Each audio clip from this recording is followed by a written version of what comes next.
When I'm traveling, get that when I'm traveling. Six pack one when I'm traveling. When I'm traveling. When I'm traveling. When I'm traveling. When I'm traveling, get that when I'm traveling. Six pack one when I'm traveling.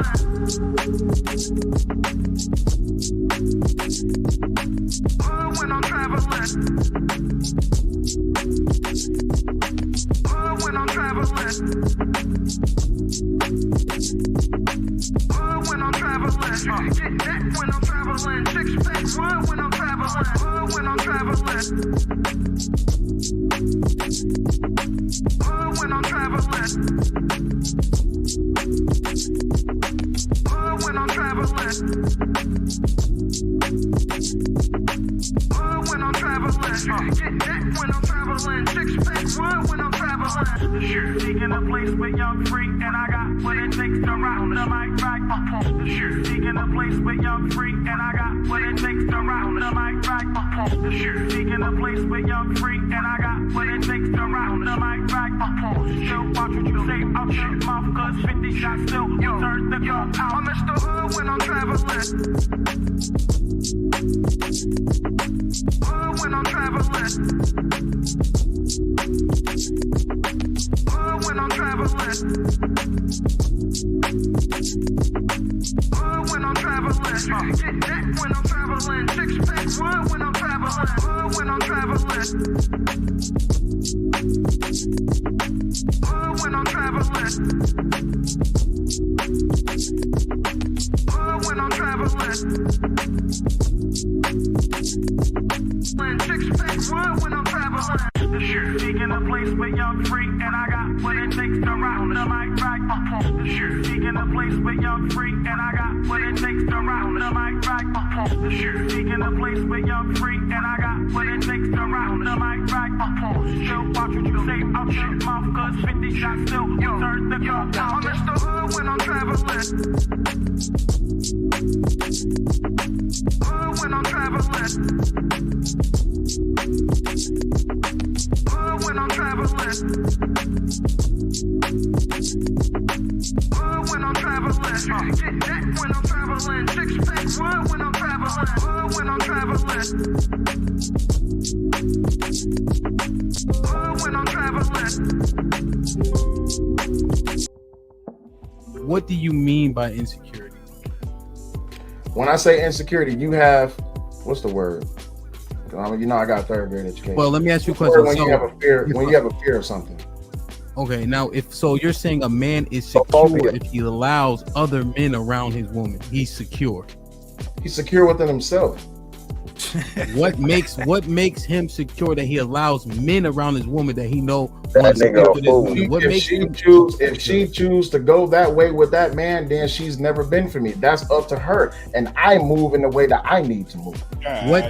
What makes him secure though? Because he knows that he can't control her, and so if she cheats, it is what it is. That makes him secure. Period. So damn, for real. You know I love. You've been rocking with me when they had 10 people watching this motherfucker. Go ahead, ask your question. What's your question? Well, you know, just in terms of even an old friend, you know, just considering what was being said, I think Illa has a point. I think you guys have a point in terms of he been a friend for a long time. In my head, I'm like, the fuck that mean to me? You know, like that's just how my head, like when I be thinking this shit, I'm a husband now, right? Or I don't, what you did generally, I don't, it is what it is, right? But what can he do for her? Can she go to him for the support? Can she go to him for money? None of that shit. I'm gonna let you finish answering. Can she go to him for money? No, she can't. That's my job. Can she go to him for spiritual guidance? No, that's your job. Shit. Exactly. Can she go to him for protection? No, like man, they go fight things of that nature. The strong boys would be taken and separated from their family, stuff like that. Yeah, and they were they're used to it. Yes, that's okay. happened. So when we're criticizing black men, if you think it takes a couple generations to change, right? And we just went through some of the things you acknowledged happened to black men and were targeted specifically. just 2 generations ago with your your generation. And then we come at black men like we did it all to ourselves. You don't think there's apology of some sort in order? For the free.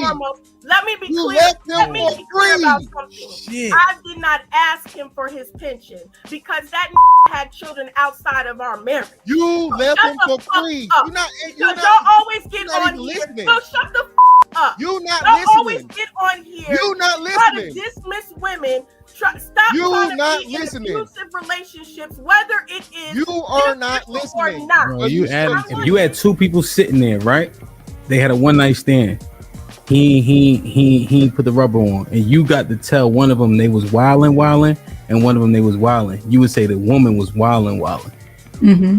She should have made that nigga put a condom on. Yeah, especially because niggas' dicks be dirty.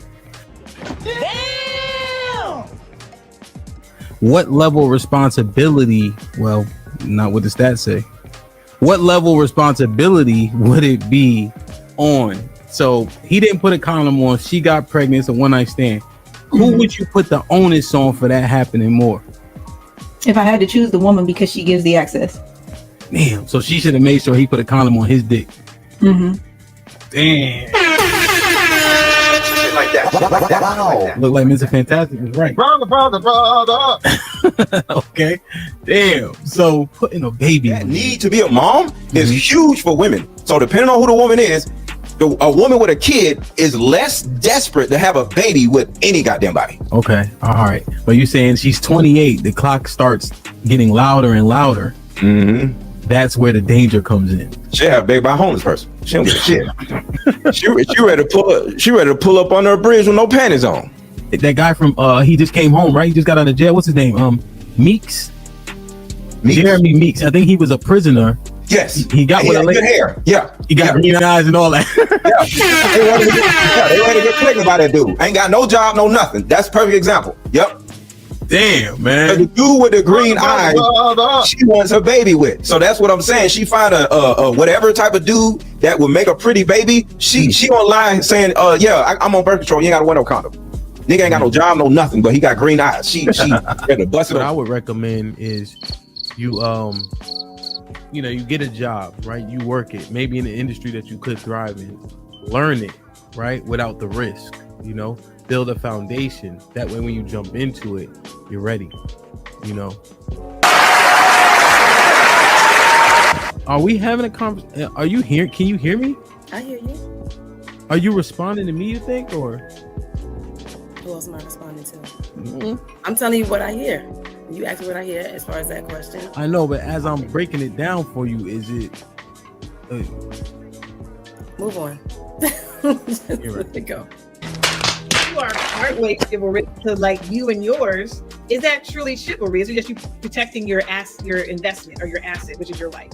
And I want to go back to maybe that isn't as chivalrous because you're protecting your investment, which is your wife. If somebody smacks her Investment? But the woman on the bus, the old lady on the bus is standing up with a cane, and you gonna sit there and sit your happy hips, your wide hips down that bus, and watch her stand up on that with that cane the whole entire time. That's not chivalry. Are you saying that me protecting my wife is less chivalrous than me giving my seat up for some old hag? I think, are you No. really are you really chivalrous if you are only protecting your investment? It's mine, right? Right, you're protecting what's yours, but are you truly chivalrous if you don't give up the seat on the bus? Been only pursuing so much for the attention of women. This is all, it sounds so new to me when I'm hearing it, but maybe I didn't have this perspective before. Calvin was good. B-Love, what's up? But it's just like why we do things. Where does our moral code actually come from? How far are we willing to go to stand on it? Does your moral code have contingencies? I have the clips queued up, but I'm just thinking through it. The double standards. How long can we? I thought they just were a thing, but I guess they have there's a reason for it.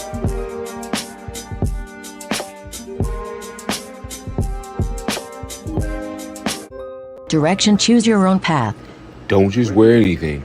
Wear garments that mean something. We got hats. We got sweatshirts. We got jackets.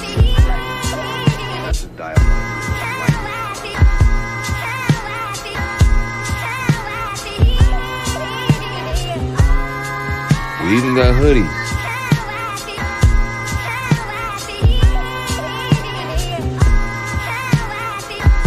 Let's not forget our classic tees. Direction, choose your own path.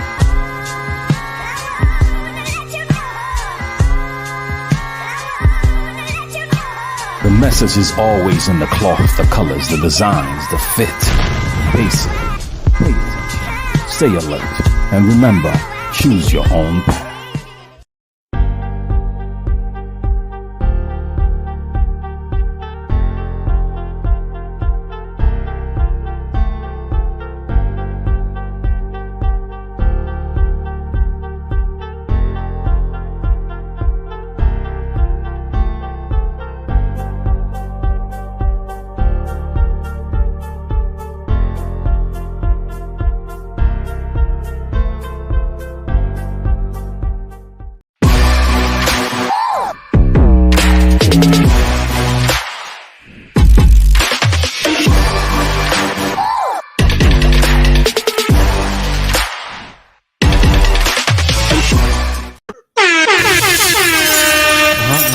Did you handle Stampede? We in the building. Run! It's a stampede! DJ Ham the Stampede. DJ Ham the Stampede. Shit like that. Shit like that. Like, share, subscribe, tell a friend. Hit that like button right now if you can. That helps the channel the most. www.directioncyop.com for all the latest merch. Support We Major, aka Bub, in the building. Shit like that. Shit like that. Perfect. Get the likes up. Get the likes up. Get the likes up, man. We're not doing terrible so far. We got almost 100 people in the building, and we have 40 likes. Not the worst, but it could be better. Shit like that. Shit like that. Shit like that. Mr. Fantastic was popping. Brother. What up? What up? You tell me, man. You looking pretty dap over there. What's good? What was your birthday? Nah, man. Hey, I got roped into this, man. I got told this, and you know what I mean. Wow, brother. Indeed. Salute. Aaron was popping. Monday morning. What's going on, y'all? Everything is everything, man. How are you? Doing well. 43 revolutions around the sun as of Friday.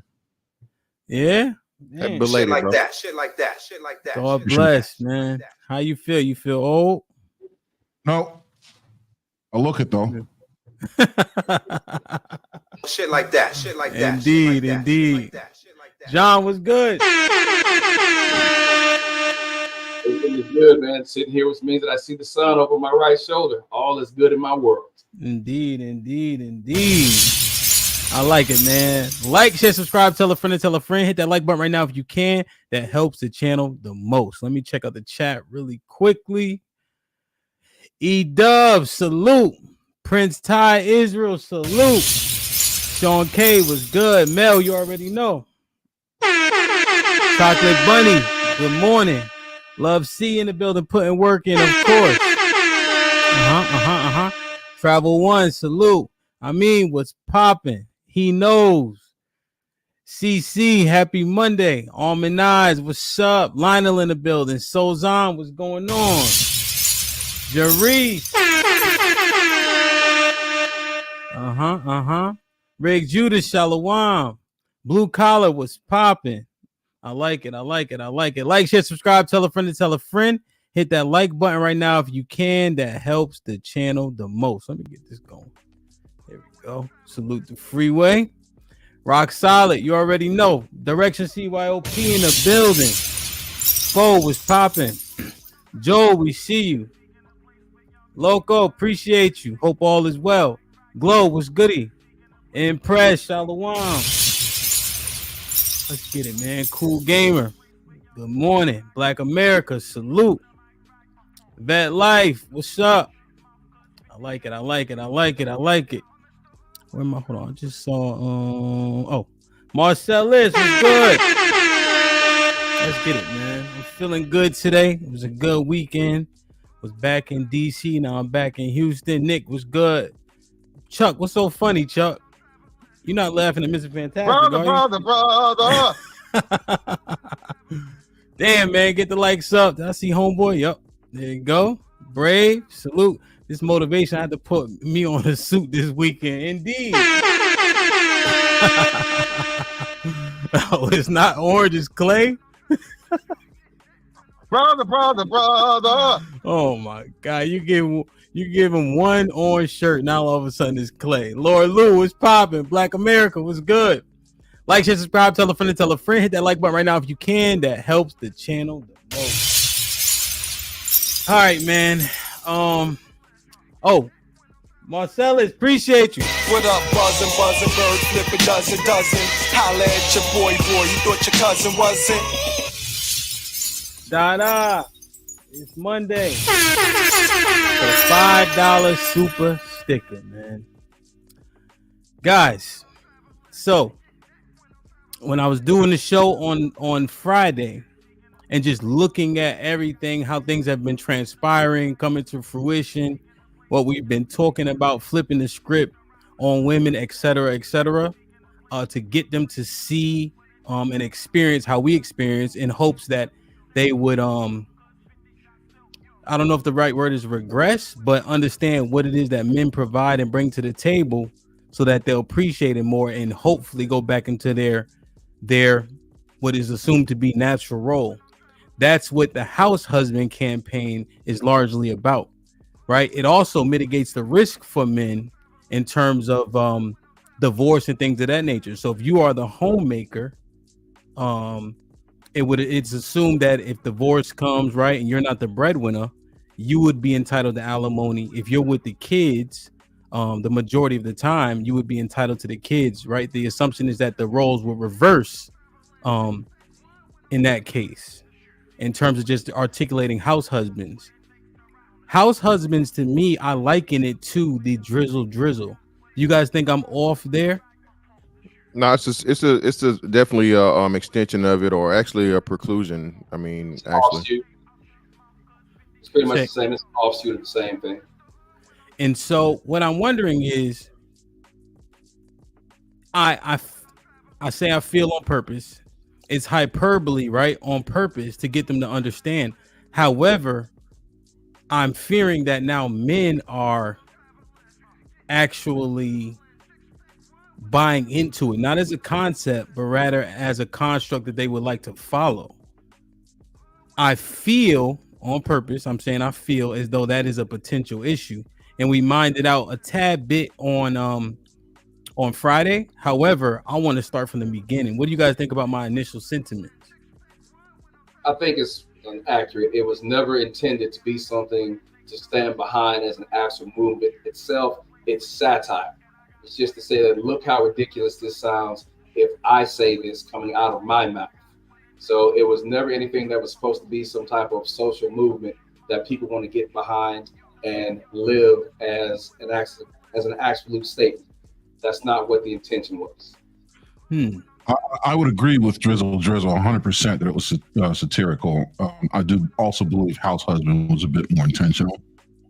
And I think Drizzle is now slowly becoming attached to it as sort of its battle cry. What originally Drizzle was it was bullshit. Okay. And can you explain Drizzle?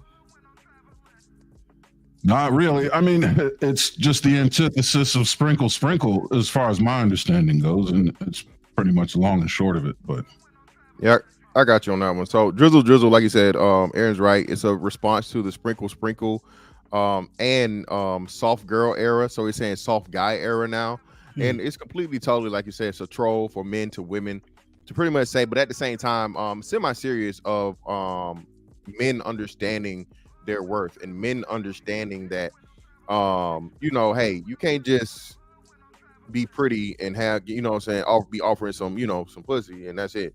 You feel me? So men are it's the whole movement itself is a huge troll, but it is bringing a whole lot more men into quote unquote red pill ideology and men's rights and things like that.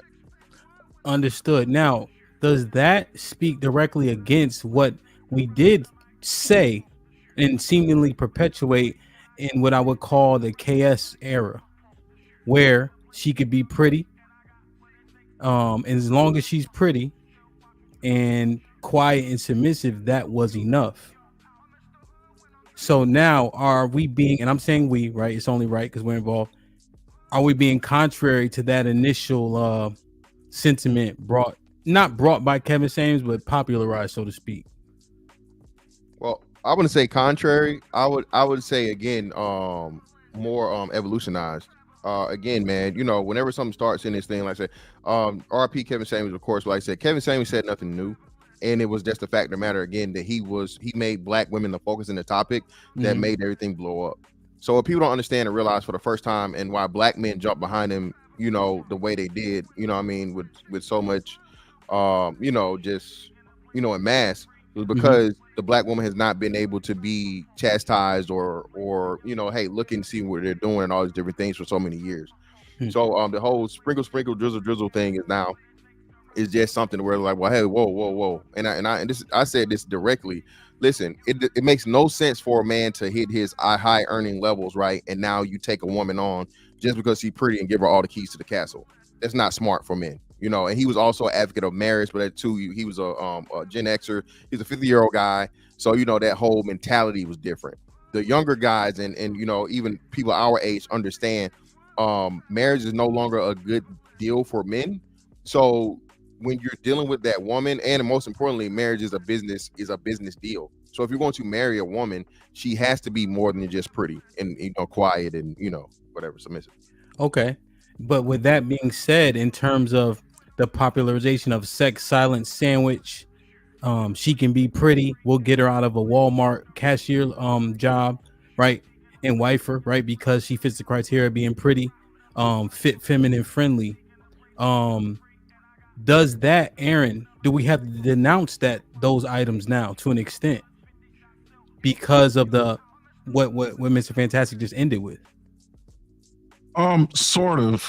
Yeah, I could see why you'd say that. However, the baby's gone out with the bathwater. There's so many different nuances about marriage that have been completely forgotten about, and those are absolutely some of the ones that it's falling apart.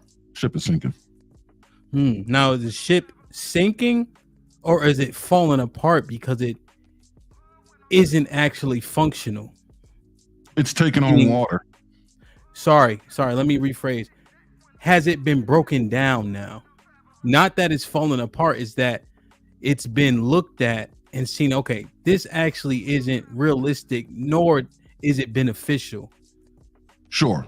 Yeah. The change in the landscape, the evolution of society certainly made the traditional marital construct come under some strain. So there's definitely a need to reevaluate, but I think in the process of that, some good things are getting thrown out as well. But yeah, I think you're right.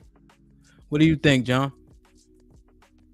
If we're using the ship analogy, I would say that the boat may be stopped in the middle of the water and we're in the midst of a mutiny for the most part. Whereas we're having, that's the best way to put it, we're having contradictory conversation about what established femininity as compared to going through feminism, the movements of what we're looking at now, coming up to, let's say, sprinkle, drizzle, it's all in conflict. For example, going back to what you were saying about sex, silence, and sandwich.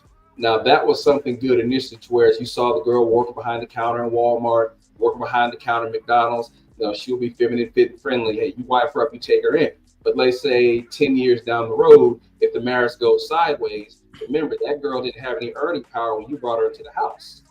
So even though she didn't have any earning power, but if she gets the kids, there's also going to be the thing of, hey, you need to support her lifestyle as you've had it for the last 18 years of marriage, which means now you're looking at a payout, or she's going to get a payout because she came in with nothing, but she'll leave with something better. So you have that conflict now, whereas the concept is you don't want to marry that girl who has absolutely nothing.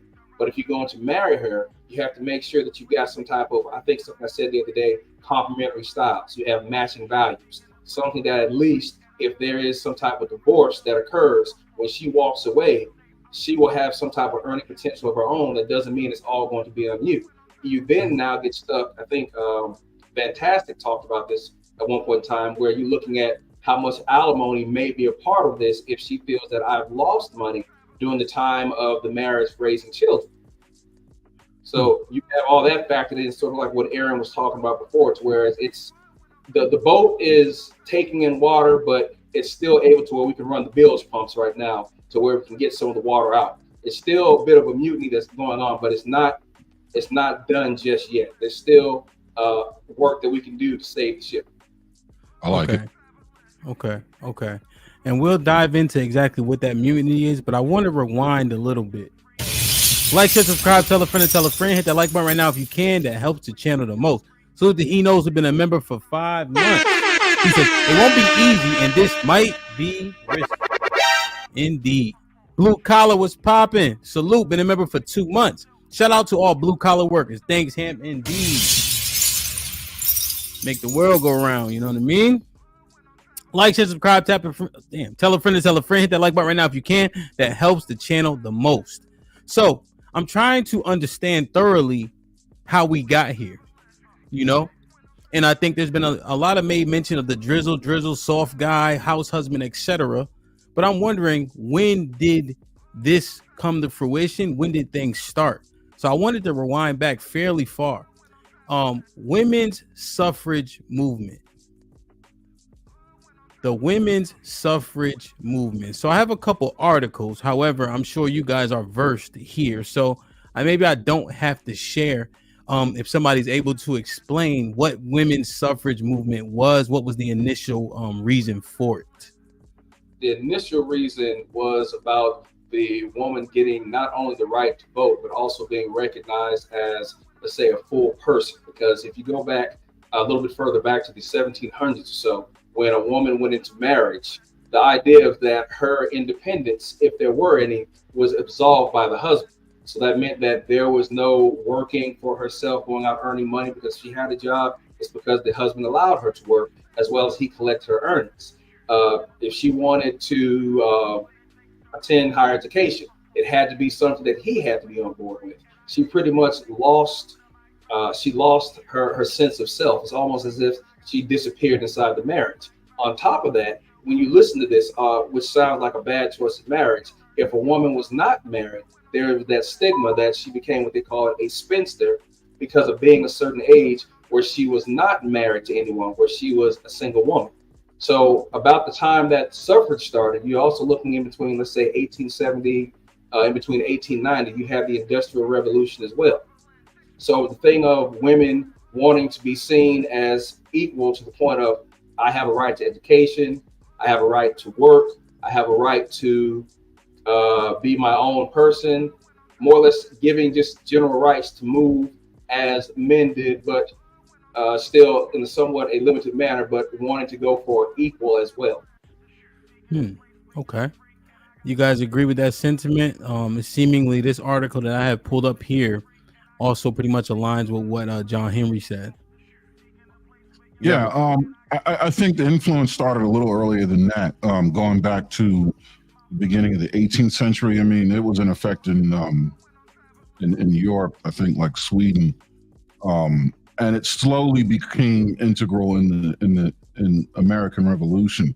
It just was overshadowed by the Revolution, but by the time that calmed down, that's when really it was able to come to the forefront. But there was some dissent going on for maybe 100 years before that, and then slavery came in and cast another shadow on it, or the abolishment of slavery. But yeah, I think the timeline is correct, and absolutely the purpose is correct. A lot of people think it was only about voting, but really voting and personal autonomy, personal sovereignty, along with voting. Personal autonomy or personal sovereignty, though? Which one? Because those seem different to me, right? Autonomy. So for instance, and football explains everything, Mr. Fantastic. My players can use a certain set of moves, right? Depending on down and distance. They have autonomy to pick those moves. certain moves they can't use unless I give them an okay. So chop and spin, you can't use that unless I give you the nod. But you can use several other moves depending on down and distance. You can't give up leverage and things of that nature, right? That's autonomy. Sovereignty sounds like they got the freedom to do whatever they want to do. So which one would it be more so, Aaron? You see what I'm saying? Both sovereignty as a single woman and autonomy as a married woman. Oh, okay. Shit like that. Okay, that's good. Yes. Hey, all y'all need to learn football, okay? Y'all been here long enough. You know by now football explains everything. All right, let's just get that clear. Right, Mr. Fantastic? Brother. Stop the cap. Stop the cap. Man. And so at this time during the women's suffrage, what do you guys know the marriage rates at this juncture? I can't speak to that myself right now, but the concept of marriage was traditional man, woman, and at a certain age, a woman needed to be married. So I'm going to say that it was high back then because, again, we're looking at standards that we've gotten away from since the mid 70s, 80s. But going back then, the standard was a man will take a wife will become a woman will become a wife, and she will bear children. That was the unwritten and expected rule. Well, we know it was at least 60% because the stat we always focus on for Black people specifically is a 60% rate back in the 60s. So it will be that or higher the further you go back for overall. Okay, that makes sense, right? The further you go back, especially it's assumed that the further you go back, the less rights were had. So essentially, marriage was imperative. Exactly. Yeah. Okay. It was baked into the cake. Yeah. And so the 19th Amendment, what do you guys think that did to the nuclear family? Well, the 19th Amendment, by the time that came out, you're talking the first wave of feminism. Now, what people don't realize that within that first wave of feminism, Black women, immigrant women, or Hispanics were not even considered. Sure enough, you had Frederick Douglass, who had been working with, I want to say Susan B. Anthony, and I forget what Miss Stanton's name was, but those are the two white women who were an integral part of it. Because I want to say it was Ithaca, New York, where they had the first convention for the women's movement. And one of the things that was generally spoken about was what I just mentioned before: her education, her ability to work, her ability to be seen as her own individual. That in itself, per se, did not change gender roles that much because it initially allowed women to go out and become the women that, if you watch movies from the 20s or 30s, they were working in restaurants. They were switchboard operators. They were working in offices, whereas they may have been secretaries. So there was a bit of an allowance towards that. But the understanding was, when you come home, you are still my wife, and this is the house that I am responsible for. But it did loosen up a few restrictions. But the thing to keep in mind is that that movement was primarily led by upper class white women. Black, immigrant, and Hispanic or whatever were not thought of that. But here's one thing that not a lot of people realize. At one point in time, if you recall, I want to say the 15th Amendment is what gave Black men the right to vote. Fantastic. Can you back me up on that? I can't recall, but I want to say it was the 15th Amendment. 14th, I think. 14th. So you figure when the 19th Amendment was getting ratified, Susan B. Anthony and Stanton were making it known to white supremacists that, hey, how is it that a Black man has the right to vote before we do? So it's best to work on getting the 19th Amendment ratified to ensure that you've got white women to vote to assist in the future. So look at this, right? And I was looking at that, right? Because I know that, and I think you're largely correct. However, this article here, right? Not however, but in addition to, right, just to be clear, this, it's talking about Frederick Douglass here, as you mentioned, right? 1877 is the year. Then it goes into this paragraph, which I assume is a little bit after 1877, but it does mention Mary Church Terrell, the first president of the National Association for Colored Women, who are also actively supporting the women's suffrage movement. So I'm speculating that Black women had more involvement than maybe we assume or give credit for in terms of supporting it, because it's usually. Go ahead. Go ahead, man. I didn't mean to cut you off. No, I'm just saying. I'm thinking. We say it's often said that it was a white woman's movement, but as we dive into it, do you think that's 100% still true? Well, it was a white woman's movement initially. But at the same time, when it came to the movement itself, Black women were allowed to be a part of it, but they were always in the back. So all the concerns of what you see with the initial first wave of women's liberation or the women's movement, it was not any concern other than around white women. Yes, Black women were in the car. They rode in the car, but all the concern was primarily in the front seat, if that makes any sense. They were a part, but not really a focus. So as a result, 100%. Okay. Yeah, so that's what I mean by it. They were part of it, but they were not a focus. I want to say that Ida B. Wells, who was in part, I guess, one of the folks who helped the National Association for Colored Women, played a part in what we know to be the beginnings of Black feminism. But in the beginning, no, it was simply an upper white class woman thing to where Black women were allowed to be a part, but were in the back and their concerns weren't overly voiced. Anybody else? Yeah, I think fundamentally, right, this is an escape from some perceived oppression. And because Black people as a whole had a different, oppression issue that they had to deal with, it's hard to say that Black women were influential in any recognizable sense. But sure, I think they were galvanized and they wanted, to take advantage of some of what the women's suffrages was championing. But it was a white woman's movement because we were just too oppressed. The Black man was in no position to oppress anyone. So it's like the combination of Title IX and affirmative action in reverse. It's a compound, Okay. They were there, but they weren't there. Like you said, backseat. Okay. Mr. Fantastic? Yeah, it was never intended for Black women. Again, I make this, I give Black women this reminder every time, right? Like you said, the women's suffrage and the women's right to vote was way before Black people's right to vote, right? So you have that understanding of it when white women gained the right to vote and to be recognized as citizens and people. Black women still had to wait for like we did. So the Miss Anne syndrome, as we call it, they're I guess I don't want to, well, there's no better way to say it, but envy for the white woman and her status connected to the white man is what she's always hungered after, so on and so forth. So yeah, man, it was never intended for them, and when they finally got a piece of it, they ran with it as far as they possibly could. Bodies. Okay, I understand it. I admittedly, I'm wrestling with the involvement or lack thereof. Somebody made a great analogy. I think it's a great analogy where if Mr. Fantastic run in the bank and rob it, he jump back in the car and I don't get out, I'm equally as implicated. Yep. Brother.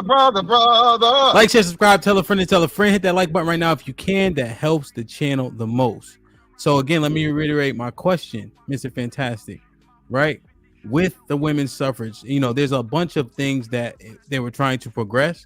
But obviously, I think the thing that is largely noted is the 19th Amendment, with women being able to vote either opposite or independent of their husbands, which essentially the household could be divided. Do you think that particular right could have affected the nuclear families? Overall, or just for Black people? I really don't care about that many people, but let's say overall, just so we can mine it out appropriately. Well, overall, looking at current times, yes, we're having a major issue with the reproductive rate. Reproductive rate has gone down substantially. We're having a lot of relationship issues between men and women across, nationally, and just the mentality of where the appreciation for the man has been, all but damn near obliterated, right? Men are just, walking wallets and paying pockets. So yeah, it definitely plays a part in when we look at the overall outcome and current conditions of today. What do you think, Aaron? Yeah, I think it affected the nuclear family from an economic standpoint. Once you have two separate voting entities in the household, you're going to want to tax them separately as well, and that has future implications as far as vocation, and it put the ball on the tee. I mean, it didn't really move things down the fairway yet, but it set the ball up on the tee to be smacked by something else later. What you think, John? So following up with what Aaron was saying, I'm going to say no, not during the early 20s, let's say up to maybe the 60s, maybe even the 70s. It didn't move anything initially because recall, even though she had the right to vote, the husband was still looked at as the de facto head of the house. Recall again, back then, men were never wrong, women were virtuous, and children didn't speak until spoken to. So therefore, there was that standard that was kept and maintained. Yes, you may have the right to vote. It's like a child who has his or her first job. Yeah, you may have a job, but you still live in my house. So when you do spend that money, it's going to be on something that we determine that is going to be of your benefit. So therefore, having the vote just meant, yeah, I have it. But even now, in certain cases, she still votes the way that her husband does. But I'm getting too far ahead of where we are because we're still in the early 1900s or 19th century. So back then, no, the right was given, but it didn't move anything just yet. But as Aaron said, it teed it up for something to come in the future. Okay, let's take a look at this real quick. This is the CDC here, and these numbers can help or maybe be rendered, I don't know, too much variation, right? So I'll read this through real quick. Much variation can be seen in marriage rates over the 1900s to 2018 period, with the most pronounced fluctuations occurred during the 1930s and 40s at the time of the Great Depression and World War II. Marriage rates range between 9.3 per 1,000 and 12 from 1900 to 1929. Then they declined to relative low in 7.9 in 1932. 1932 is the era of the Depression, correct? Great Depression, yeah. Great Depression happened in like 20, so the residual effects of it, yeah. Generation. Yep. The marriage rate more than doubled between 1932 and 1946 when it reached an all-time high of 16.4. Are we done with the war here? World War II? Yeah. 46 it started to go out. Yeah. 53 when the Korean War kicked off, somewhere in that time. Exactly. So we had peace.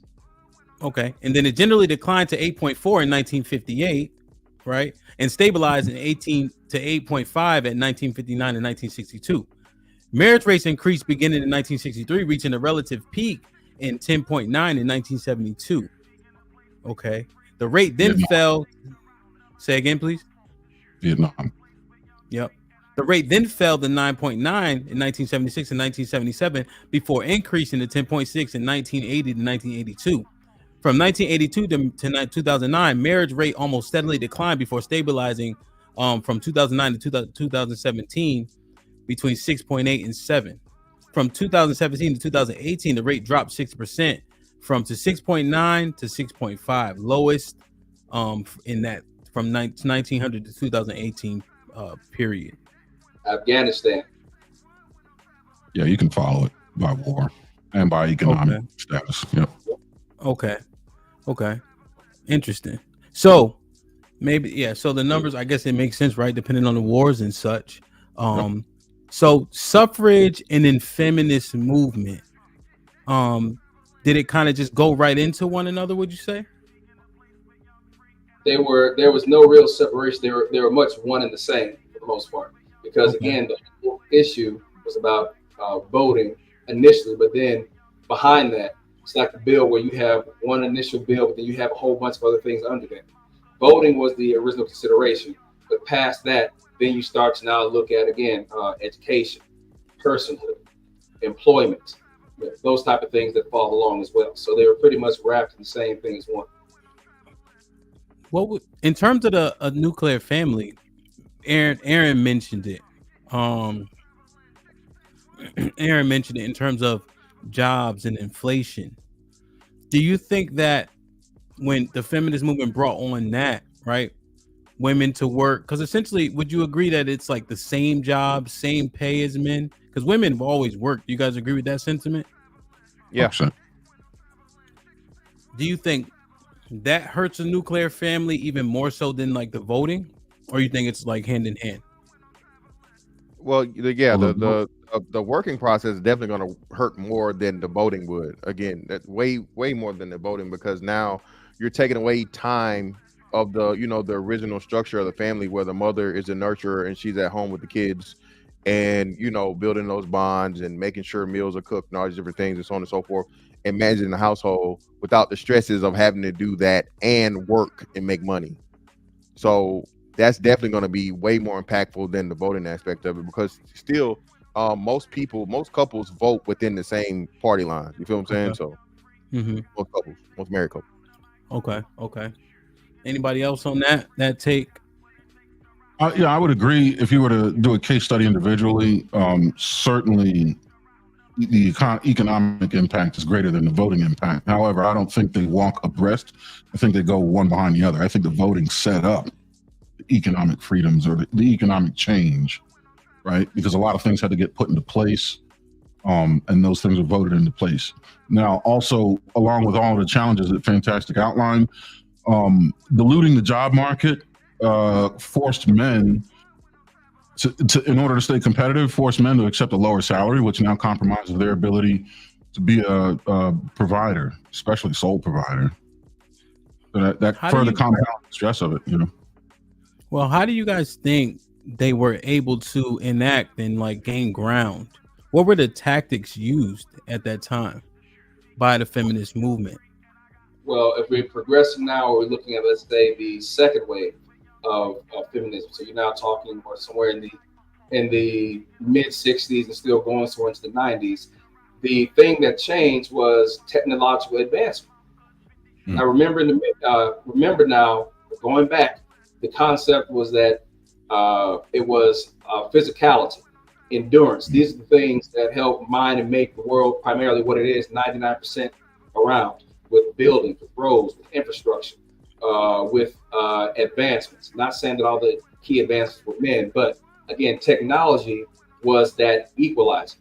So as we said before, in the very beginning, when you're talking about the building of the United States, we talked about, I want to say it was Eisenhower, correct me if I'm wrong, guys, but it was Eisenhower who looked at the highway system that we currently have going across the U.S. and whatnot. You didn't have women out there pouring coals, mixing cement, laying bridges and things like that. It was the men who were out there doing that initially, putting this structure in place. Now that we look where we are, where the structures are already in place, not much of that work, I'm going to say, is not getting done, but there's now an option to where some men, based upon the advanced technology, even they won't be outside pouring concrete, building buildings, whatnot.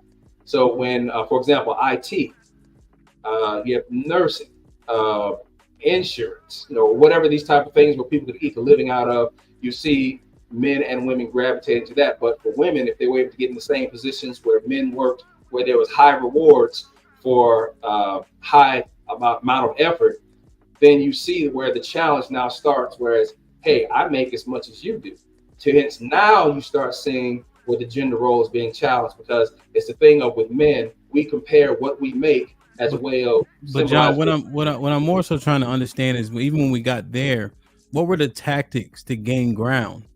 Where like what I'm trying to understand, like, what about the color purple narratives and things of that nature? Oh, the Miss Celia and the Mr. thing. That's how many men right now, if I can ask a question, have we known that there was a woman in the environment getting slapped down and whooped out like you saw in the color purple?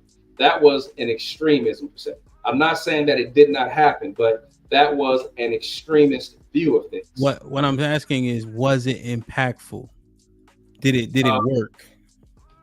For an individual with a contentious outlook, I'll say yes, that can be a motivating factor, because anyone who can share an abuse or who has something that they can share from seeing something like that. Hey, I got to be stronger next time. I got to stand up. I got to do this. And if you have someone who comes from that type of background, you can see where, yes, that will allow you to gain ground. That will be a tactic to use. Now, could it be misused? Yes, because again, I can't say. I don't know. Well, I had to interject in terms of when it happened, not how it's used, etc. At that time, was it impactful? Did it work? Regardless if it was propaganda, did it work for feminists to gain ground? Yes. In that sense, yes. Okay. Mr. Fantastic, I saw you unmuted. Oh, go ahead. Good. Go ahead, Mr. Fantastic. Oh, I thought it was Eric. Okay. Well, no, yeah, exactly. Yeah. It was propaganda. It was, I think one of the biggest works of Black misandry. I mean, who don't have The Color Purple in their house? You know what I'm saying? Who didn't have the VHS tape? The tape got down. You feel me? So it definitely helped push this narrative that, Black men were just abusive, not productive, pretty much just like the worst of the worst of the worst. And now you don't want to be this way. You don't want to have to do what grandma did. And I heard a couple of women claim that their grandma told them these things and so on and so forth, right? Not a lot, but one voice turns into 10,000 voices. And that's the sad part about it. The narrative that a lot of that The Color Purple and a lot of these misandrous works was meant to vilify the Black man and tell the Black woman, hey, get out here, work, do your own, you don't need no man. Ain't can't don't want all that narrative, all that rhetoric. Go ahead, Aaron. No, I was going to say, yeah, I think it worked. When you look at things, right, you ask yourself, what does it cost me? What do I stand to gain from it? And then the cost, what can I save? Right. So with a lot of these changes that were made, I think the cost and savings component was wrapped up in the narrative of abuse and things. It's like, well, we should make these changes for women, not just to give them the right to vote and allow them more freedom in the job space, but because abuse is prevalent, right? This is what we can save from continuing to happen. Okay. All right, let me like, share, subscribe, tell a friend, tell a friend. Hit that like button right now if you can. That helps the channel the most. DJ Tim Smooth, what's going on with the $5? What up? DJ Ham in the panel. Salute, my brother. Lauren Mack with the $5. Look at all these men dressed like they going to a kid's recital. That's how you know she worked from home. See, this pals with the $10 was popping. Says Hamp, the media and magazines covers had to embellish and lie about how bad husbands were back in the day. The feminist movement was also seen as a terrorist group with killing and blowing up buildings. Oh, Matt. He said, with the 20 ball says, remember, compile. What did he say? Compilation. He meant cosmopolitan. Magazine, yeah. Cosmopolitan. Okay. Former editor Sue Ellen Browder finally told the truth that the stories of single successful women was a lie for feminists and money. Miss Browder even described the mag as Playboy for women. Ty Hoyt with the $2 says, women broke the deal. Time to deal with the consequences. Get the likes up. Get the likes up. Get the likes up. Let's progress a little bit further and focus on our people a tad bit because that propaganda was loud and wrong, but it worked. One thing I do question is when we get into what year would you say the mid 70s, early 80s, as seemingly fathers start to leave the home. I have a tough time with just understanding it because it seemed like it was too easy. It seemed like it was too easy to get us out the homes. What you guys think? I disagree with that. Okay. It wasn't. And again, one of the great reference points is Larry Elder. Larry Elder tells the story of how his father, came back from war or whatever, and you still had racism issues and things going on and whatnot, what have you. This predated the 70s, but it still went on throughout. So this is before the whole welfare boom and all these different things. When welfare became an option as to where the woman said, hey, I can try and be with this man and build with this man through his struggle, through the journey, through these things, or I can take this free money from the government, not just free money, but free housing, right? Remember, you're from New York, so like Marcy and all these famous projects, you know, hundreds of families and people, and the majority of them were, you know, single mother situations. Why? Because you didn't want the man there. So the women made this decision, and the reason why you can prove this is because Black women took advantage unlike any other group of women on the planet. This wasn't a Black women thing. This was available to all, you know, underclass, citizens. But Black women are the ones that grasped onto it, held onto it, and then passed it down by generations. Okay. Too easy for who? I mean, Mr. You guys can definitely pull apart that sentiment, but seemingly whomever the they is, the government, was it a plan? Was it systemic? Yeah. It seemed pretty, and I'm just using this term, easy to get us out of there. Just like what Mr. Fantastic said, this was a program for everyone. Black women, it does seem like they latched on to it. However, this was open to everyone. But why did we suffer the most from, or I don't know if we suffer, did our women benefit? But it seemed like we're the most divided. So I think it was a windfall. I think they got lucky twice with both women's suffrage and welfare.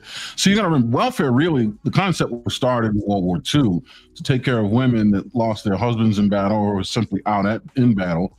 And they were home, you know, they had the Rosie the Riveter thing. So now they're getting involved in the workplace. They're the only ones there now. So it wasn't really designed to kill us. It's just when the need for it went away, then they looked at it again and said, well, shit. We see how it impacted us, but luckily it didn't kill us. But if we tweak this or if we sell it right, it could kill them. You also have to remember segregation was still a thing then when it was created. You know what I mean? You had Jim Crow. So with women's suffrage and welfare, it never was for us. It was for them. But when they were done with it, they gave it to us with a poison arrow in it. And then when we became integrated, that shit hit the fan. So look at what Sherelle is alleging. Find 10 men that got put out because of welfare. It's a myth.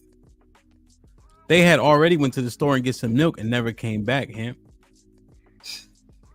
Well, I'll ask them the same thing. Shout out to Sherelle. Show me the proof of the men that were in marriages and just bounced. Marriages now, like you were married to this woman and you went to the store to get some cigarettes or some milk and never come back. Show me 10 men that did that. No, my mom and dad were married for at least like 6 years or so on and so forth. As much as the nigga was out in the streets, he was still coming home, you know, every day, every night, or so on and so forth, until they got divorced, and then that was that. Again, the myth thing is on both sides, and not only we didn't say this. Again, the Moynihan report and a lot of other welfare reports, the Vanishing Black Family, a documentary proves this. So it's not the fact of the matter that a lot of these men are leaving the home; they're never home in the first place because a woman says, "Hey, look, I'm gonna have sex with this dude, get pregnant by him. They're not married, okay, and I'm never going to marry him because now." Again, this quoting the girl, I don't want to be under the responsibility of, you know, maintaining a relationship and, you know, having to deal with a man trying to tell me what to do. So no, show me what she's talking about in reference to what's really, really going on. Now, go ahead, John.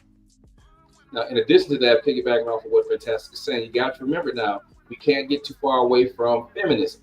Now, recall that the second wave of feminism now is recruit coming back saying, hey, ladies, it's time for us to reassert ourselves. Because the second wave of feminism was a little bit more, it was more radical, per se. It was more exclusionary in some actions. But one of the things that it did do is that recall back in the early 1910, 1920 or 1930s with the National Association for Colored Women and whatnot, recall that their feminism, them pushing it by themselves, was starting to take root. So when you get to that point to where we're talking about now in the 60s, where they were talking about the incarceration of black men.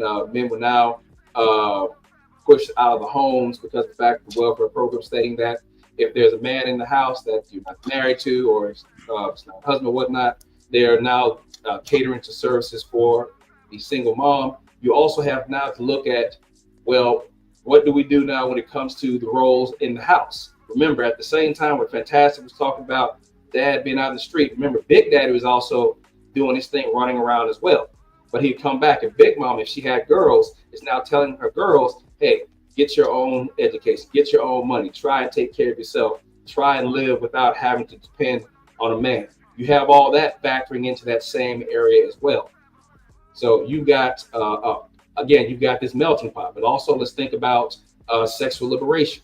Right? The pill is now out here. Now she has greater control over her sexuality because I can now take a pill that can help stave off pregnancy. Then, of course, now radical feminism, the bra burn, exclusionary tactics, where you had some who were asking, now let's look at paternity. But if you had men who were helping with the movement, the question was, hey, what about maternity? So it started becoming an exclusionary thing. But all this is still happening in the same time and still going forward.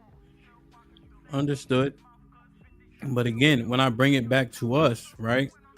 Was this black people specific? The sentiment seems to be no. Therefore, why are our families so broken? And the reason why I'm asking that question is because look at now, we want to use these tactics to get women to see. But in actuality, when you look at the implementation of different social programs, right? What are women actually saying even from then?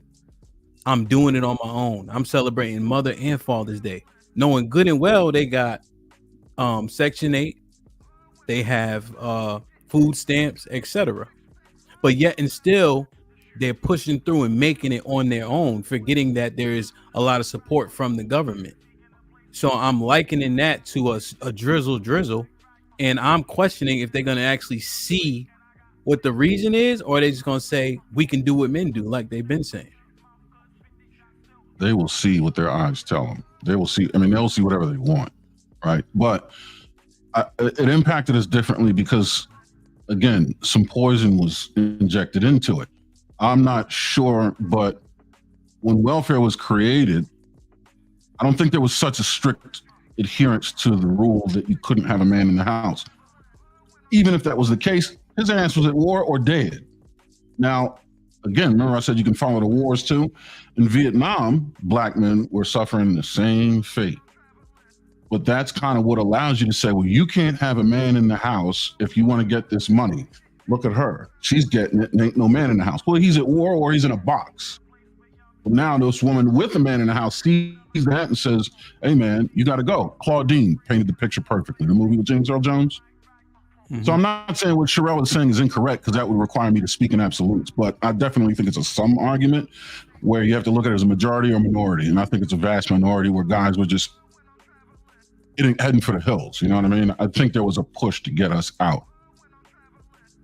And when you say, it was too easy, the effort, it wasn't easy. It was easy for the people that initiated it, but the effort put into it was from black women. Black women had to get us out. And I'm sure it hurt them. I'm sure they didn't want to do it initially, but they were sold a narrative that you can do it alone if this man ain't here, and they bought it because we were integrated. So they had something to compare it to anyway. They started to compare their life, their lifestyle to the white person's because they looked at the white people as something that's attainable now because we're integrated. Before we were all we had. They were them, we were us. When you merge that shit, they're like, well, we can have that, but we got to get this guy out of here. Now, He also came back high from the war anyway. Wait there. No, I was just saying, and the guys were coming back high from the war anyway. They found opium, and you know what I mean? There's so many different variables that play into it. You know, I think what she said is maybe 5-10% of it, but chunk of this, chunk of this, chunk of this, chunk of this. You know what I mean? Also keep in mind, up until the 1960s, everyone knows, at least the statistics have proven that blacks were married at a high rate up until the 60s. So therefore, this all now feeds into where we start having this breakdown. Right about in the 60s to mid 60s is where we can see the erosion beginning to take place. whether it be through systemic actions of the government or through direct behavior from the parties at hand, being the husband and wife. Okay. Well, let me ask, right? When women are starting to be able to work, Mr. Fantastic, and then you have all of the programs, does that actually expose and maybe give credence to the color purple narrative? How indeed these relationships weren't great. And so now that women aren't depending on men, the true colors are showing. Is that let me get out, I can work, and the government will support me because these relationships are indeed toxic, but now I have an avenue, whereas before I did not. Well, that's a great point. If you wanted to use that lens as an excuse to do that, yeah. As excusatory reasons, yes. But again, the tried and true most successful way of being successful in this country is through two incomes, nuclear family. Not just for the couples involved, but the children, the outcome of the children. So when you use the color purple as a justification for, again, abandoning the man that's attached to you, right? Your race, your group, your demographic, you're going against the successful map that's existed, you know what I'm saying, since all time. You know what I'm saying? Majority of people mate and date within their race, their phenotype, their whatever. So when you say this thing as to where somehow, some way, you're going to keep the race going through breeding, of course, right? Going to have children, but you're going to have children outside of a marriage, and you're going to let the government subsidize what you would have had combined with the man, which is not going to be the same. You feel what I'm saying? You're not getting, even at best, I don't think you're getting, let's just say, you know, they love to say $45,000, right? No woman is getting $45,000 in, you know, well, if you get into like housing and stuff, if you're not getting housing, let's just focus on like food stamps. Nobody's getting $45,000 in food stamps. Yeah. You know what I'm saying? Now, if you want to put housing into it and you're actually living in government housing or you're getting stipends for what's the name, then you can make that argument. I understand that. But even then, still, what are you sacrificing? Now you don't have a father. Now you got to do everything. You got to be the quote unquote mother and the father, like you said, like they love to celebrate. You know, like you said, I remember, bro, that was a thing for like a 5-year run, like back in Facebook time. Well, like black men like, yo, what are y'all doing? What are we doing here? You know what I'm saying? But I digress. Well, no, I mean, no, I definitely understand. I guess what I'm more trying to understand is the dynamics. Like, is that struggling by yourself better than getting your ass whooped? No, well, that's what I'm saying. Again, Hamp, I've said this, I'm gonna say this time and time again.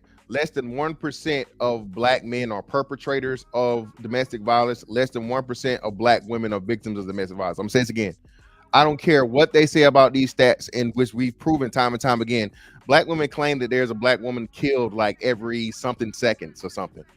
When it's literally impossible. Less than 300 to maybe 400 black women die per year. That's total. So you know what I'm saying?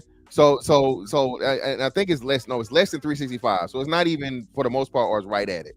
So again, these things that get told, and then 100% of those people are not men. The perpetrators are not men. And then we've learned the numbers say the most violent situations, the most violent relationships are lesbian relationships, woman on woman. You feel what I'm saying? So you start doing all these things, it's still, the numbers do not match up to the narrative. The numbers never match up to the narrative. Less than 1% of black men are perpetrators of domestic violence, and less than 1% of black women are victims of domestic violence. Do you think that and again, I guess you can call it devil's advocate, but I think you guys have great minds to help mine this out. Were they tracking the numbers the same for black people, I wonder? And if we're coming out of slavery where physical violence seemed to be the way to get things done, is it irresponsible to assume that we adopted that way early on? It's about presentation, because you recall back in going back a little bit, in the 40s, 50s, 60s, anything that was on television, it was believed, meaning that your country was not guilty of doing anything underhanded. Going back to men are always correct, women virtuous, children being spoken to, whatever. The concept was that our government would not lie to us. But if you look at how media was presented, for example, not a lot of people realize that when there was a peace plan that was supposed to go in place for Vietnam, Nixon tanked it in order for the war to go on, in order to help him when the presidency. So these are things that went on in the background. So what you're saying, Hamp, I think it's more about what's presented inside of media for us to see. Because remember, what we see in front of us back then was taken as the gospel per se. This would not be anything. Our country wouldn't do anything like this. What I'm trying to say, they wouldn't do this to us. But presentation has shown that there were things that we were shown in public that were not exactly true. And that goes the same for how it was construed with statistics for blacks and relationships. We're talking. I know, I understand, but what I'm so since we know that what you're saying to be true, the speculation. If we're coming from captivity, where if we believe in buck breaking and things of that nature, why would we not perpetuate that same tactics for control, for discipline, for both women and children? Because it wasn't a race exclusive thing. Men being able to, again, the rule of thumb, right? You know, the rule of thumb was literally a thing because a man was able to beat a woman within, you know, as long as the stick, if he used a stick, anything other than his hand, it had to be within, you know what I'm saying, the width of his thumb.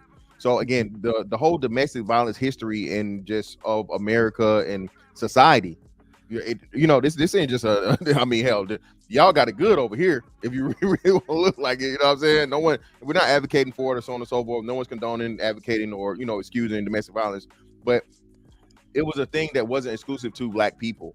So the white man was still beating the hell out of his old lady even during slavery times too. So no, you can't say because you were victims of slavery now you're gonna beat your wife and beat your old lady. No.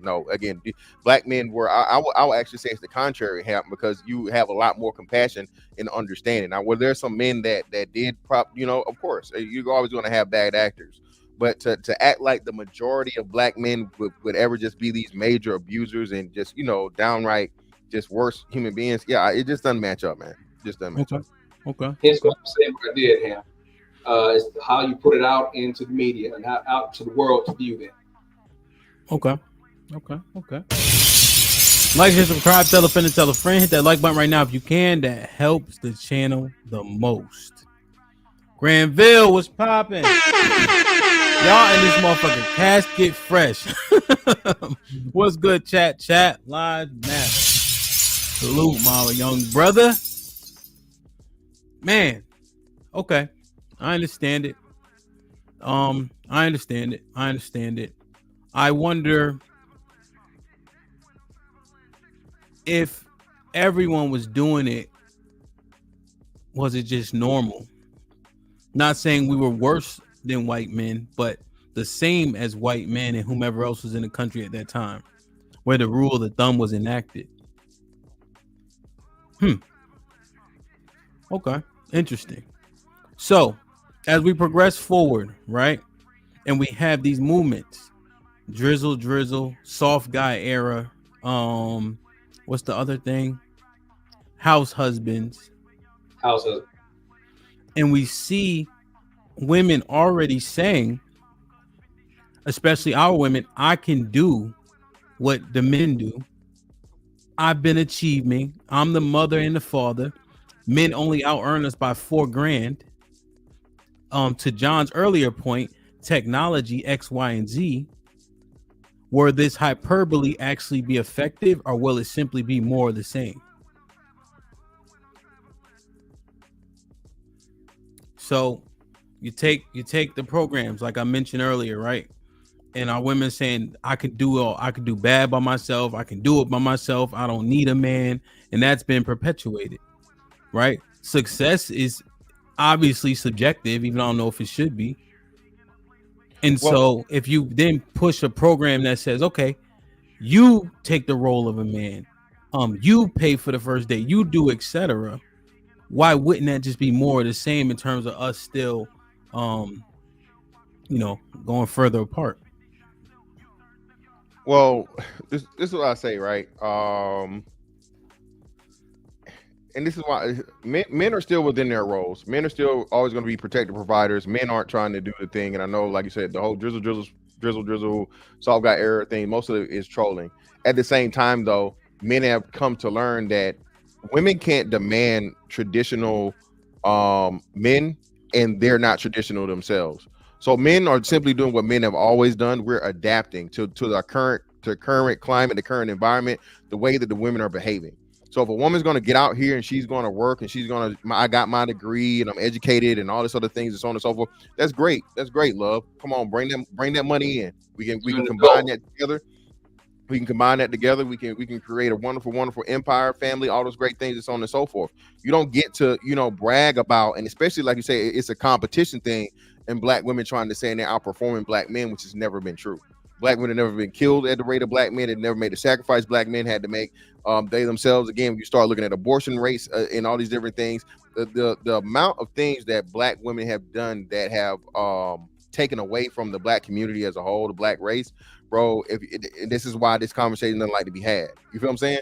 And again, men aren't completely and totally, did everything right.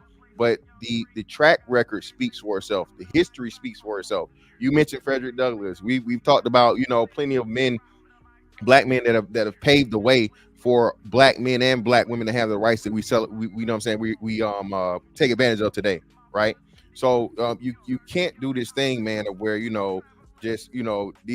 again niggas ain't shit, don't want, and somehow, some way, black women are the only women that are saying this publicly. The only. When again, we can directly juxtapose black men with Hispanic men, and they are lesser men on so many levels. We economically, and all these different things and so on and so forth. Yet and still, they're able to get their women to work with them to do all these different things, and that's again, the numbers don't motherfucking match the narrative. Anybody else? I saw something in the chat the other day that, well, not this particular chat, but in somebody else's chat, where it said that a man will give his life for his family. Or excuse me, a man will sacrifice his life for his family, but a woman will sacrifice her family for her independence. So I asked the question of someone, hey, is that a true or false statement? So just to throw that out here to you guys, I read this somewhere, just thought I'd just throw it in and see what you guys think as well. Say it one more time, John. My bad, I had to work. A man will sacrifice his life for his family, but a woman will sacrifice her family for her independence. Is it true? This is not a right or wrong. This is something I heard, and I thought I'd just throw amongst my peers and see what you guys thought as well, and how you would flesh that out from your perspective. We've seen. I would hope it's true. However, men have changed significantly. Principle is not the same. I have to say it. Niggas is pussy. I was trying to hold back. How so though? How you guys so? see? I've been speaking with grammatically correct because we are dressed up, but I couldn't help myself on that one. Well, again, man, if you're comparing it, I've conceded this, man. Compared to again what the black men before us, silent generation and beyond, and so on and so forth, bro, there's no comparison. Again, you again having to step off the sidewalk and a motherfucker calling you, hard R N-word to your face, you not being able to do anything to it, and somehow making it through to be successful. No comparison. You know what I'm saying? And that's why I don't believe in when racism. None of you niggas living today have ever experienced motherfucking real racism, bro. You don't know what it is. So, and then like you said, bro, they were working for literally pennies on a dollar. You know what I'm saying? And taking care of big ass families. So yeah, but you have to progress. You can't hold the man to the standards and say, well, the niggas is pussy, but the women ain't hoes. No, 100% definitely hoes. 100%. But look at the statement John made. True or false?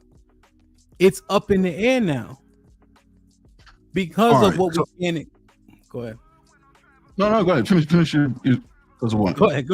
I'm with you. So I think it's a little bit more complex than that, even though there's a lot of truth in what both of you are saying. I don't think women would sacrifice their families for independence because that would require them to divorce themselves of maternity. And I don't know that they're built like that. Women like their kids a lot. But I do believe they'll sacrifice their community for their independence. And they do that by somehow sabotaging the family dynamic.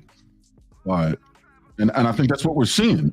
In the interest of gaining their independence, it is now women and children separate from men.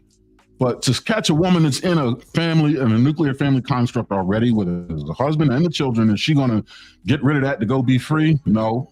And this is where what Hamp said comes in with niggas being soft. If that does happen, it's because there's some sort of softness that if it weren't there would have combated that. Because women weren't, even though they were going for women's suffrage, they weren't really trying to leave the household. They weren't trying to be fully independent. They just wanted to be able to do in the world what their men in the house could do. But when they came home, they still wanted the men in the house more than they want now. That's why they weren't divorcing as much. So what? Now, add to that. I saw one real quick, John. I saw one guy because we're talking about KP being socialized, right? Soft guy doesn't go together and be adopted as yes. Let's use this to make a point. That sounds ridiculous to me. There was one guy with a lady and a baby in a stroller. Something happened in an Apple store. I don't know if you guys saw this. It's like a few years back. He left the baby and the woman in the stroller and got his ass up out of there. I think they were shooting. He got up out of there. She's struggling with the baby and the stroller to get out of there. When we were having, salute to Cheeky and Uncle Jeff, the young guy saying, listen, I don't need all this functionality. This is a concrete jungle now. All this brute strength and force, I don't have to have. I can pay somebody to do X, Y, and Z, etc. So when you say, yo, I'm gonna sit up here and take a bullet or die, that mentality is lost. Both sides have some splaining to do when you're talking about what they willing or willing not to do, in my estimation. That goes back to the advances of society where things are before as long as the standard. Remember, I think there was also a conversation that was had.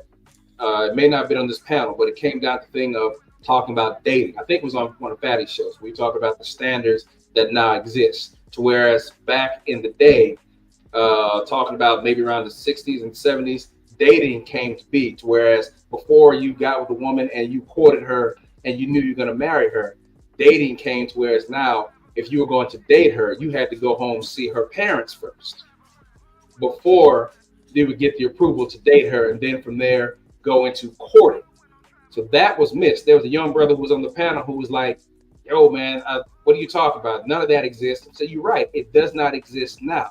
It was myself and a brother named Top Cat who was older than me. I'm 54 this year. He's about 65, 70. So Top Cat knew exactly what I was talking about. And even, it wasn't Fatty, but somebody else in the panel, I think it was Mr. Payne. Yeah, Mr. Payne may have been there, but we all recognize that that was the change right there. We were there for that change where dating, then into courting is now whatever it is these days. What that got to do with you jumping in front of a bullet? Well, you muted yourself. It goes back to a conversation we had where a virtuous woman would get that type of protection from a man, whereas an unprotected woman, meaning unvirtuous, would not. But then again, that's going to be within the realms of that relationship, because you've seen Bonnie and Clyde relationships where they're just as do or die as anybody else. But again, jumping in front of the bullet, that's going to deal with whether or not you value your partner that much, to whereas I will let my life slip before yours does. They got you, John. They got you, John. The new age mentality has slipped into your mindset. You know how I know that? How so? You said partner. Put him in the fucking bedroom. Get him out of here. Come on. If I said partner, it's probably because of the language we use. But yeah, if I said partner, it's just based upon the conversation. But again, we'll say, if not partner, we'll say your spouse, we'll say your significant other. They're all interchangeable. But again, the system will still come back to how much you are with that person, how much you value each other, to whether or not you will put your life in the line for them. So here's my what Vincent fantastic, but the reason why I pointed that out is because now I'm questioning: will you jump in from a fucking bullet? Y'all niggas gonna be playing rock paper scissors For who? your partner, for my old lady, for my wife. like this. Well, you said wife, he said partner, so they like this. Okay, bullet coming. No, for my wife, yeah. No, for my wife, yeah. That's I my know, job. I know, but the new age drizzle, etc. That's your partner. Now you like this rock paper scissors. Who gonna go get the baby out the burning house? Well, no. Well, listen. I still say this. This biggest thing is on and so forth. Men still have masculine, principle frame, and they're still going to do those things or whatnot. Men are still doing it to this day.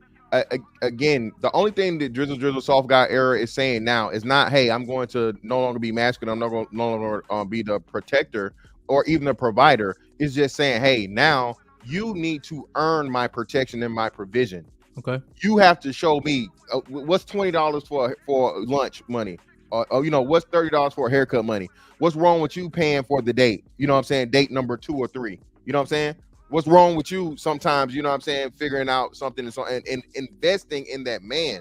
It's not saying that we're going to completely, totally lay down and, and hey, well, you go downstairs and listen to the noise, see what that noise is. No, it's simply saying that for so long, women have just been automatically due to get, protection and provision with absolutely no motherfucking investment. And now men are saying no, black men specifically, because listen, y'all been talking shit for over the last 40 years. So if you've been talking shit for over the last 40 years, baby, hey, earn me. Earn me, goddamn. Brother. Jesus Christ, man. Like, share, subscribe, tell a friend, hit that like button right now if you can. That helps the channel the most. You can go, John. I just want to read these. Shalom. Lauren Mack with the $5 says, I'm traditional adjacent. Is that sufficient in 2024? Yeah, I think so. Martin Luther King with the $5 says, niggas in blazers. Doris, salute for the member for 2 months. Appreciate you. Rather blazers than jumpsuits, right? Indeed. Yeah, jumpsuits suck if you haven't been in one. Don't do it. Brother. So, Aaron, you got your finger? Oh, okay, Aaron. So, yeah. Go ahead. Make your point. Hey, Hal, I got to step out just real quick. Hal, I'm gonna be out for just a little minute. Man, don't tell the white man you ain't going to work. You don't gotta. You want me? Hey, but I ain't got no job. Call him. You want me to talk to him? Just give him a quick second. All right. Okay. What Fantastic and John were saying is absolutely correct, but I think that's 40% of it, and I think the 60% is what you're insinuating is that men simply are not built like they used to. The probability of them, I mean, all other circumstances being perfect, the man's probability of jumping in the bullet is a lot lower today, right? There is an element of pussy. Remember a couple weeks ago, I had made the phrase that a strong man makes good times create weak men send you into bad times. Yes. You have to consider a little bit of that. Like, we're grade A examples of men today, and we're also older. The generation behind, ahead of us, the younger guys, we look at them as soft. Our fathers look at us as soft. Your father calls you, I'm sure your dad's a Marine, probably Nam era. He thinks you're soft. I know mine does. Their fathers, World War II, look at them niggas and be like, you pansy. And then the guys that they had to walk to school because there was no such thing as an automobile. They look at the silent generation as a bunch of wusses. You know what I mean? So I think progressively things are getting more convenient, and that's taking a lot of the fight out of men. Ease and convenience are the nemesis of progress, right? So I don't know that it's necessarily man's fault. I think that's just the direction evolution pushes you. So with that being said, that's interesting. So John alluded to work was a lot more physical. Well, that was the industrial era. Mm-hmm. Women became more of a force in the work market because the industrial era ended. You didn't have to swing a hammer on a glowing chunk of iron. It was a damn computer key you hit. I understand, which is why the premise that I'm painting seems so much more viable. And then if it ain't men's fault, why so much blame on the women in the first place if it was also systemic and progress and in technology that has given them the ability to do X, Y, and Z? Well, we also have because, go ahead, Aaron. You already yeah, just to answer that question briefly, like I said, it's a 60-40 split. And I think so much blame is placed on women because there's a low level of bitterness, because I would say women kind of push the snowball down the hill, initiating women's suffrage, initiating things like welfare, and they didn't intend to do it. I think it was, first of all, when you talk about feminism, when you champion one person, you inherently are taking away from another. You can't tug on a rope from both ends and expect it to benefit both sides. It's either going to be a stalemate or it's going to move in one direction, which means it takes away from the other one. So the champion feminism is fundamentally against men. You can't be pro-man and pro-woman at the same time. But again, I don't think it was a nefarious reasons that caused them to do, it just has its costs, and we manage those costs poorly as men. John? Well, to add to that, one thing I will say, just opposite what Aaron is saying, is that you can be pro men and pro women if both of them share a commonality that they both agree on that is beneficial for them both. Remember, we've heard it said in this panel, two things can be right at the same time. But again, how often does that occur is where that difference lies. But you've got to have a level of concurrence between the two to say, you know what, you're absolutely right. We can agree on this. But if you don't have that, then of course it goes back to what Aaron is saying. You got tugging on both sides of the rope. Yeah. Well, I would assume that women make the most concessions, as they should. Would that help? Help what? In terms of, well, do they make the most concessions? Yeah, as well. I mean, they're supposed to. Do they? I mean, I don't know. Well, just in terms of men changing and using a tactic like Drizzle, what is there to concede to? Because Callie Bev said in the chat, I was playing semantics when I said partner and wife, but I don't think that's semantical at all. No, it's not. Well, there's a difference here between partner and wife. I said partner, not that I support this, but because the words partner is interchangeable as part of the conversation. Now, if you look at it, partner, I would associate that with a 50-50 relationship, which means that he is not fully providing, she is not fully providing, but at the same time, you don't have a spouse, you have a partner, you have a teammate. All right, so that means that somebody is halfway out the door. Whereas in a marriage, you don't have a partner, you have a spouse. That's how I look at that, especially if you're going to be 100% where he's taking care of everything. But in order for her to get that 100%, now we're talking, what does she need to be? Of course, you go back to feminine, fit, friendly, discerning, discretion, the whole nine. So there's the exchange, to whereas he would be that guy we're talking about that would take that bullet because she has met him at that level. To whereas, again, I'm not your friend, I'm not your pal, I'm not your buddy. I am your husband, I am your spouse. If you want a partner, go look for that 50-50 type of stuff. In a 50-50 relationship, Aaron, who's supposed to jump in front of the bullet? It's still the man? Yep. And that's why I think 50-50. Thank you, Aaron. Thank you. Is that well understood? Nope. For the men, yes. For the men, but for the women, no. Mildly so for the men, because if they really fully understood it, they would know how to articulate it, and they're lousy at that. But they understand it infinitely more than women. Well, that's why I was saying that most married men are simps, right? And when I break it down, I make it known to be, again, the man is always going to sacrifice more than the woman because he's supposed to. The man is not expecting the equal amount of return, and he does it in spite of knowing he's never going to get that. Okay, he doesn't expect the wife to pay the mortgage one time. You know what I'm saying? He doesn't expect, the kids to love him like they love their mom. Your daddy. You're what I'm saying? You're the warden. You're the CO. You know what I'm saying? So you get the residual love you got left over from mommy type shit, right? Again, men, we know the deal that come with it and sign up anyway. So yeah, man, just this whole thing about where just men don't want, bro. It's cap, just pure cap. The more principled a man is, the more risk the more in danger he is of being a simp. A man that jumps in front of a bullet is a principled man. It's also the ultimate simp. You did not get an ROI for that. Exactly.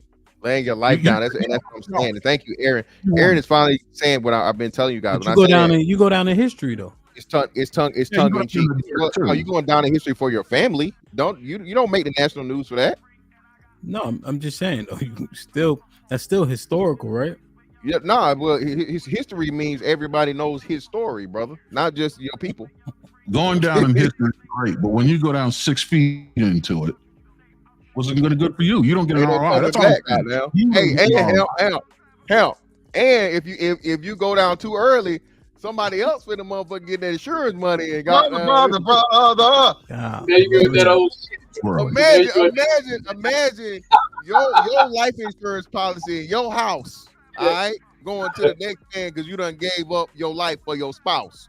Bars. Now we're moving into the financial aspect, but ultimately, if the guy does that because he's saving someone in his household before he dies, he knows that I have just continued my legacy or allowed my family to still prosper. Even though they may lose me, I made sure that they continue on because he's going to think I've lived my life. This is what I'm doing for my family. Otherwise, what's the point? Protect and provide, right? Well, I just, as we dive into this, I'm going to drop the link. Crimson, what's up? As we, I'm going to drop the link, but again, we haven't even said the title. But as we continue to walk through this, the gender roles, which is why I'm questioning John's statement does the man even believe that's his role to take a bullet for his wife? Do men even know that that's the job? Do men even know that that's the level of servitude that they have to have while being a leader?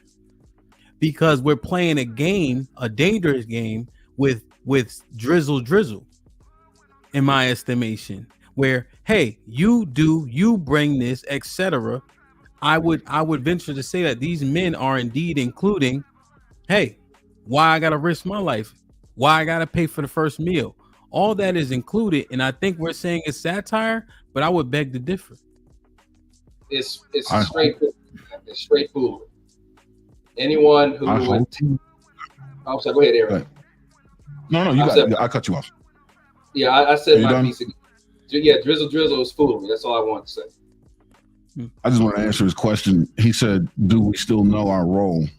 I would like to think we do. I hope we do. Maybe not. But one thing I'm sure of, whether we do or not, the trajectory of it is declining. We are aware of it less and less, no matter where that awareness is. It is in a state of descent. Now, let's also keep in mind the whole concept of what we talk about, the entitlement that women feel. Remember, going back to Victorian times, even before that, even ancient times, men evoked that. Men were the ones to say that women are to be protected. As a gender, we did that. So therefore, there's certain things that she's not going to acknowledge that we will as men, such as the statement, perfect example. As men, if we were to stand in the same room, we all know that there's a certain low level key of violence that can occur if we talk sideways to one another. Can we agree on that? I used to say it, John, like I'm genuinely not so sure. We had an episode that said, what makes a man a PUSSY, right? And Bub was asked a question. They said, Bub, somebody comes up to you when you're with your family, they want smoke, hand-to-hand combat. The sentiment was because his wife and his daughter was with him and this man got in range, he should leave the premises. That's the better option. That was the overarching sentiment for him. If somebody gets in my range and they want smoke, they're going to get smoke in that instance. no matter what. But they were saying the smart thing is to leave. So now when we couple that with a low level threat of violence, I'm not sure. See, you're adding parameters though. Maybe I wasn't clear because we're talking time. Now you're talking time and place. Yes, if you've got children, you've got a wife, your wife, there, a family, whatnot, your significant other, whoever she might be. Yes, there are those things that you need to contemplate on. But at its essence, what I'm saying, and let us not be disingenuous. At its essence, let's say that we're not there with family. It is just us men. That's what I need to pose it. Me, you, Fantastic, Eric, I don't know, Cheeky, Fat, Ali, whoever. If we're in the room, just us men, if one of us were to talk sideways, what I'm saying, there's going to be some shit because we all know that the potential exists. That's where I'm phrasing that question, or right around that part. She does not respect that because remember, it's been taught men will protect you. She needs to be protected. So therefore, it's like the girl who jumps up in somebody's face, like Brittany Renner, mouthing off, talking trash to the heavyweight boxer, one of the heavyweight champions of the world, but talking trash like, what you gonna do? Run this, run this. If she were not in a situation where she felt somebody would jump in there for her, she wouldn't run her mouth like that. But she knows it. Yeah, that's all I'm saying, man. No, I understand, but I'm questioning who really willing to get in a fist fight. Again, you have the unrestrained man and you have the unprotected woman. All right, these are two of the people that make a lot of the conversation that we have on the panel. Unprotected woman, we'll equate that to Keisha or whatever. Unrestrained man, we're talking Ray Ray and Pookie. An unrestrained man does not regulate his behavior. He does not know how to refrain from self-gratification. Everything is about, oh, my pride, my rep, whatever. What you got? What? He's always going to be in a confrontational mindset. The unprotected woman talks as if she has guns, knives, she's got ammunition when she walks over the guy's face and talks trash to him. Because in her mind, hit me. What you gonna do? What you gonna do? If she doesn't get the results she wants, she'll go sign somebody else up for a fight. Shahrazad Ali spoke of that a woman will sign a man up quicker than anything if she cannot get the outcome that she's looking. If she can't bring it with her own hands, I'll find a way to do that. But the thing is that you have those two individuals that make most of the conversations that we talk about on this panel. People who think past that moment, yes, they may walk away. They may say, you know what, my getting in a fight is not worth this. I need to think of myself and who else is behind me. But lo and behold, low possibility of violence is something that we as men will consider first. Yeah, no. Would you say women are more prone to getting in a fist fight than men, or more interested? You know, they're less prone than men. Less prone to getting in a fist fight. Women than men? Yeah. Yes. Women have a lesser propensity to get into a fight. I think so, yes. So because men have a greater propensity to get into a fight, can't that be looked at as the low-level threat of violence? Yeah, I'm questioning the low is at an all-time low where you could tell a man in his face to suck my dick and he won't punch you in the face. Because people are saying more and more, hey, I gotta lose X, Y, and Z. I got this to lose. I got that to lose. The threat of prison and etc. And I'm hearing that quite often. So again, I'm just because look where we got to, guys. Look where we got to. Drizzle, soft guy era. This is where we are. So this is the frame I'm questioning. Who would adopt soft guy era as a terminology? So when men are saying low level threat of violence, yeah, that's the stereotypical sentiment. However, look what's happening around us. You have to call it into question. You have to look at the generation now. Now, if we want to be more fleshed out, as you're saying, you have to look at the generation. My generation, all right, back in the 70s and 80s, where we fought with our fists before they started pulling pistols around 89, 90, and gang violence started popping up. Back when we were kids, hey, if you had beef with somebody, you went down, hey, you got smoke, let's do this. The worst you were going to walk away with was a well-whooped ass. But the thing is that at the end of it, hey, I can get up, come back, hey, we'll try it again later. You got me this time, but I'm going to get you next time. So now the drizzle is a result of the generations where we are right now. Okay. Think of it that way. this drizzle shit, again, that's why maybe us older cats laugh at this, because that wouldn't have played back in our day. But it works now based upon the landscape that we're dealing with. Yeah. Like, look at my brother Mo. Right? I understand we're talking about generations, but Mo looked to be my age. And I'm old. I don't mean no harm, but suck my dick gets you punched in the face where I'm from. Sorry. Yeah, as it should. All right, because that's still, hey, that's a low level situation. We're talking, that's still disrespect. Look, I made it through the 90s. All right, that's when it was open season on black men. I've been pulled out, crossed down, put my hands behind my neck, questioned just for being in the area or something like that, just for being black in the area. So I can see where this drizzle will be a factor for guys who I call non-competitive. I mean, think about it. You got a patriarchy, which is how we stand. So therefore, there is no way a woman who is bought, I won't say bought into it, but who recognizes where we are through hypergamy, she is not going to try and get behind some dude who doesn't want to work, because that's not what she's looking for, or so it's portrayed out here. For the woman looking for a thorough man, she wants him, what's the typical thing? Wants to be a high earner, 6 figures, all these type of things. Well, even not even 6 figures, but at least a high earner, someone who will make her life easier if she joins him. What are you going to get with the guy whose thing is, I think that maybe you should be the one who needs to work. Matter of fact, I'm going to stay at home. And, if you have kids, I'll stay at the house and raise them. But if we get divorced, guess what? You got to pay me alimony. Now you have to pay me child support. So let's see how you like it. They do it now. See, that's the thing. We need to understand what it is we saying, right? And here's the issue, right?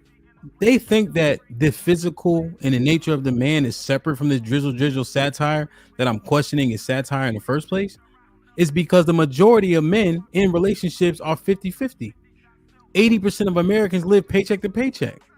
Everybody got to work. Thank God for inflation. Women accept things that they say they won't accept all the time. That's why we mentioned Pookie and Ray Ray still getting pussy, because women care about how handsome he is also. That's what I'm saying. These talking points start, not saying we're using talking points. I'm saying the talking points, the stereotypical man, this and that, they fall apart when you go outside. And so I'm questioning, based on these conversations I'm having, about where men actually stand. And we trying to say drizzle's a joke, but motherfuckers is doing it. That's been happening for 200. It's been happening for 200 years, though. Okay. Drizzle in one form or another has been happening for 200 years. I'll tell you the drizzle of the 60s. Okay. When the women were like, hey man, you gotta go. The people, the department's gonna come and see if I got a man in there. I gotta keep this welfare check. Oh, okay. You think World War II motherfuckers will look at that and say you should let that fly? Stay your ass in that house. Anybody knocks on the door, you punch them in the face. Tell them to get the fuck out. But the niggas was leaving. Drizzle. But let's go back to World War II. All right. You want to start welfare. You want women's suffrage. Was men acquiescing to women's wants? The drizzle. That's what I'm saying. It's 200 years old. It's relative to the generation before you. Okay. I mean, the generation after the drizzle generation will be looking at like, they'll be like, I mean, pause, but like some tossed salad niggas or something. And the drizzle people be like, oh, y'all are soft, man. And like, but it's the same. It's just further down the line. Let me ask you a question. Do we agree with how women are moving? Isn't that the reason why they're saying drizzle came about in soft guy era? Oh, because of the ridiculous standards requests being made. Yeah, that's supposed to be a reflection. When you say, oh, you need to make this much money, or I need to go to a $500 dinner at a 5-star restaurant on the first date, that's what drizzle is a response to. That's why, again, it's just satire. It's not meant to be something that you live your life by. It's supposed to be a means of laughing at the ridiculousness of the situation. But I think what he's really talking about is house husband, which was always more intentional. I don't think that was ever comedic. Oh, that to me is drizzle as well. Matter of fact, that precedes drizzle. Well, that's what I'm saying. Drizzle was an adopted war cry. I think drizzle was created out of satire. House husbands was like, oh, I'll have that. Like the way we took niggas from white people. Just put us in reverse. You know what I mean? Like they made it their own. But house husbands, I don't think that was to be funny. I think these niggas wanted that shit. Whoever popularized Drizzle stole that shit from Cheeky. I don't give a fuck. They called it what they called it.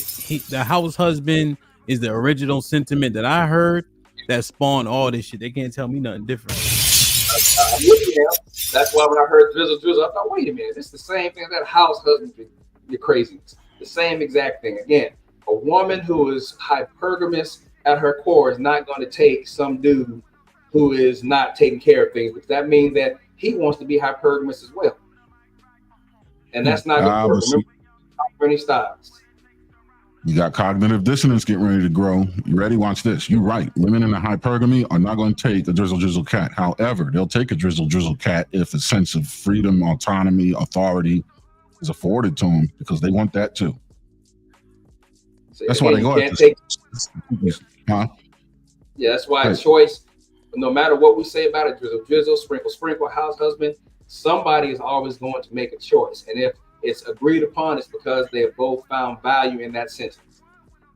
Check. Like, share, subscribe, tell a friend, hit that like button right now if you can. That helps the channel the most. I'm dropping the link. Let's talk through it, because there's a lot of conflicts happening, man. And I am afraid to play satire. It's some corny shit I would never fucking do. It is despicable in my estimation. Now, like Cheeky said, he said I walk on my hands. He might be right. Shit like that. No wonder why my knuckles is scraped, but I just can't see it. If women are play a game that I don't like, why would I play that game back? And they already don't understand based on history that we already have. It just trying to make it make sense, man. The lack of comprehension will get you far. So it was either Aaron or maybe Fantastic, we said a little bit earlier, talking about this nonsense out here flying around, but someone is going to latch on to it if something is not done to state this is a joke, this is not serious. But if you say nothing long enough, what's heard will be the first thing out the front door. Dario has been a member for 4 months. He said, get the lights up, man. John the Baptist with the $10 says, y'all kill me with the 50-50 talk like manhood is negotiable. Judah was popping. Shalom, hand piece to the channel. Partner doesn't mean equal. Businesses have senior and junior partners. More money does not determine leadership. Lauren Mack with the $2. Drizzle, men think you soft for fighting. American Negro with the $10. In short, the drizzle is the opposite of making it rain. The men are not making it rain anymore because they're not getting anything out of it. Y'all gotta stop. American Negro, I love you. Stop the cap. I DJ, bro. These niggas is having bottle wars. Not only are they making it rain, they're buying a bottle that costs $1,000 in the club and pouring it out. It's for attention. If you heard of Clase Azul, if you heard of 1942, if you heard of Remy XO, they're buying these bottles and pouring them on the floor as a competition. In Houston, I just got here. The club closed at 2. I'm like, man, that's early. But the strip club is open all night. Yo, I'm telling you, man. I'm telling you. Salute, my brother. Zagu was popping with the $2. Says, Artie's Cancel Social Club. Salute. Said 50-50 been here. That's how other races succeed. She's a spouse with the $10. Hemp. You need the other party to make house husbands happen. Just because a black woman will fuck a Ray does not mean she wants him to control her long term in marriage. This is not a thing to the masses. Well, like I believe it was Aaron was saying. Oh no, John asked that question. Are they willing to sacrifice their independence for the family or something of that nature? If 1 in 4 black women are married, are they unmarriageable or are they choosing?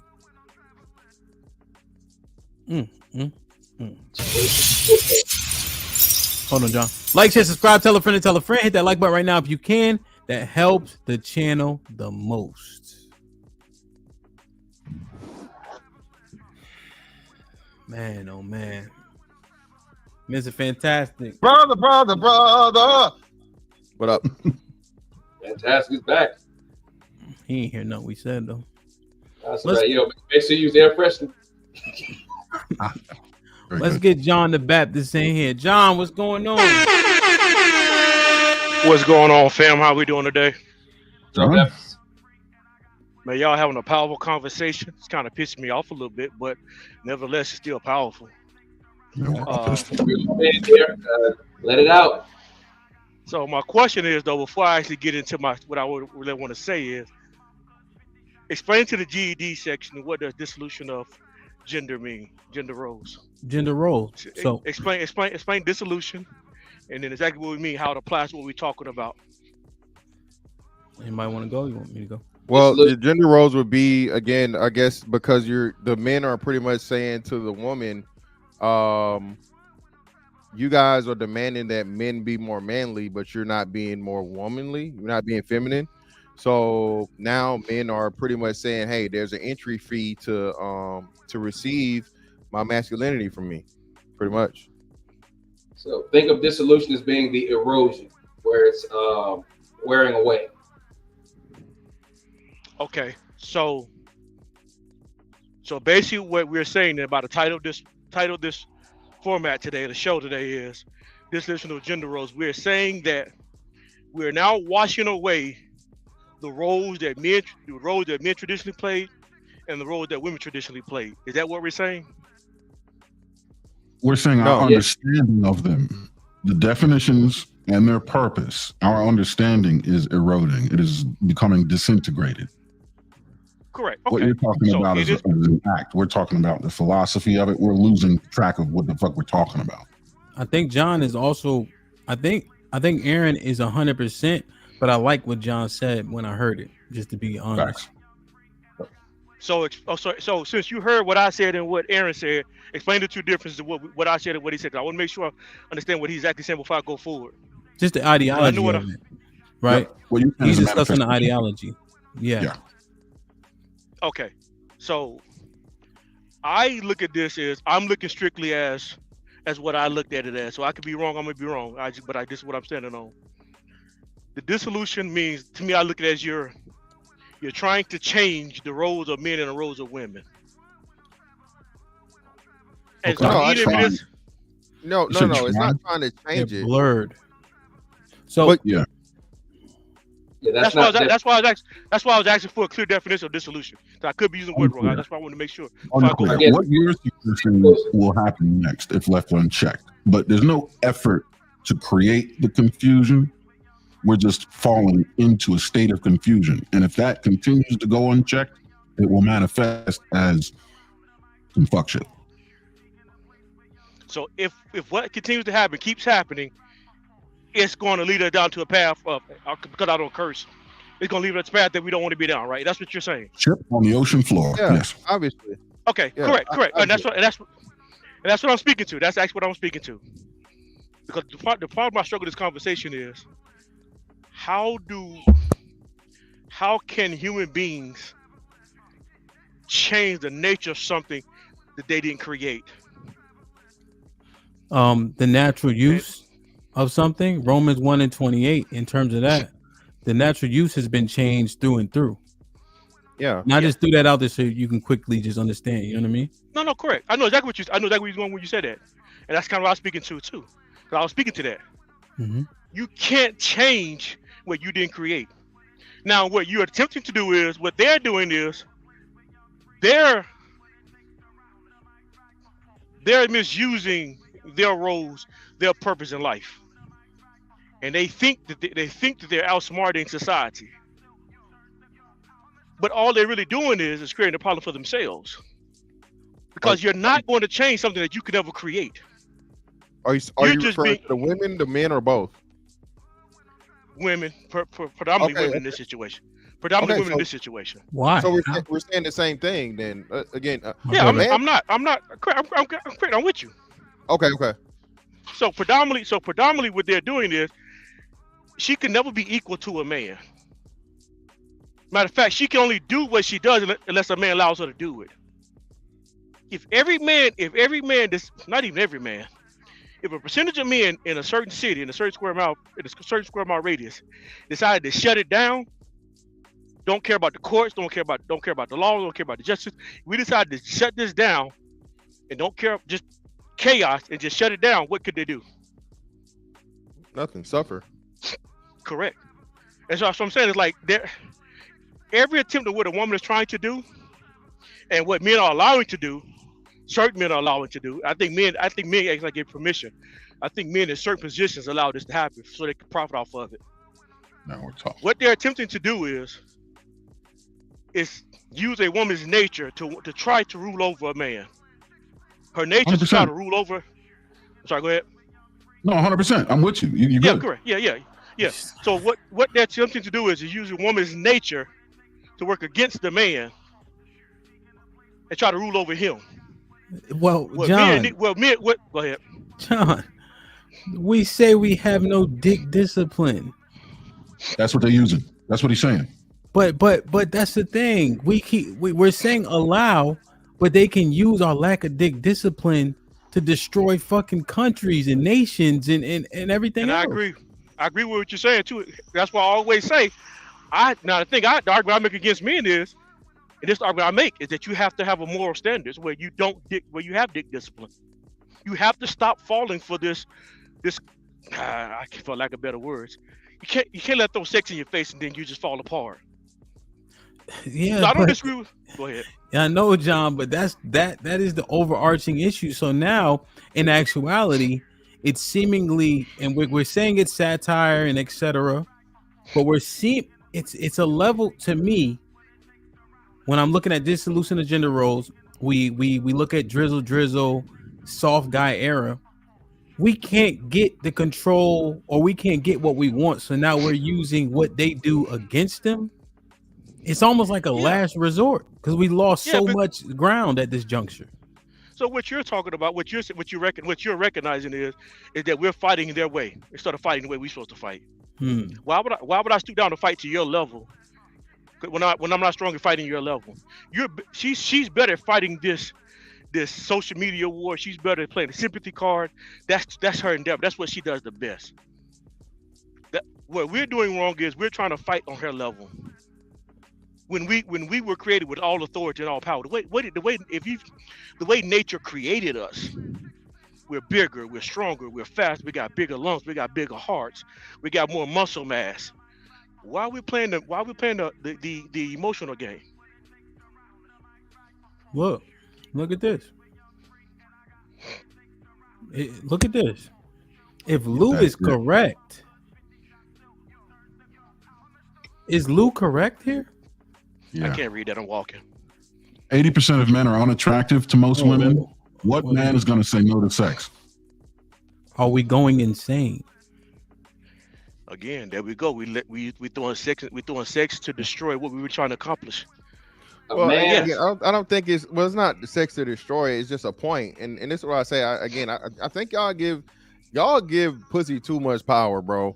Yeah. I know they say it got it for real, but come on, bro. Any man that's up here or whatever, that once you get it, you're in control of it. All right, especially you getting to the bottom of it, goddamn. So again, that's the thing as to what and then what Hamp says all the time. Look, I'm not saying a lot of men aren't privy to dealing with a lot of women, and because a lot of men do not prioritize pussy the way y'all try to make it seem like they do. Again, man. You start doing these things, and the truth of the fact of the matter is these women are far more sex craved and crazed than the men are in a lot of these situations, i.e. OnlyFans and them being willing to promote themselves sexually and all these different things, bro. So again, that's what I'm just saying. We are some of our own biggest enemies, even worse than the whole full of purple shit, bro, because we keep saying that niggas not, you know what I mean? Mr. Fantastic, let me show you this real quick. Hold on, let me show Mr. Fantastic this. Has a child while she's pregnant, still gets pregnant and has a child while she's still legally married to you. You can be on the hook for child support for that child.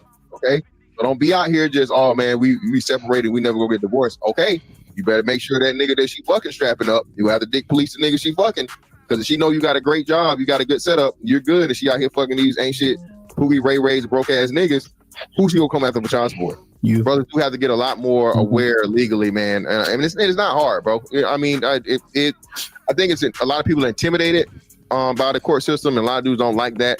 But I'm telling you, man, it'll teach you a world of knowledge. You know what I'm saying? That comes in handy, not just for you, but men. You know, watch this part. Say, hey, you got brothers, you got uncles, you may have sons, nephews, or whatever. Just to have that and understand it, because even the police don't know this stuff, bro. Is raw sex that worth it though, Mr. Fantastic? Yeah. Come on, Fantastic. Now, Fantastic. all that you just named, Mr. Fantastic. Then I say, okay, with all that at risk, is raw sex still? Yes, and brother. Listen, you have spermicidal lubricants. You have spermicidal tablets. There are a lot of things where you can enjoy raw sex responsibly, brother. Mr. Okay? Fantastic, Mr. Fantastic, Mr. Fantastic, You one of the Yes, most, sir. you one of the most smarter dudes on YouTube, right? And I ain't gonna appreciate lie. that, brother. I appreciate it. I try. But what? However, wait for it. Yo, John, you still there, man? You broke up. Look at God. Look at God. Pause him out. He's about to say Yo, something but crazy. I'm telling you, man, if Lou's right, we just played a beautiful clip of Mr. Fantastic. Brother. Fellas, No, what's man. going on? Context, though, again, the majority of men do not have children. The majority of men are being responsible. Majority Mr. of men are Fantastic, stop, Mr. Fantastic. Come on, do you want me to tell more man secrets? You know, every time I go down this path, you can't confirm or deny when I start saying stuff. Listen, the numbers don't lie. Okay. All right, Mr. Fantastic, you made me do it. Okay, my man Fuego Boss, right? He was pro-life, but then his ugly bitch got pregnant. You know what he became after that? Hey, probably the biggest Planned Parenthood supporter of all time. Like, yo, stop, man. You know you had that conversation with one of your mans. Yo, son, Stacy got pregnant. Hold on, John. Let me build this. Hold on. Stacy? You talking about Sly Stacy from the neighborhood? Yeah. Why you hitting Stacy raw, bro? That's Stacy. Yo, son. I said, what you do? Yo, man, I told her I'm here, you know, if she need money or whatever. Stop, Mr. Fantastic. You know this happens. Again, I'm not denying it happened, but brother, the numbers say that it's the minority, okay? It is the minority. Most casual or just sexual encounters do not result in pregnancies. The vast majority of them.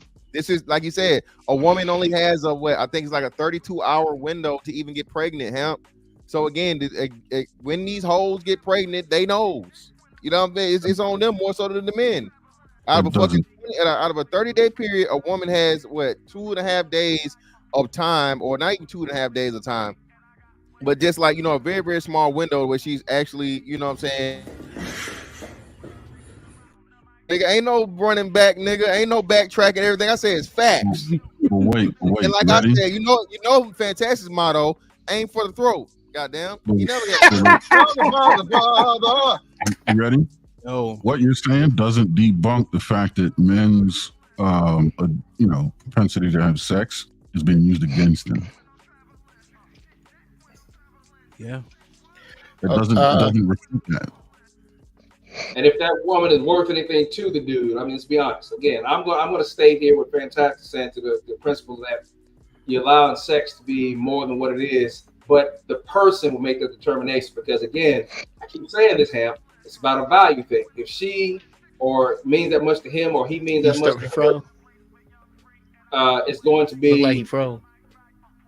Did I freeze? No, go ahead. No, he good. He good. Oh, my bad. It's just my slow shit over here. I'm sorry. So if he means something to her, and if she means something to him, even temptation is not going to take it away if there's something that he realizes or she realizes I cannot get past or do better than what I have right now because we have met in the middle. Now, some people may shirk at that, but then again, that's a description of what that person's values or their belief or dedication might be. Not saying it's bad. It's simply saying that if you have discipline amongst us between you and the relationship, and you know where you stand with this person, then somebody else rolling up for a hot second, maybe even a minute or an hour, it's not going to sway you because you know what you will lose in taking advantage of that 1 minute of 15, 20, 30 minutes. Hey, I'm telling you, a lot of that shit go out the window, man. Mike Tyson said everybody got a plan till they get hit. And again, the lack of control and discipline is costing us. Now we saying let's adopt what they do to us to get them to see the big picture. And I don't see it happening based on the history that we have. Based on the history that we have to assess. Uncle Jeff, what's popping? Fellas, what's up? I think we're all here at a mile. First off, is me and John the Baptist, are we underdressed? Because it looked like dress coat day. It looked like it's sweat jacket day. Should I go? Well, we had Uncle Jeff, just for context, we had assembled the panel. Myself, John Henry, and Aaron. We went for about an hour and a half. Now we dropped the link, so everybody's good now. Oh, okay. All right. I know. I think we're trying to factor out a demographic of men that isn't present here. Simps. You can never factor out simps. We're married, Uncle Jeff. Remember, Mr. Fantastic said we simps. Oh, because we're married with simps? Yeah, me. Oh yeah. Aaron, and John well, I can. Okay. Yeah. Okay. Yeah. We are simps. Oh, okay.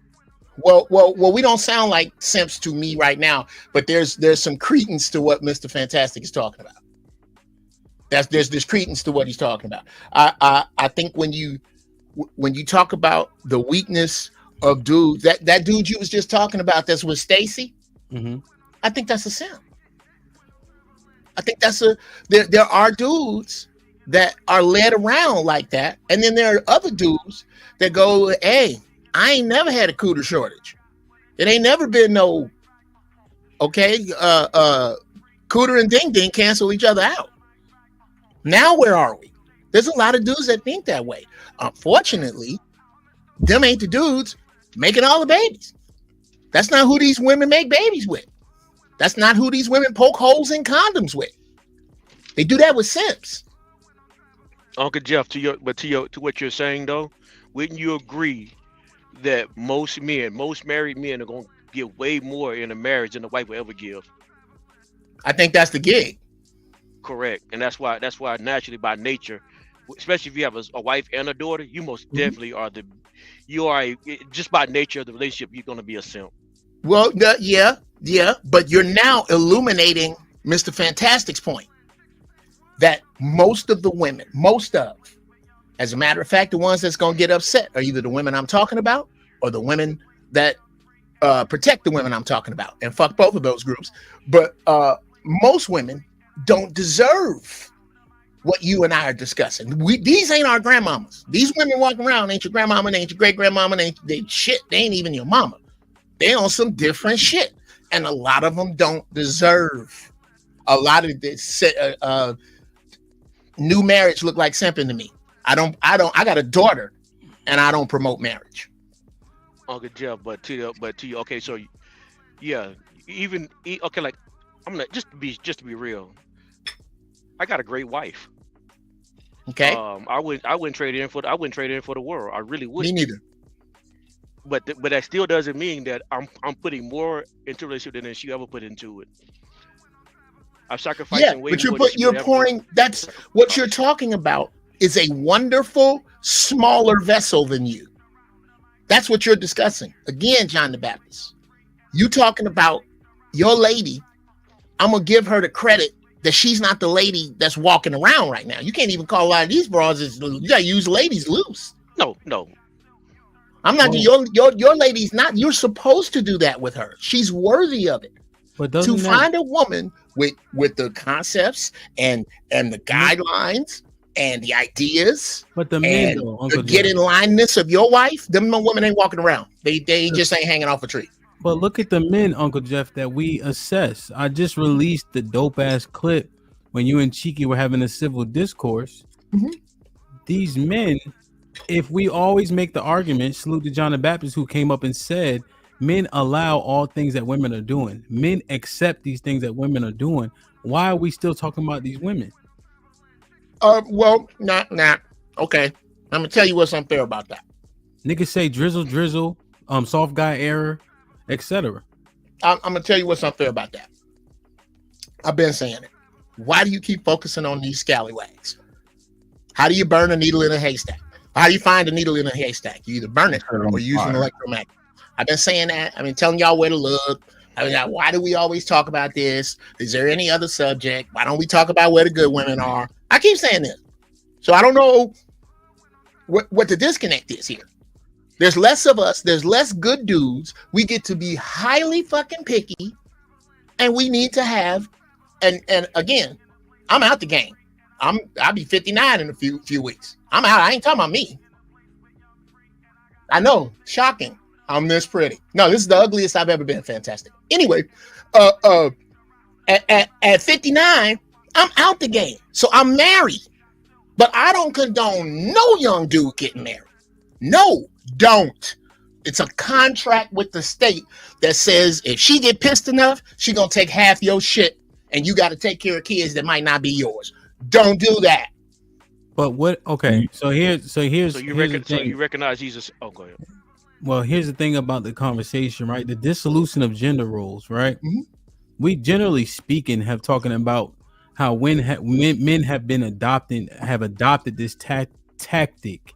People keep saying it's satire, this satire, that. I beg to differ, especially the way we question the manhood of the younger generation.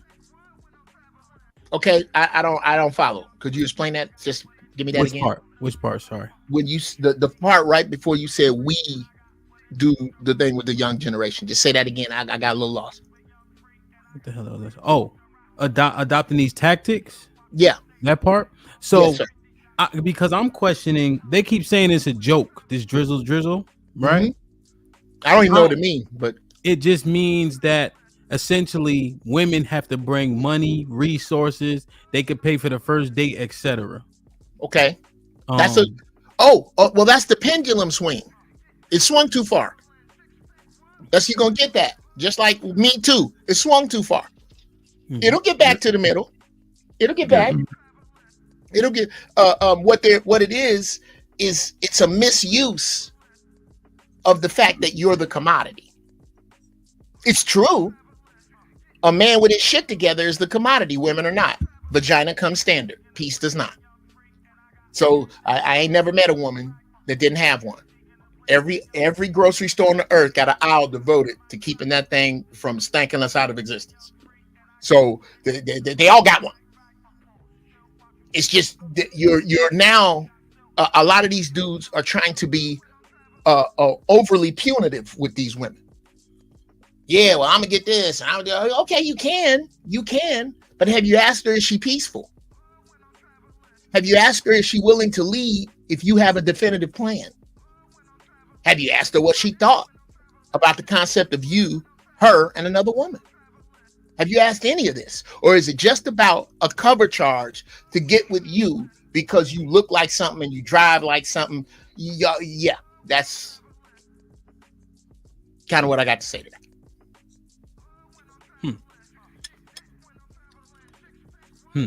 I don't know, man.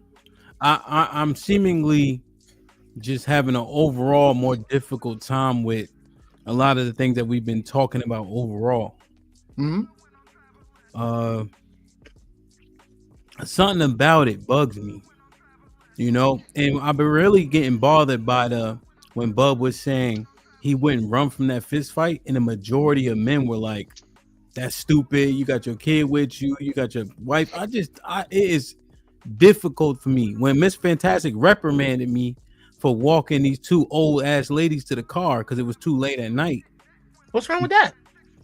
He said they could have beat me up or called the cops. No, lucky they never pepper spray your big bear ass. That bear mace. That's what it was. Back up, big black man that I don't know. Yeah, it just the world is falling apart, and it are the women the catalyst for men's thinking, or are men just really just softening up?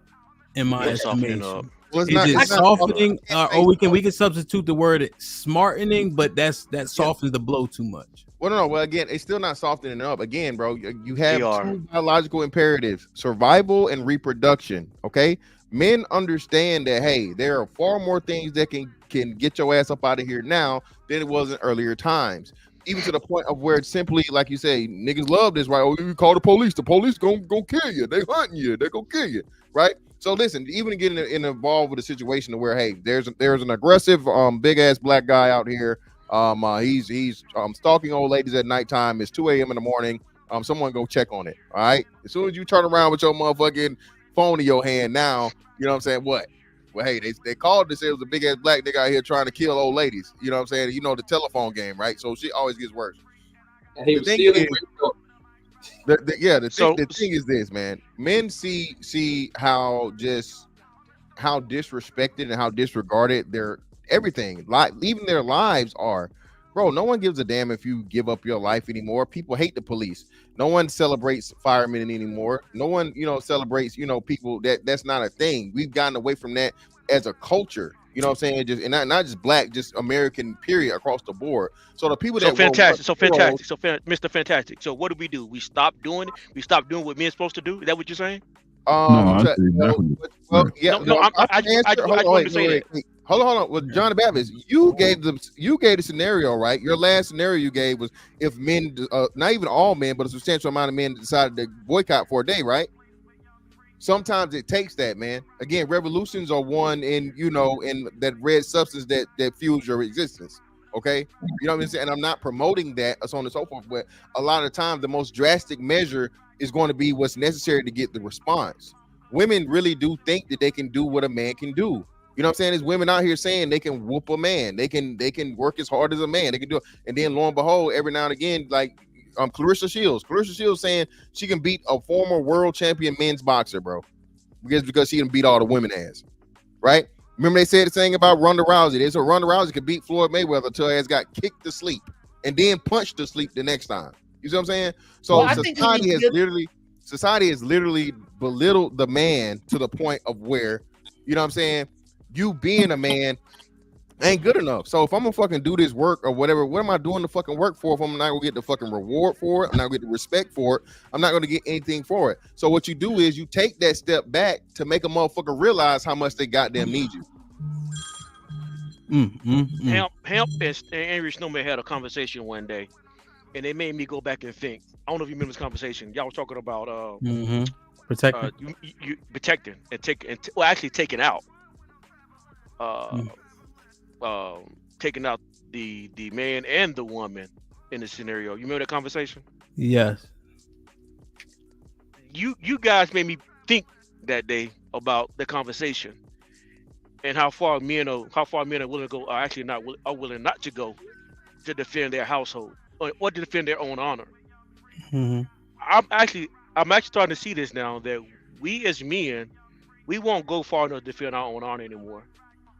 We don't see ourselves as vital and important. That's my 2 cents. I'll stop right there. Like, share, subscribe, tell a friend to tell a friend. Hit that like button right now if you can. That helps the channel the most. Already canceled Social Club with the $2 says, isn't 2 incomes the way to generational wealth? Yeah, that construct is pretty solid. Uncle Jeff, did you want to give some commentary on that? And I'm gonna get op from the Norman. 2 things. One, like we was just talking about how women think, like Clarissa Shields. Some dude ought to step up and whoop her ass. Like I can't think of the man's name, but he put $1 million up against McDonald's. Clay Travis Yes. was out there. And shut the WNBA the fuck down. You ain't heard no more words about it because they know that's the problem with the WNBA. They can go get their ass whooped right over at Venice Beach. They can get their ass whooped at the Rucker. They get anywhere dudes play. Anywhere dude, I be out here doing this. Any major playground where dudes be at, thank you. They can get their ass mopped anytime they want it. And what needs to start happening is you need to start mopping their asses. Okay, you better than me? Well, let's see then.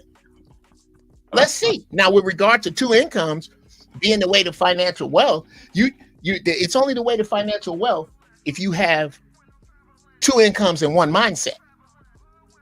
You got 2 incomes and 2 mindsets. That's a way to financial ruin. You got a problem. Damn. And also, let me get op in real quick, Johnny. You could jump in. Clarissa Shields bugging, and my thing is they know they bugging though. Like they know it though. Go ahead, John. Then I'll get op in. Golly. Yeah, it's what I not was- only. Oh, go ahead. John Henry. Go ahead. Henry. So what I was saying also, I can go with the two incomes, right? But it needs to be of significance, of worth. Two people making, $20,000, that's 40,000. There's not a lot of generational wealth there, although still there can be betterment for the home. But if you're looking at two folks who are making, let's say 100 a piece, both of them making 100 over 100K a piece, yeah, you can see generational wealth come. But anything below that, I would say you have generational sustainment, which is still with just as good as wealth. If you can make sure that you can find a way to your family can sustain on what you make. I disagree with that. Hey, Op, when you come back on camera, I'll bring you up so you can get your two. Oh, there you go. Hold on. Let me get Op in. Op, what's popping? Yo, what's good? My audio good? Yeah, you good? What's popping? I'm chilling, man. What's good, everybody? Hating on your hair because my shit is gone. Greetings. All right, so Ham, I get what you're trying to do. You know what I mean? You bring correlation in with what's going on with men these days. I get it, but I think you making a little too serious with the drizzle thing. Like it's just a joke. It was going against the sprinkle thing. And when you look at the brothers that were saying it, they literally say that, and they made a video about that. Yeah. And they're paying attention to how the women are reacting to it. They were like, well, if you're going to take a joke like that, then we're just going to keep trolling, just keep having fun with it. So if you worry about other dudes doing it seriously, that's where it's going to be a problem. And I get it. It's a fad for everything that takes off. Just like with Kevin Samuels, you had dudes who, and rest in peace to the brother, but you had dudes that try to follow him and wasn't doing it correctly. So they'll take his talking points and use it badly. You know what I mean? So I get what you're saying, but 50-50 has always been that. So has a house husband and all that, which a lot of women say, oh, well, I can take care of a man too. I don't need a man to take care of me. I don't want to be the one where I'm taking care of everything in the house. I need my man to help me.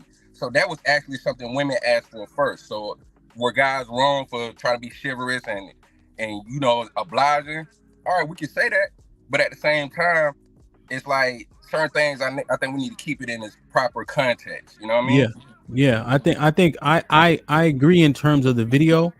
However, I've seen dangerous shit be taken and ran with when somebody was joking. Right. And coupled with those other movements that may have been more sincere, this seemingly can be the icing on the cake, because there's so many brothers out here who feel at a deficit when it comes to women. They feel. There's a stat out there that says 80% of men are unattractive. So the men who adopted Kevin Samuels' talking points, even though they didn't qualify, will take this and look at it the same way and perpetuate it and continue the negative results. That's my concern, Op, is that they like, well, fuck them hoes. Let her pay. And they already ain't getting no pussy. No, see, I agree with you on that. That's why I was just saying certain things is always going to be a fad, no matter good or bad. You can even look at Christianity. You got people that are good Christians, you got good Muslims, you got good everything, but there's always an extremist in it. What shows over the test of time is the people that actually stick with the principles of what they're talking about. So it don't matter. That's just like you got a nice suit on. I don't know if you got it from JCPenney's. I don't know if you got it from the men's warehouse or what. But you got a standard that people can choose from in different things and how they want to do. What matters most is the people that stick with the principles. You feel what I'm saying? So I don't think there's nothing we can do about that. That jacket is definitely from JCPenney. This one? Maybe. I'm just fucking with you. I'm just, because you had on the one with the spinners. You had the spinners thing on the other time. Just fuck with you. I got mad jackets, Uncle Jeff. Uncle Jeff, you remember the blue light special? Come on, man. Okay. The blue light special, nigga. How you think I got my sneakers for school? Here's the issue. Here's what issue with joking around a bunch of men that are, I would even call it traumatized by women at this point. They even talking about you can't even cold what's it called, cold approach anymore. You know, I'm 38, so when I was outside, if you see her, you go talk to her. Come on, bruh. The men are so traumatized, we can't even do that. you know. And so I get nervous introducing shit like this to that demographic of men. Is because they already traumatized. And I'm not even calling them scared this time. I called them scared last time. But the trauma surrounding even approaching women, with the rejection that we faced, coupled with shit like this, is dangerous. What you think? I mean, I feel you, but like I said, ain't nothing you can do about it. You know what I mean? Like, you can only pay attention. Like Uncle Jeff said this. He was like, instead of us worrying about the wrong heifers, let's worry about the good women. And I agree with the brother. And matter of fact, no disrespect, but I came on the panel because it's a panel of brothers. Like, when the women be up here, a lot of women, they be cackling and saying crazy shit. It's hard for me to watch the show because you will have brothers come up here and say reasonable things, and then a woman might see something in the comments, and you'll tell them, don't be in the comments. And then when they come up and they try to be respectful, it's nah, nigga, keep that same smoke you had in the comments 38 minutes ago. You feel what I'm saying? But so, Op, look at this, Op, though. Just to interject, though. Okay. What if you was on a panel, right? Because let's make it make sense. Right. Or no, not even, no. What if, how old are you, Op? I'm 40. Right? So when Facebook was popping, right? I'm talking wild shit about Op on Facebook. When I see you at the club, is it lit? When we was young, I used Facebook on purpose because we was young when it first came out. Op ain't shit. He a bitch ass nigga. Suck my and I see you at the club. How's it go? Now, all right.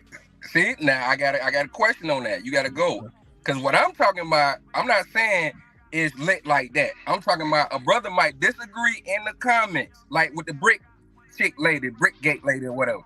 Dude could say, and I seen it, dude will say something like, hey, you can't be out here moving wild, man. That's why shit would happen. And then the women would be like, no, that don't mean it's right, nothing like that. Then you hate women. It'd be like, let me explain it. And then they be like, no, nigga, keep that same energy. Hey, I ain't gonna hold you. I was doing my due diligence, right? Niggas be talking cash shit in the chat though. No, they do. And then they hit the link and want shit to be hunky dory. And the women is on that type of time. That's why I gave you the Facebook analogy back when it was popping. Like, yo, anything you said on Facebook, I agree with you see, like it's a little. Life, yeah, I agree with you. Know, I don't know, and I had to use that more so for men. You know what I mean? But when they get on the panel, they be talking hella shit in the chat, and even though they're supposed to see out the chat, you know they don't. Yeah. And so, oh no, my nigga, you were just talking shit. Let's get it popping. And what about when dudes be joking though? They ain't joking with them. I think I seen some cats be joking in the comments, and then I'm saying that the ladies ain't joking. The ladies ain't joking. That's what I'm saying. So I'm saying, think about it. It's the same situation when dudes joking versus us, like, because I heard you say something earlier, and I totally disagree with you. Like, we should adapt this women's way of handling it, but that ain't the way the women handle it. Because we're joking. The women are actually serious when they say sprinkle, sprinkle. The dudes saying drizzle, drizzle, they joking. And it's like, yo, instead of us getting mad, instead of us becoming incels, we gonna joke. Because from what I've seen, the dudes who started it, they actually doing well off. Yeah. So is that the question that we're asking though? Should we be joking with this comment? Should we be joking with this comment? Should we be joking as men? Yeah. I'm just asking. It's a dangerous joke. It's a dangerous joke to me. I think so too. Out in the wild, man. Some jokes. So hold on. So you say. Go ahead, Op, get in. Let Op finish because he go ahead, Op. What you about to say? Yeah. All right. So real quick. So you saying that it's dangerous to joke like that, even though they don't mean it. And you know why? Because you brought up a great point. In the KS era, a lot of niggas was using shit that did not apply to them, and the perversion ran rampant. So when men hear this, right, just how we heard it, I didn't even see the video. Think about the niggas that's had a deficit. If 80% of us are deemed unattractive, these niggas already got disdain in a level of vitriol to an extent. Not all. So then I gotta finish the question for you. So are you saying if the dudes actually take it serious, that they ain't gonna deal with a woman unless she brings something to the table? How is that dangerous where dudes is gonna be like, if they actually take this seriously, where they stop dealing with females that ain't doing nothing for them?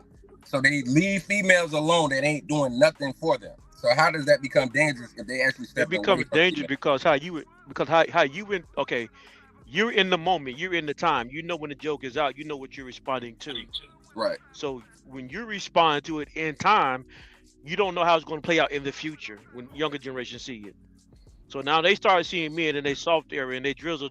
I don't know the context behind it, but now they see men in their soft area and they drizzle. They think, well, they may start to imply, well, this is how men act in that damn time. Maybe we need to carry on this era of what men did back 10, 15 years ago. How does it play out fast forward down the road?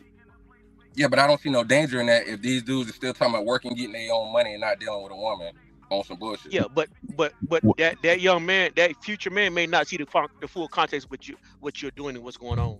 He only sees that 10-second clip. What they're concerned I'm just about. not seeing the danger. I'm just not seeing the danger part. Okay. What the concern is the potential for there to be an overcorrection. The guy that's making the joke, like you said, is the guy that really in real life has his shit together. But there may be another guy that doesn't have this shit together that heard the joke and take it seriously. The momentum developed by the guy that doesn't have his shit together may overwhelm whatever momentum is developed by the guys who do have their shit together. They're worried about an overcorrection. They don't want that train to start heading down the tracks because if it goes runaway, we're fucked. Go ahead, Uncle Jeff. I'm with Op. I'm with what you're saying, brother. I think the problem is when these dudes talk about what a woman has to give, they're not talking about the right things, in my opinion, because of a dissolution, and let's use this as a verb, of structure.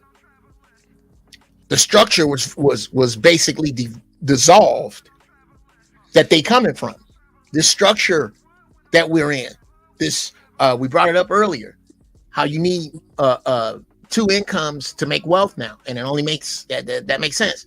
I think the question I have, Hamp, is do you think that how you brought up brothers are traumatized and they don't want to approach women has something to do with how many of them aren't getting laid? 100%. I mean, you have not because you asked not. If you can't, that's some soft ass shit. I ain't raised none of my boys like that. And then you go to a club and see niggas on the phone over here and women on the phone over there. If you don't get the entire fuck out of here with that, walk over to that girl and go, "Hi, my name is Chuck. I thought you was nice looking. I thought you should know, and I'd like to talk to you for a few minutes." If that broad don't respond to that, you have just dodged a fucking bullet. Yeah. If a woman cannot positively respect a courteous, well-dressed man coming up and being courteous, nigga, what's the complaint? She's doing you a favor. Most of these horrible broads, this is why I don't understand the complaints about them. All they're doing is going, "Hey, over here, I'm uncoachable." That's a great, thank you. Thank you for being hoochies. Thank you for dressing with your ass out. Thank you for your dumbass shallow ideas. Thank you for thinking I got to do this dumb shit and I can't take you to the cheesecake factory. Thank you, thank you, thank you. Now, with the good women, please go out of your fucking way to separate yourself from the scallywags so we can find you. Niggas not outside, Uncle Jeff. They not even approaching to see who's who. See, that's okay. That's I'm working on the solution. That also is the problem. No, but in terms of the women separating, even if they did, niggas wouldn't know because niggas ain't going over there. Okay, well then I guess this is unsolvable. Well, I'm just saying, like, and you see my plight, Uncle Jeff. Now here's another thing. Oh, yeah, but we gotta. I'm like, golly, we're building a wall, bruh. A wall got 1,000 bricks. Mm-hmm. Okay, I can't stop at women separate yourselves. I can't stop at men be assertive. I can't stop there. Mm-hmm. You got to understand the whole thing. I get everybody's side. These young dudes looking at their uncles that had great jobs that's living with their grandmamas because some broad cleaned them out. I get that. I get that. But if we're saying everybody, I say the same thing. If you're going to tell me that all the women, and let me just go with my preference, all the black women in the Alpha Centauri quadrant are horrible. Let's say that. If that's what you feel, if that's true, let's research that. But if you're not, and there are some women who are worth your time, then why the hell, no, let me say it how I feel, why the fuck are we spending all this time on these horrible broads? What about where are the sisters worth it? What should I be bringing to them? And what should I be looking for from them? Nobody ever discusses that. All we discuss is the dysfunction. How about the solution? Well, yeah, no, 100%. I think that's what we're working towards. I think we got slightly derailed, but it's actually a good derailment because the dissolution of gender roles, the lines are blurred tremendously. Men with standard and principle, I would argue, don't stand out. Men with principle don't stand out? Okay. Yeah, because I think in terms of that, just like needle in a haystack, we could argue it's the same on both sides. Absolutely, brother. Absolutely. I'm just trying to put the good people together. Don't stand out. But if the good people are focused on the bad people, how does that ever happen? No, you're right. But the men with principles, I don't even. Somebody say I must have never heard of a needle in a haystack. Hold on. Yeah, y'all don't hear the feedback? Yeah, I heard that too. They muted. Come on, mute. Huh? John, mute yourself real quick. No, it's not John. Is it Op? Oh, Op, something happened with your connection. It's giving some feedback. You disconnected from your car, son, Op? Damn, Uncle Jeff, what were we saying? Sorry.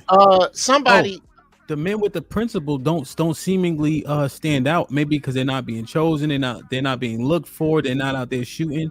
And then when you have a principled man, it's almost like you looked at as like him, like a widow. Who's not choosing principled men? I mean, who's not recognizing the principled men though? Is it the women or the men not recognizing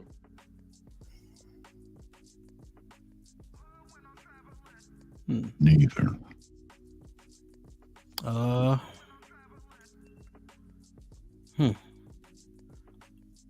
don't think they're recognized by women, but I think my greater argument is that there's less and less principled men.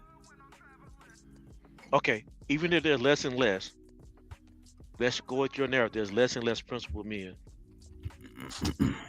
Can we recognize as a society a principled man? That's the question I need to find out. No. Okay.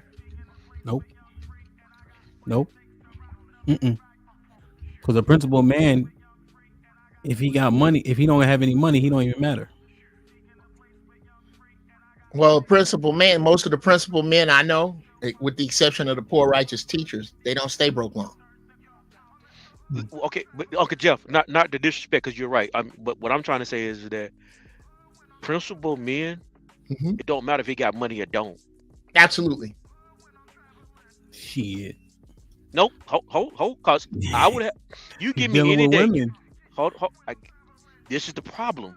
This is the problem why I have with conversations a lot of times, because this is what brought me up early, because we always say 50-50, like 50-50 the goes with whether I can be a man or not. If a man doesn't make the money, but he brings, let's just but he brings order to a woman's chaos. He brings structure. He brings discipline. He brings everything that makes your life successful to build the foundation for you to build off of. I don't care how much money you have. If you don't have those things that we just talked about, you can't keep the things that you just talked about. You can't keep nothing else. No, I 100% understand. So my question to you. So go back. We all saw Scarface, John. Scarface. First you get the money. You talking about the real Scarface, the 1980s. Then you get the money. Then you get the power. Then you get the pussy. You get the respect. So unfortunately, is that man's principle? But go ahead though. I'm just people are less. See, a man with money, people are more apt to listen and hear, although it be unfortunate. So what I mean, like you said, who's gonna recognize it? Who's gonna recognize a broke ass nigga with principles? Who's more likely? Are they likely to? Is the point? Like, let's be realistic. I think most men understand though. You're right. Okay, to answer your question directly, no one's gonna listen to him in this day and time. You're 100% right. But I think most people understand. Most men should understand that if a man has principles, and which he knows, and you can see that this man is a principled man, you know that man is more valuable to society than any man with money. Okay. I vehemently disagree with that, brother. Okay, go ahead. Vehemently. Let me say this, Jed, and I'll let you have it, because I think I think a man who is principled, money will come. Yeah, absolutely. But what I'm trying to make weight is it don't get stuck on the money, get stuck on the principles. But sure. But this is we talking about a bunch of moving parts here, gentlemen. We gotta. Yeah. Oh shit! What's up, Mike? We gotta drill down on one topic. That's all over the place. We can talk about just principles as a subject. There's so much there with dudes who have like somebody said a principled man should have money in the chat. Well, I asked you to explain Jesus, Malcolm X, and Dr. King. All of them died principled and broke. So it's not just principles. Men who follow their principles and they're galvanized in something generally don't stay broke long or forever. They don't. But principled and money are not connected. It's just principled men tend to be disciplined, and it requires discipline to amass resources. That's the key. But they're not that's the word we're not. That's why I really came up. We're using money. Hold on, I'm checking Mike. Hold on. Can I ask all the men answer the question? Which one would they rather have, principles or money? Principle. Of course, we're gonna say it until they put a briefcase in front of motherfuckers. Not all money is good, buddy, man. And not all principles are good principles. What, John? But the best phrase I ever heard on commercials. What would you do for a Klondike bar? Niggas can sit up here and talk all that shit about their principles, but niggas is up here using pronouns because they at work and shit like that. That's a paradox here. If a person doesn't have principles, you're asking them which would they do for a Klondike bar. They would get the Klondike bar. They're already unprincipled. But a man with principles understands the importance of principles over money. It's a paradoxical question. What I'm saying, the question John asked, though, question John asked, I just used that phrase. The question John asked, I would venture to say the men up here are going to say principle. I'm saying that I don't believe us. Well, principles can lead you to money on a much easier road than money will lead you to principles. You get hit Powerball with no principles.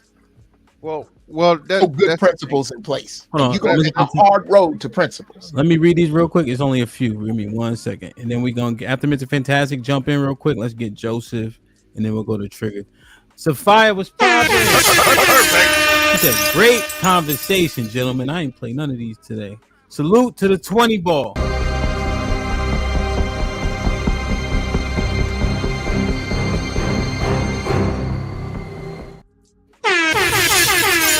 Appreciate you. JC, salute. I don't know what you meant to say, bro. Lord Lou, salute for becoming a member. What up, buzzing, bird, flip a dozen.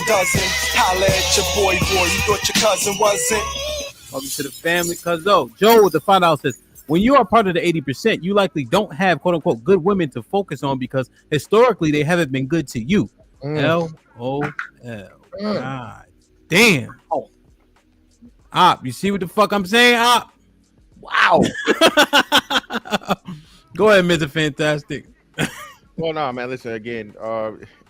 Principles are that, and the thing is, if you buckle, fold, or anything in situations like you said, man, it's a lot of situations where you can say you got a principle all day, but when other people's lives are on the line by the decisions you make, that doesn't make you unprincipled. It makes you just realistic and understanding what life is. You know what I mean? There's plenty of niggas that's, hey, I ain't taking no shit from no nigga. I ain't taking no disrespect. The nigga pull that blick out and put it in his face, and he take disrespect that day. He know to shut the fuck up. All right.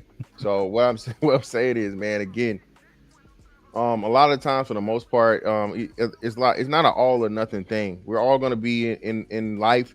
You live a long enough life, you're gonna be put in a compromising situation where you may have to motherfucking lay it down for your principle, or you can lay it down permanently. Just saying. So, Mr. Fantastic, you're right, and I'm not even arguing with you. John, let Joseph get in real quick. He been chilling. Okay, my bad. 10-4. Joseph, what's popping? What's going on, man? I wanted to keep up with the theme of the show, man. So I went and got shit like that. No doubt, man. No doubt. This is indicative. Why are you niggas dressed like y'all came from court? Black men had. Uncle Jeff, I've been arrested mad time. I don't get dressed up to go to court. Go ahead, Joseph. There you go. Yeah, Uncle Jeff basically he said everything that I was thinking and some of the things that I've been saying, but I get it. Some people going to just dismiss me as being crazy or what have you, whatever, you know. Everything that I wanted to say, so I'm gonna pass the mic to him. And Jeff, I appreciate you got hours of you are who you say you are compared to a lot of these people that come on these panels and are only YouTube famous. My man, and you know what, brother? Thank you. Another subject. Thank you so much for that. By the way, you make a lot of valid points, but don't be mistaken. You are fucking crazy. But crazy ain't wrong. Crazy ain't nothing wrong with crazy. Randy Quaid was crazy in Independence Day. That crazy motherfucker. Now look at us now. Anyway, that was a movie. That was a movie, though. Joseph, your sound keeps like flashing, like it's going. Yeah, your sound jumped out. Anyway, I think we something fantastic just touched on is when a dude put that heater in your face, you're gonna take disrespect that day. That's the principle of wisdom in place and interacting wisdom. It's not wise to pop shit with a dude with a weapon in your face off safety. That's dumb. Listen, so that's out of my principle. I'm not finna show my wife how tough I am with a nigga with a gun in my face. That's stupid. That's unprincipled. It's about having here. Yeah, I'll say this and shut up. I believe that if your principles are simple, your decisions often will be hard, but they'll never be unclear. If you keep your principles simple, family come first. Well, I got to go make this bread. My son got this plate. I've been helping him study. Keep looking forward to it. He's been bragging about me being there. And somebody called me with some bread that I can pass. I'm not talking about the kind of bread I can go get and set my family up for a year. That's one thing. But if this is just some bread, it might be hard for me to go, shit, man, I can do X with that. I could do Y with that.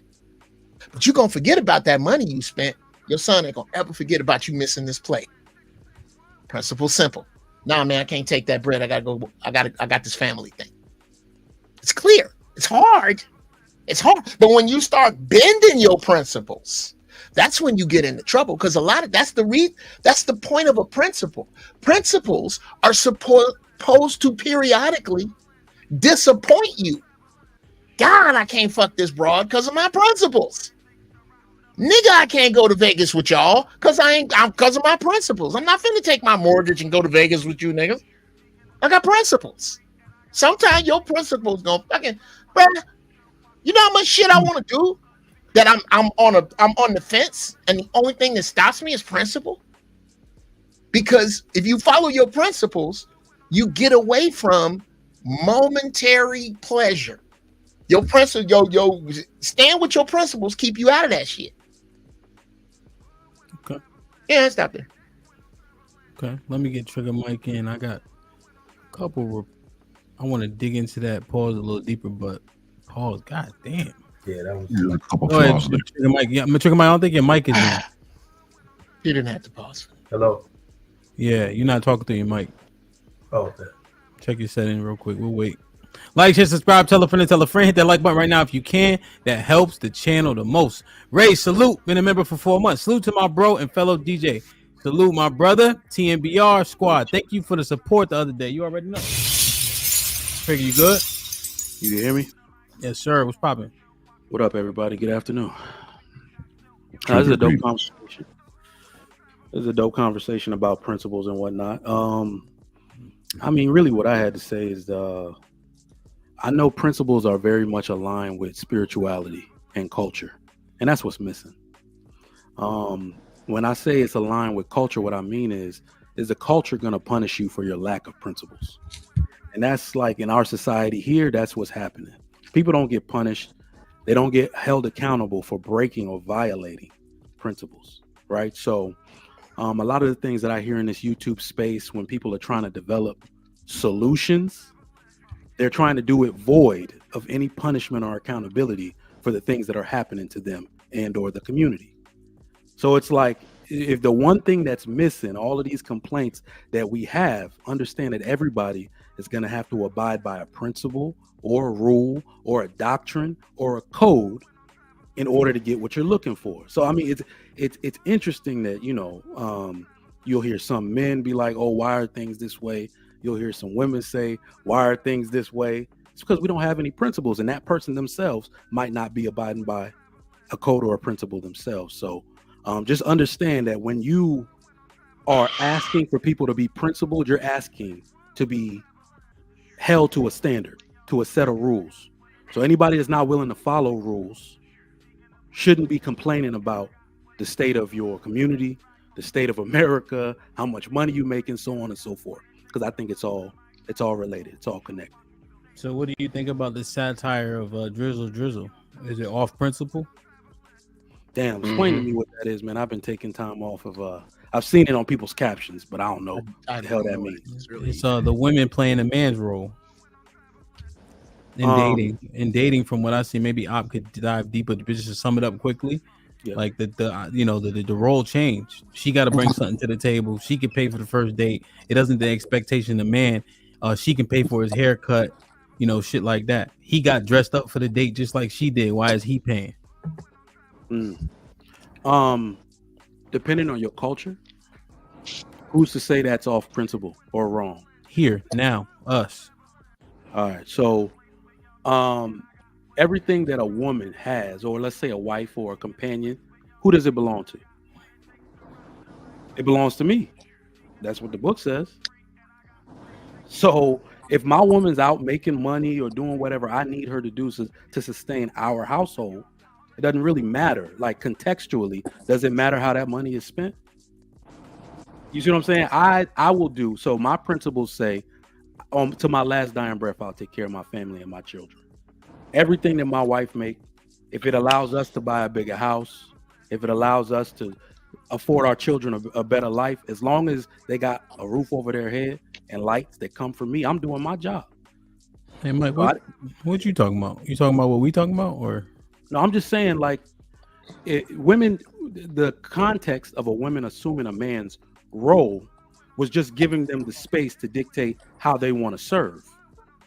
That's it. So if you want to serve by going to work, serve that way. If you want to serve by staying in the house, serve that way. But we allowed this latitude, so it doesn't take any of my manhood that my woman works. It doesn't. Okay, so you can dissolve. So go ahead, Aaron.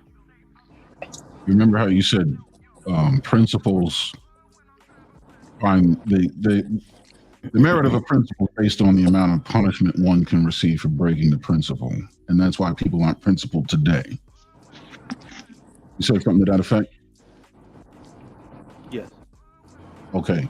Now, use that same logic in the Drizzle situation where you're saying everything she brings home is yours and that she should be subservient. But what I'm saying is she has the power to exact punitive measures by withholding resources before it hits your hand. If she went out and secured the resources and has to deliver them to you, she can put a break in that chain punitively. Now you're kind of fucked. No, you're not. How you gonna combat that? If you're not bringing in resources, if you're a house husband and she's 100% provider, how do you combat a punitive measure? I didn't go that left with it. So I didn't say even if you go a little less left, let's say 70-30, but the drizzle is just pretty much a reversal of roles from traditionalism, which is a man's a sole provider or majority provider. But Mike said it's all fiction. Well, sorry, I read this chat here, but what Mike said is whatever the man delegates is what it will be. So are there even gender roles, or are they dissolved based on what the man wants? You know what I'll say to that? I don't believe gender roles exist. I believe these are more so natural roles, and we're messing with them. We're trying to pretend like we can outgrow or outsmart nature. So let's put it this way, Aaron. So I understand what you're saying, and you're right. I watched this happen on a few shows where the woman makes 100% of the bread, and she asked the man to be okay with it. But women don't want that role. Like if they make 100% of the bread, it doesn't look the same. They can replicate what we do, not why or how we do it. So you see, so if she can make 100% of the bread without mistreating her man, you see what I'm saying? You know, and if he's taking care of what he needs to take care of, but we know that's not really possible. If you let women choose what they want to do and men choose what they have to do, the world would look somewhat the same exactly as it is now. Women don't want to assume a lead role. They don't. Why you say that though? They're largely hold on, somebody got like a feedback. Hold on, let me just mute y'all. Just mute if you're not talking. I just wonder, right?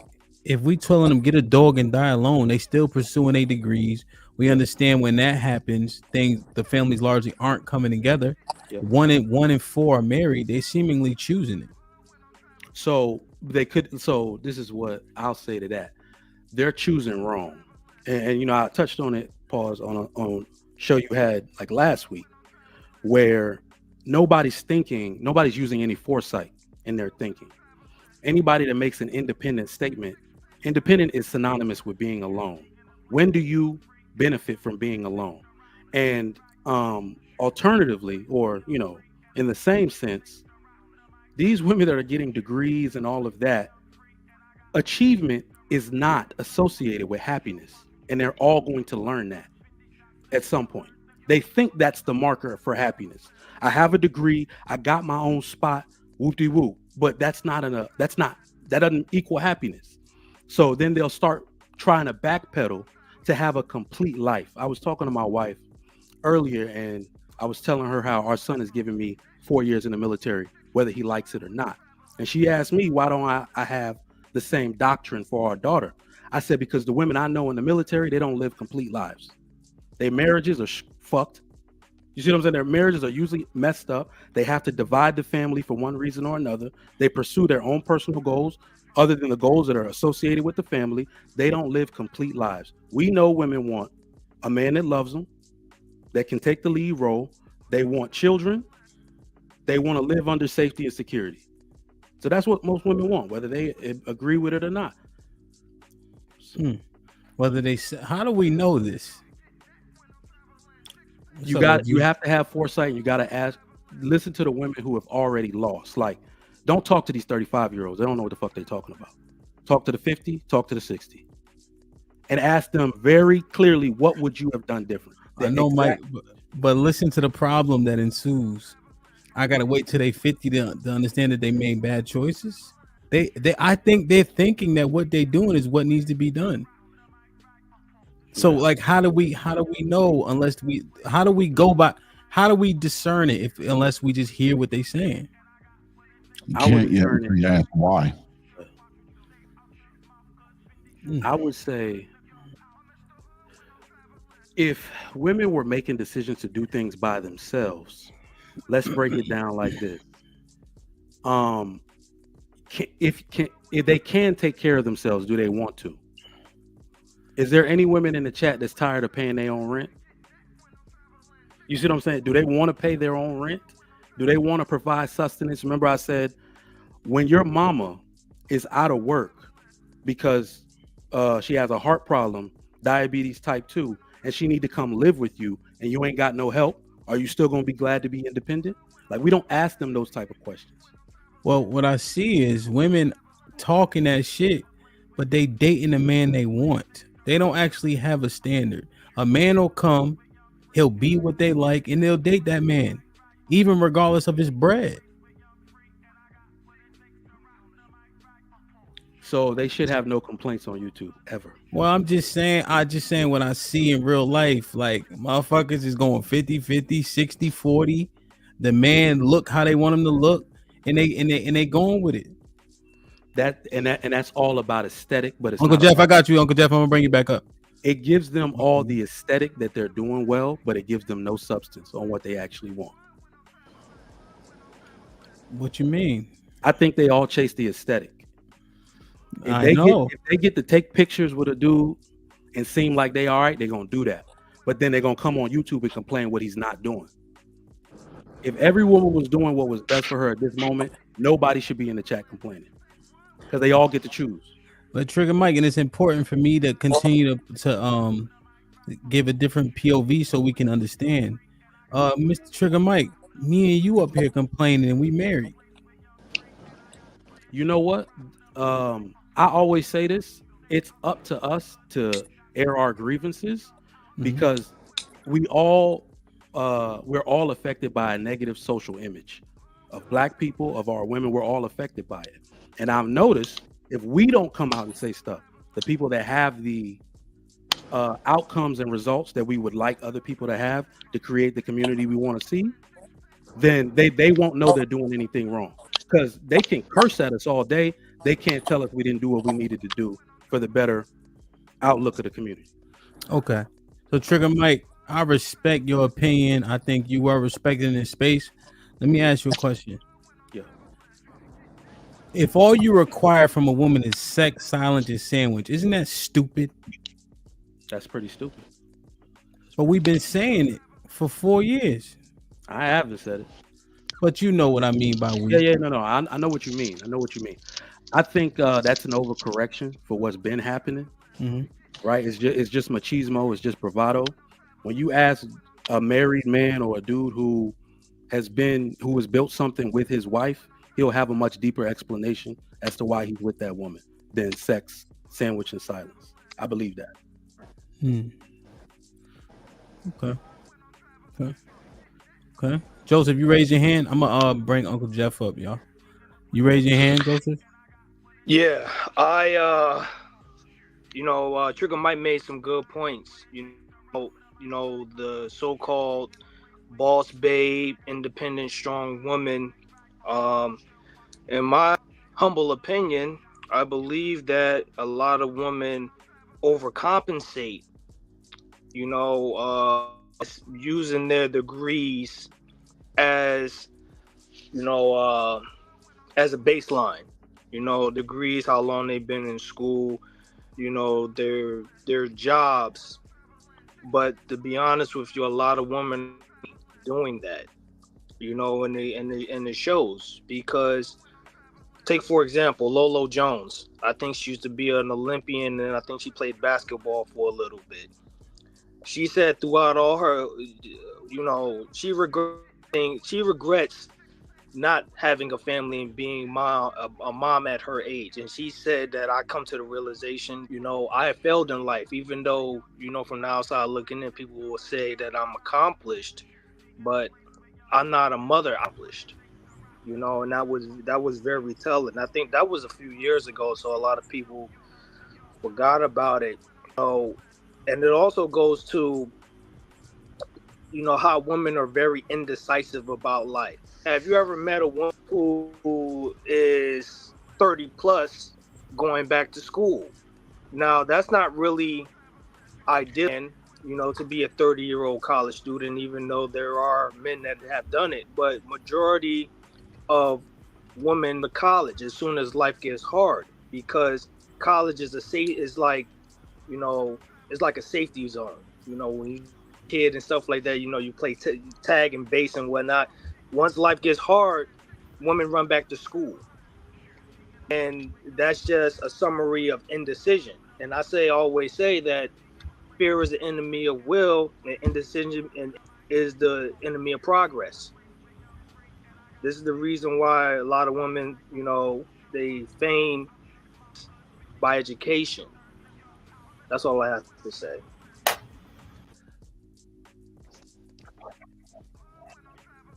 Where you go? Yeah, he said he was done. It's on. I think he said what Trigger Mike already went. So go ahead, Uncle Jeff. He brought you back up. Oh, okay, thank you. Yeah, no, I was looking for him. I was just okay. Yeah, the whole thing with women in degrees. I tell black women this all the time. Don't no man want to hear about your degree in a conversation unless we're talking about Freemasons, weather, or deodorant. Other than that, we don't give a fuck about your degree. Don't nobody give a fuck about that. If it don't have nothing to do with this, and I think who was it? I think it was Mike, Trigger Mike, that said that they conflate happiness with accomplishment, and that them two things don't go together. There's a reason for that. There's a reason for that. They were this orbit that they're not in is because they were blasted out of it by the feminist movement. This is what happened to your women. I'm gonna take this road as fast as I can. My mother was born in 1946, right after World War II. Right when she was in her 20s, the feminist movement hit. Those women,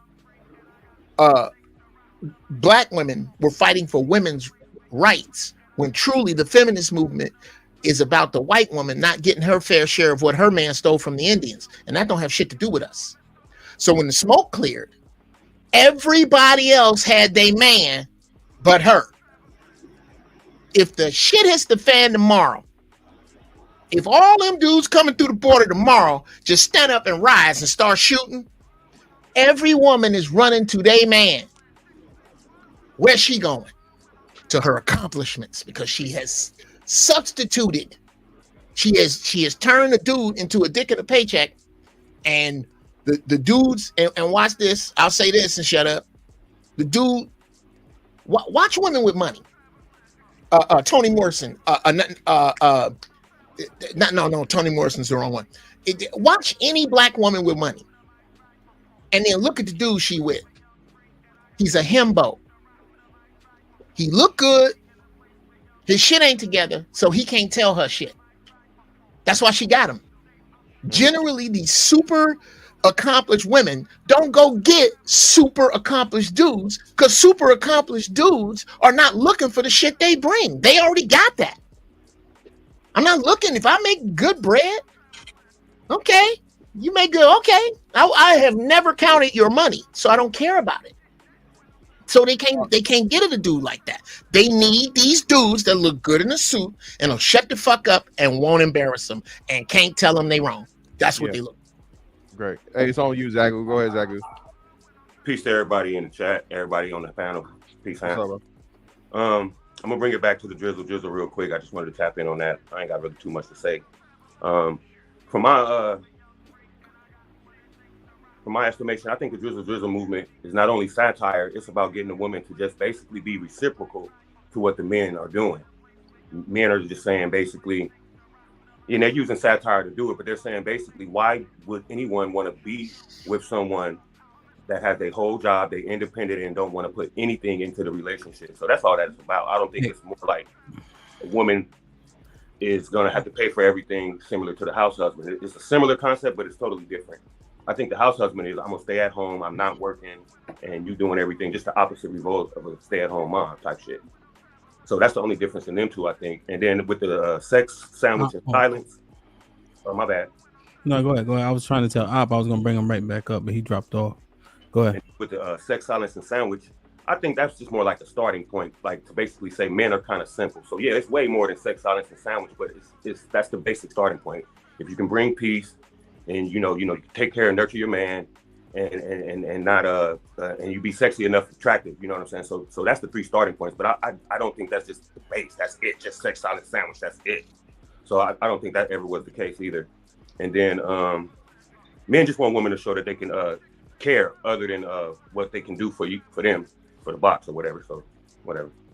So how you get it so what is the drizzle to you, just so I understand? It's a way to show them how stupid they sound by asking for the shit that they're parading online. Which is what? Don't text me good morning, beautiful, if you didn't cash app me a notification $50 first in the morning for my breakfast or whatever. If I call you and say I need to go to take an Uber somewhere to see my mom, and you say, okay, I'm gonna talk to you later, you a trash ass dumb nigga because you should have automatically sent the Uber to my location. If like take me on a date, just the same little, you know, Olive Garden, Cheesecake Factory, when they eat there all the time and they don't have money to go to steakhouse themselves. It's just basic shit, you know. That's the shit they saying? Yeah. Females are saying that, I'm saying. These are the things that females are saying. Yeah. So yeah, Drizzle is again, Drizzle is a direct response to Sprinkle. I don't know if you're not hip. So Sprinkle came from Shearer 7. Shearer 7 has been a chick that's been out here pretty much giving bitches gold digging classes for over 10 years on YouTube.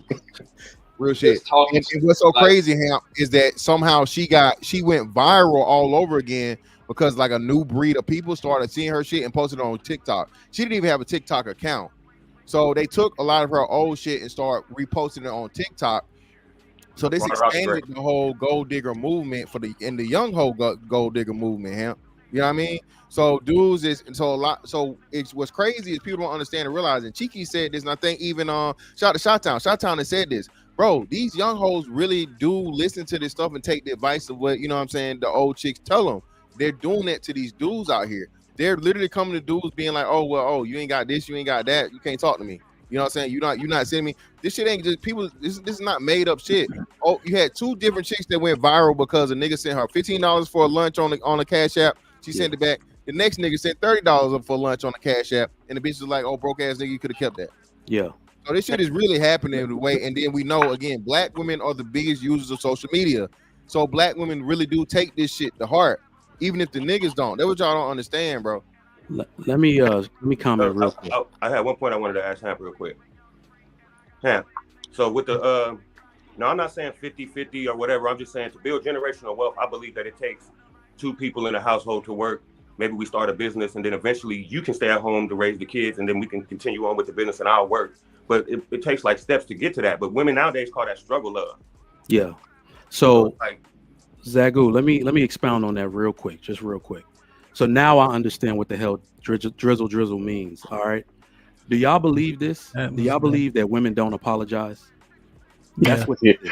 No. Women don't apologize, bro. Instead of saying we did this shit the wrong way, because look at how they're trying to blame us for the decisions they made wholeheartedly. They said that they wanted to go to school. They said they wanted to take care of themselves. They didn't say it was to help us in the household or contribute more to the family or the community. They did it for themselves. So instead of saying we were wrong, and I don't want to do all this shit myself, and this is actually pretty hard, and I can get fired, and I'm not advancing as much as I thought, and I'm not as big as shit as I thought, and I actually got to get out here and compete. They're saying you guys are weak for not being able to provide the soft life for me. So that's interesting that the soft guy era is coincided with the soft girl or soft life? Soft life. I told y'all I wanted to go to school.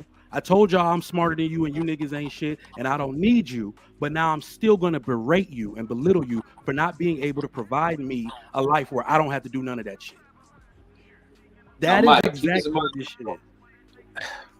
Damn, that shit sounds. Mike, I keep this in mind also. Ham, check it out. There's this new thing going around now where it's being said if you can't afford, or if all you make is $50,000, you can't afford to date me because the fact that we got to get married after that. But the problem is that, girl, do you not know that the majority of women make $50,000 a year? That's the majority when you look at it as far as earnings. So why are you critiquing him about what he's got? You making the same thing he's making. Shit is crazy. There's a reason for that. It is because black women are still comparing themselves. Remember, brother, most black folks don't want shit till they see white folks with it. I got a question. Let me land this plane real quick. Black women are comparing black men to standards that the average white man no longer even adds up to. This is some shit they're mixing now with back then to get their way. The problem is there's way too many of them. There's too many of them, brother. This problem is going to mathematically take care of itself. We need to have the discipline to write off a generation. There's a generation of women, of people, of black people that need to be written the fuck off. And the universe is going to help you with that. Because, and yo, Uncle Jeff, he go with that doomsday shit. It's outside your door, nigga. This whole thing that these women are gauging you by, wait till that shit melt. And it's melting right now. This is why they talking that shit. Let them. Okay, I'll Bible bump one time with the same fucking verse I keep using, or chapter. Read Isaiah chapter 3 and read Isaiah chapter 4. Isaiah chapter 3 is describing the women you're talking about right now. Isaiah 4 tells you exactly what's going to happen when all that shit fold, brother. And you ain't got 2 years to wait for it. Women are going to be begging you to be under your cover when this shit hits the fan. This is two things. I'll shut the fuck up. Andrew Tate talks about how women talk about accomplishment making them great. He said when my grandmama died, the room was full of us crying. He said he had some big number. He had a number of her children, a big number of her grandchildren, and a big number of her great-grandchildren all around her bed. He said that was her accomplishment to life, and she had something to be proud of that most of these women who die, or all of these women who die alone, will not. They're going to see, bro. They're beginning to see. You can't have it all. You just can't. I forgot the other thing I was going to say. Good for you guys. Go ahead, Joe. Go ahead, John. John was about to say something. We get OMAC in and then OG. All I was saying that to circle it around for what Uncle Jeff was keep saying, John. Attrition would probably be it, Uncle Jeff. But I'll put it this way: what we're discussing overall, attrition will take things down. Go ahead, John, the Baptist. So, my question that leads to a comment is this: in society, since the beginning of time, have we built with men or have we built with women as far as built communities and communities and cities? Families, right? Men build societies, women sustain them. Okay, so when did it happen in time? When did it happen in time? Because I truly don't know. I'm asking. When did it happen where we actually start trying to build cities and communities with wives or with our families, with internal families? When did we start doing this? In the 70s, when somebody figured out that the tax base would grow if you could tax women and men for work. Okay, because in my opinion, this is not working out for us. I think we need to go back to it. I think, from my understanding, from what I figured out in life, I'm not as smart as y'all. I got a GED. You know, I ain't finished high school. What I figured out is this. What I figured out is that I build better with other men than I do with my wife. And not that my wife's not a capable woman. It's just that she can't work the hours I can work. She can't work 60, 70, 80 hours a week. She can't lift physically like I can. Now, she can do some things better than I can do. But when it comes to like building a building, building a structure, it seems like we do better with men than we do with women. Am I missing something here? Well, John, they got an app for that now. Find a bridge 100 women built. Well, hold on. They got an app for that now, John. What's that? So I get the building and they got cranes and different shit. I ain't seen a nigga with a jackhammer in a minute. There are machines that level the playing field to an extent. Okay, so to your point, I won't disagree with you. On that, but it's still the concept. This is what I want to say earlier, and to the point that you're making right now. We're looking at the world right now as if it's always going to be this way. And so we're losing the thing that made us men and the thing that made women and women. And we're trying to like make everything this interaction is like this intertwined, like we do everything the exact same way. Like we can just remove what a man is and remove what a woman is, and we just go work out the intersectionally and just do what we're supposed to do. I don't know how we're supposed to keep this up. Well, you heard what Mike's the dissolution of gender roles. Somebody said gender roles were facade, and then you have things evening out because of technology and etc. I mean, what do you think? Who's really implicated when this shit is happening? Well, you gotta look at it this way. The only reason why we're having these types of issues is one, you only have feminists in a first world economy. Because in the other nations, that's not the way that it is. But it's moot though. No, it's not. I'm just no. It's It's not moot because we're here. Yeah. So what are we Okay. talking about? Okay, And then like when I'm we, saying- well, real Go quick, ahead. we spoke to a gentleman and he lives in Dubai. And then when we see those women getting rights and trying to obtain rights, they have the same ideology. They just don't have the opportunity because men aren't opening the doors to provide it. But when they're getting it, they're trying to get it to the best of their ability, like our women have. Well, you're just making his point. Yeah, I mean, it's the simple fact is, we are a first world country. Dubai is not a first world country. It's just that simple. And also the fact of the way that that's structured means the way that it is. Look, you gotta look at it this way. It's what? Go ahead. Yeah. Okay, look at it this way. You can see how bad we are failing by this. Very soon it's April. In the next few weeks it's going to be May.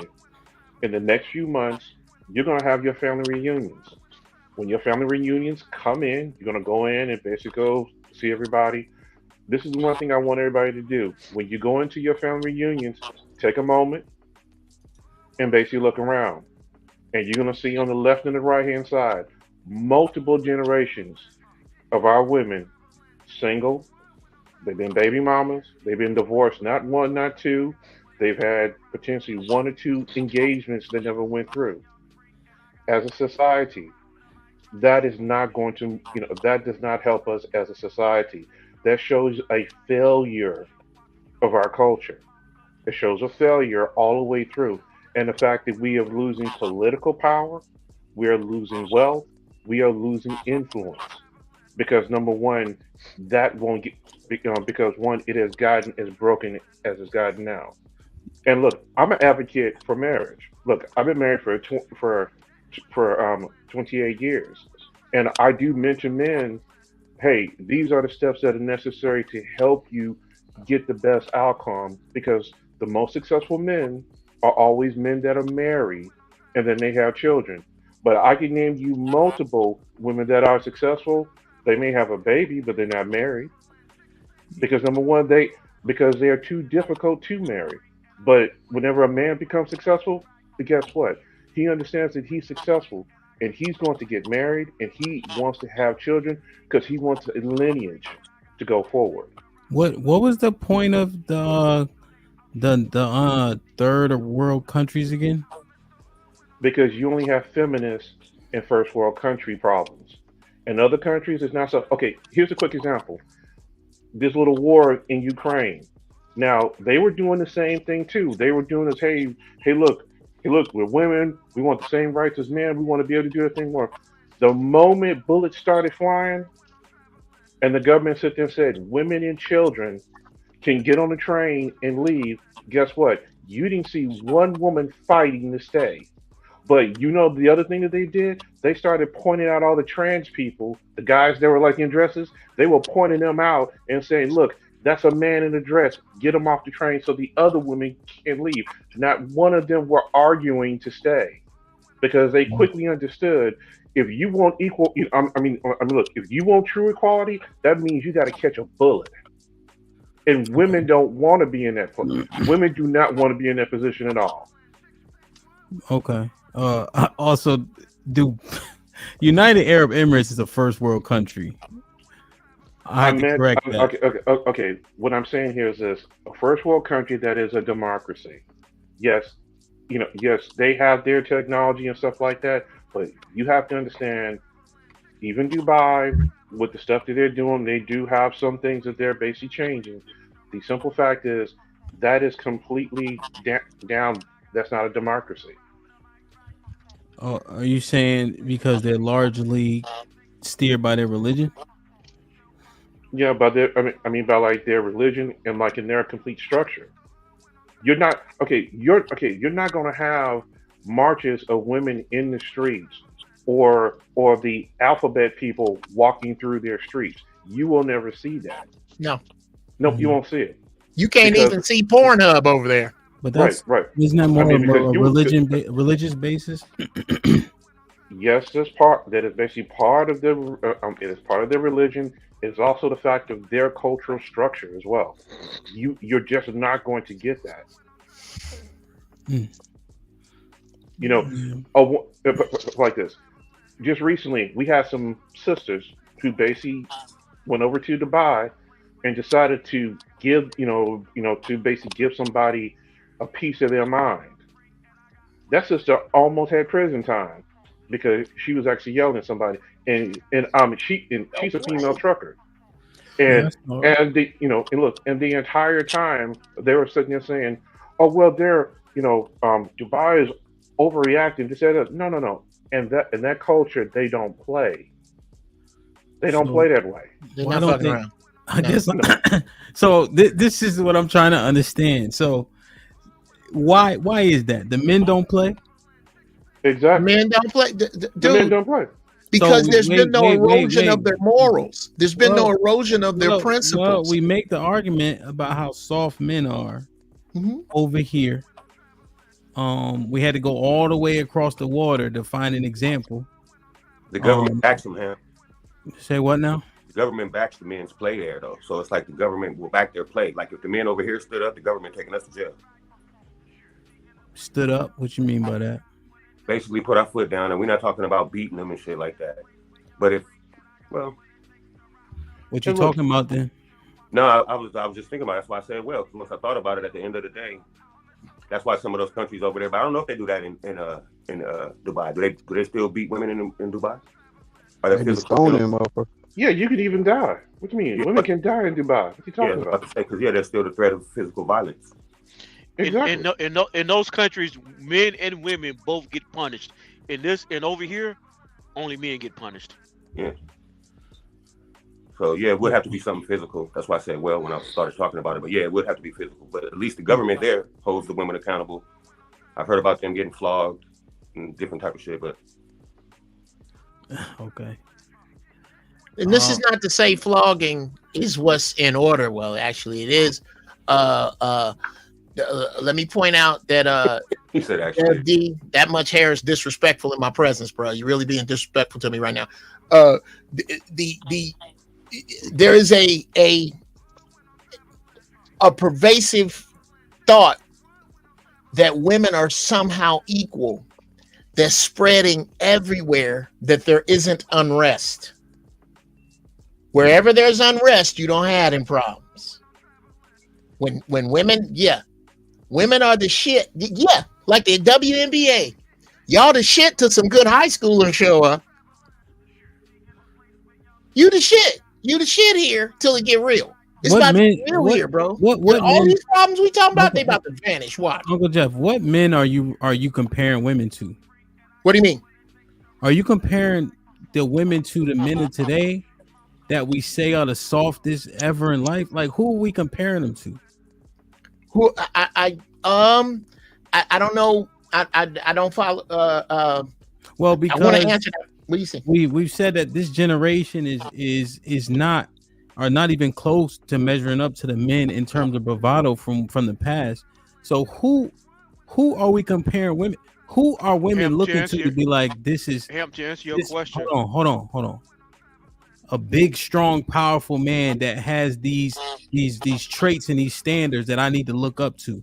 Who's presenting that in mass? The Nation of Islam.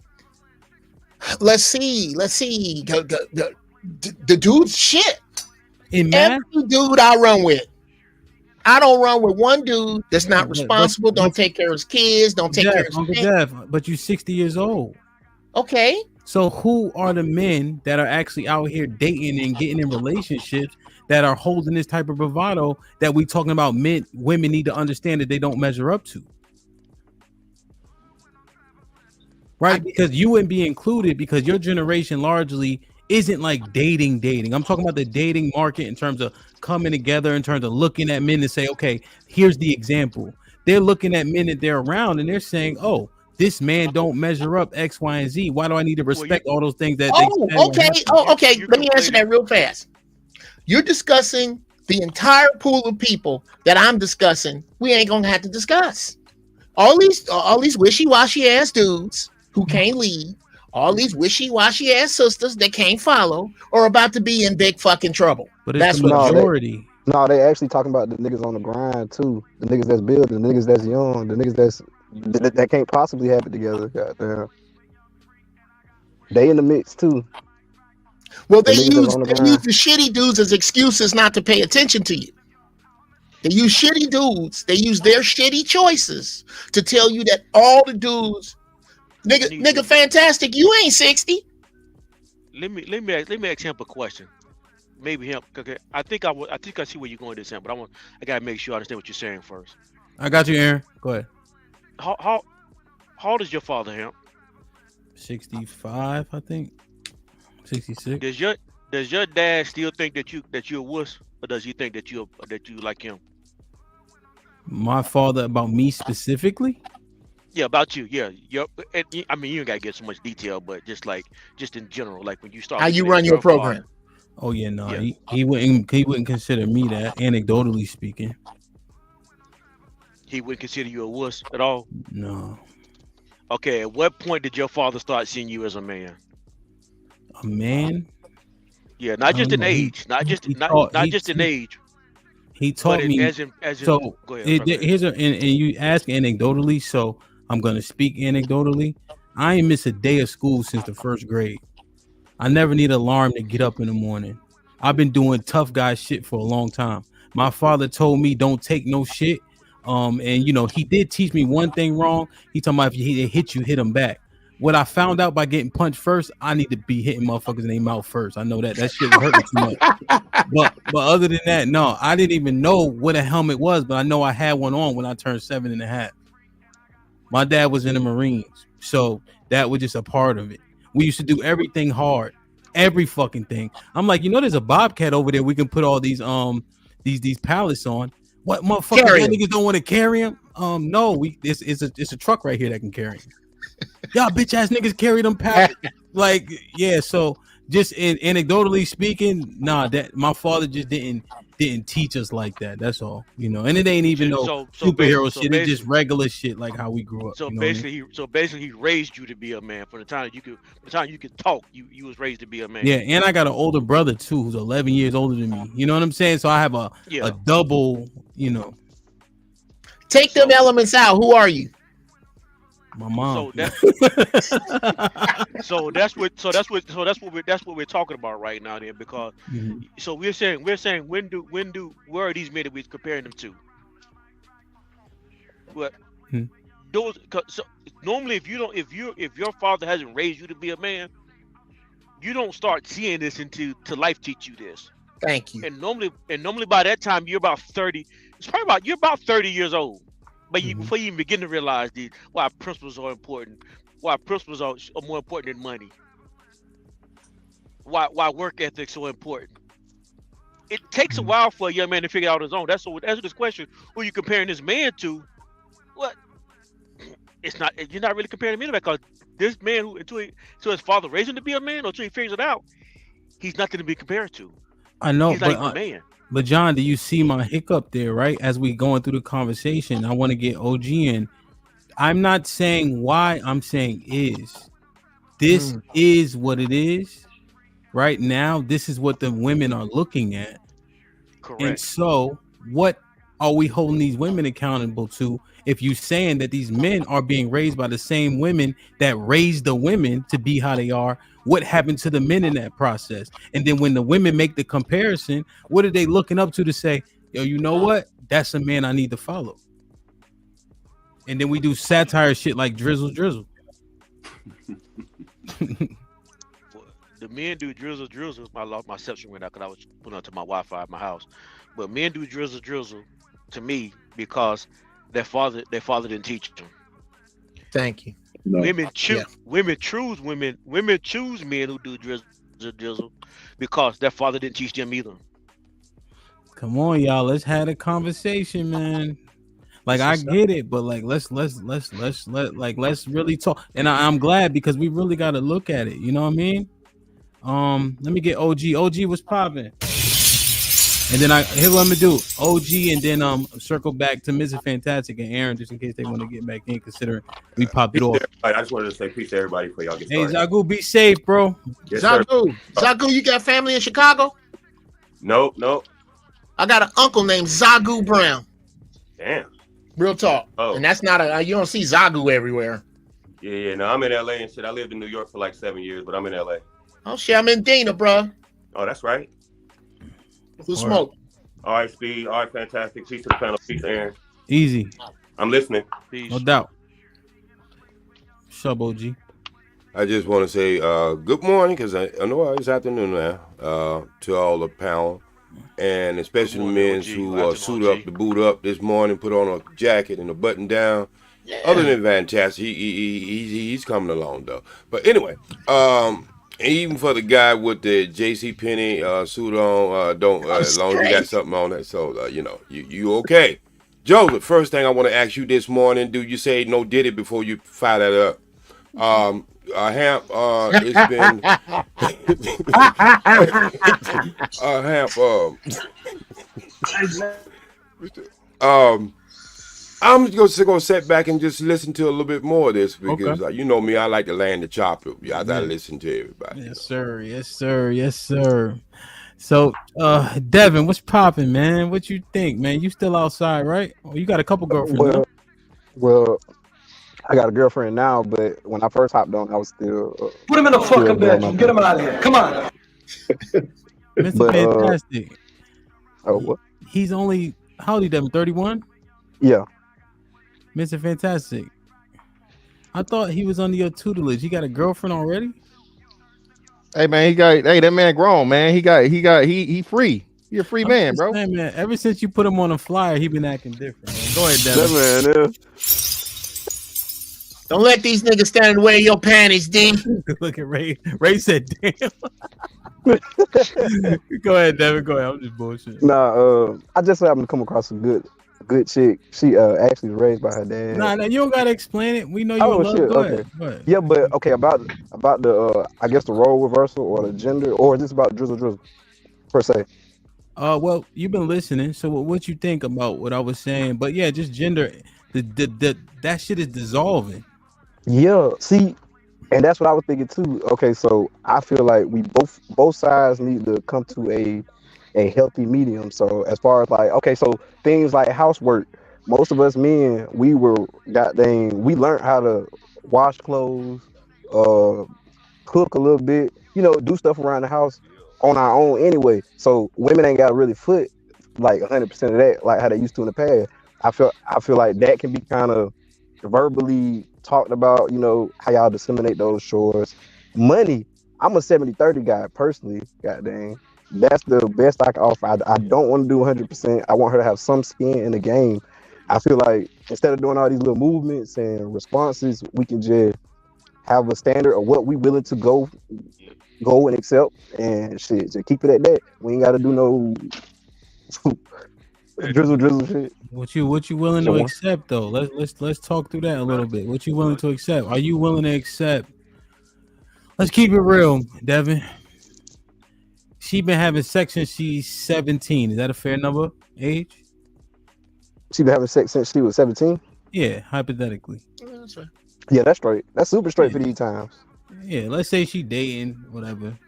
They go through that phase. So let's say 2 guys a year. Is that a fair estimation? Yeah, that's pretty much the best you can hope for around these times. What's 31 minus 17? 24. 24. Wait, no. 14. 14. 31 minus 17. God damn. Dang. Let's smoke. Put him in the fucking bedroom. Get him out of here. Let's smoke. Man, I ain't trying. Minus 17. Come on, you're making us look bad. 31 minus 17, man. Hold on. 31 minus 17. 7 plus 4 is 11. Right. Don't help. 31 minus 20. 14, bro. Just count your locks, my brother, to help you. 31 minus I wasn't 20 trying to and do then math. add 3. All right. Roll down the windows. Hold on, y'all. No, y'all done got it wrong. Devin, don't listen to them. What's 31 minus 17? You could do it. Fuck them. It's niggas. 14. It's 14. You sure? I think. Okay. Come on, man. All right, so He got a calculator on his phone. He don't need that Damn. shit. he's streaming on I'm it. using my phone. Holy man. shit. Never Get mind. your toes in there. Get your toes in there. You got 10 toes. You can use them. Now, Devin. So if we Mhm. said that's fair. What's 14 times 2? 28. That's the standards, huh? Well, that ain't my standard, but Yes, it is. I don't ask that question, so Well, I hold. basically, What I'm saying is you assume it, right? We just said yeah, you I just assume basically it. assume. I basically assume at best 2 people a year. Yeah. So what you think? I mean, what are the standards? Or What do you mean? women set the standards? They I tell don't- you they tell you need money, you go get money. They tell you Now that you they do that should, for they should yourself. be, well, but not what Jeremiah said. Remember, we had When they a get to Gen talking Z how much conversation. they want me to make, that's where I make my exit because I know if I ever get I'm to not that point and something. take yourself out of it. Remember, we told you and your little girlfriend, y'all live happy ever after, right? But the Yeah. fella's your age, right? 28 bodies, pretty acceptable. I mean, even for my age, right? Let's be clear. They tell you need money, you go try to get money, right? I mean, there's women been setting these standards. They say that if they, because we already said this 1,000 times, if women say men got to get married in order to have sex, we said almost in unison, men will go get married. Yeah. Who's dictating your standards? I mean, for the most part, I guess you can't say women because goddamn, most of what men do generally is trying to be a more optimal mate for women. So it all tie back to it. So I guess. Watch this one, Devin. What you think about this? Are you waiting for a woman to have sex with her until you get married, or you got to sample the vagina? I got to sample the vagina, goddamn. And then we want them to not have no bodies. Yeah. See, it's a healthy medium in all this shit. That's what I'm saying. Yeah. And then we say this: why I gotta pay full price for something that a nigga paid clearance for? Yeah. And then we want her to be wholesome, right? Let me So ask what? you a question. No You got principles. two. Hold on, John. Don't save him. You got 2 women, right?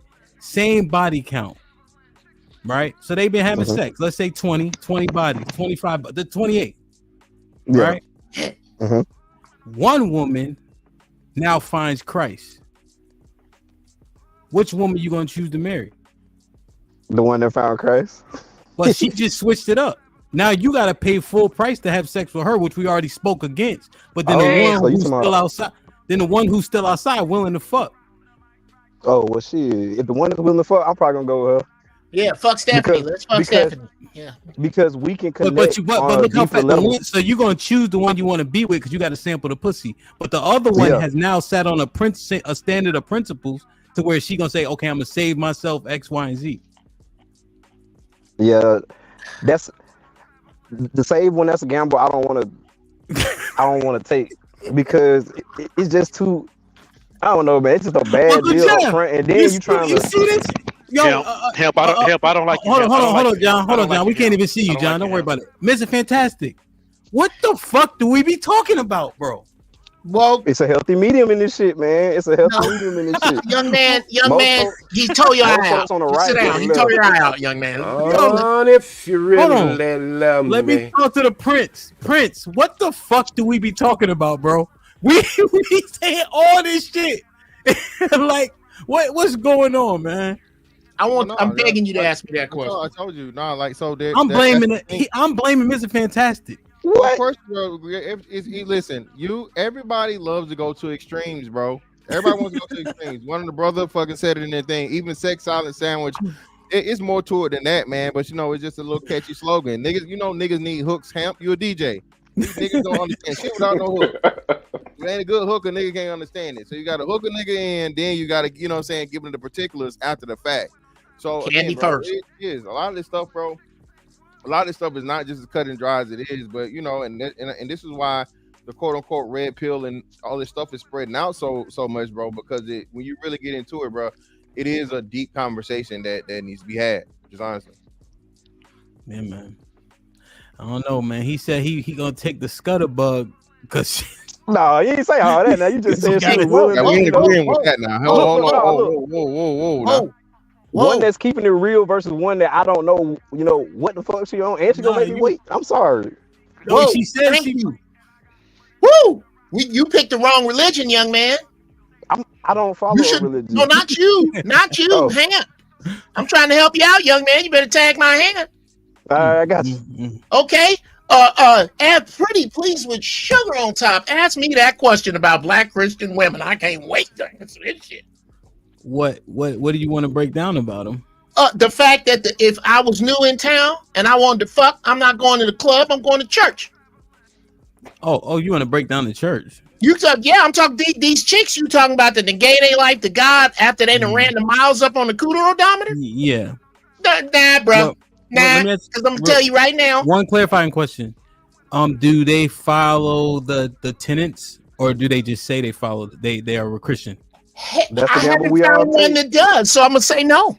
I know. So when I asked him the question, remember I said they're following the guidelines and the principles. So that woman would be in the hypothetical. She would be not the one you're talking about. You would absolutely be better to use the Muslim religion. You would much be better. I know many more, and this is maybe anecdotal. Yeah, sure, 100%. But amongst my body count, I got a gang of ushers. Yeah, I got a gang of altos and sopranos. 100%. I'm trying to tell you that. Jeff, the reason why it's a moot point is because I made sure to say in the end and the hypothetical, she is following the tenet. Okay, here's why the point. Well, then, if you're saying that, then Devin is dating an Amish chick.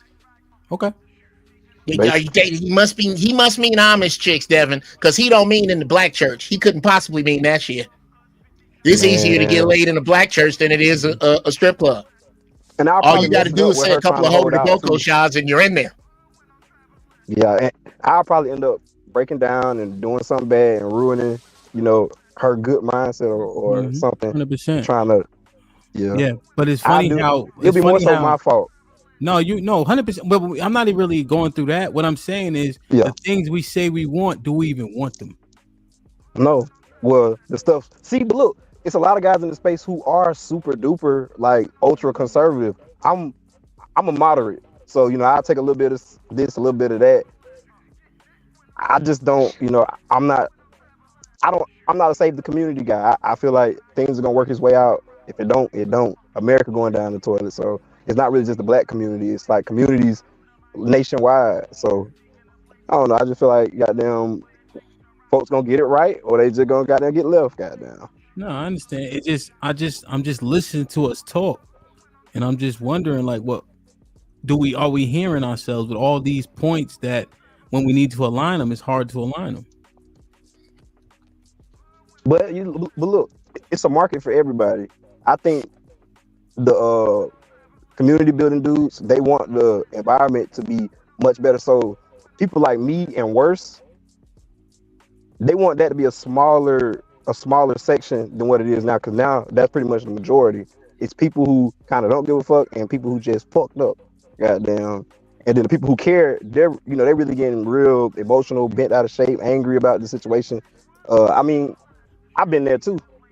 After a while, you just be like, shit, it is what it is. Especially after years of the shit still getting progressively worse, you kind of just stop caring about certain aspects of it at some point, and you be like, shit, I'm gonna just get in where I fit in, or just make my standards and hold on to that, and just keep on going through this thing we call life. But this shit hell.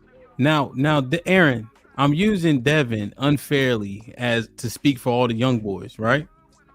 But we've also had the young boys on the Gen Z panel, which leads me back to the women, what is there out here to look up to? Not saying Devin like that, but just generally speaking, he's became apathetic and he young as shit. What man is there to admire and aspire to follow? I mean, not much if you're looking for what we're looking for or what we think one should be looking for. But again, the generations change along with what they want and what they're willing to give. But by my standards, not too much. Hadn't it always been like that, though? I mean, aren't diamonds supposed to be rare? Yeah, yeah. Not the cuckoos, not the ones they make. They make Actually not. That's propaganda. Not rare, but you understand the analogy I'm making. Yeah, I got you. Analogy. I just want to know, did Devon, Devin, you know I know your name, right? D. Do you have the concept how Rush? What is the concept of how rust work? You mean like a rush of something, like a rush of edges? Rust on the cars, rust on metal. Yeah, it gets wet, and then I guess as the water sits on the metal over time, it corrodes it. And what usually happens if you don't fix the rust spot? It just gets worse, and eventually it breaks off at some point. So you modern it now, and if you had children, what would they be? I don't know. It'll be a product of their time because AI coming out. So we'd all be changing. That's why I got the robots in the back, because that's where we're gonna all end up if we keep going the way we're going. It's inevitable. No, Like, you know. The same thing with the Industrial Revolution. You don't believe in the possibilities.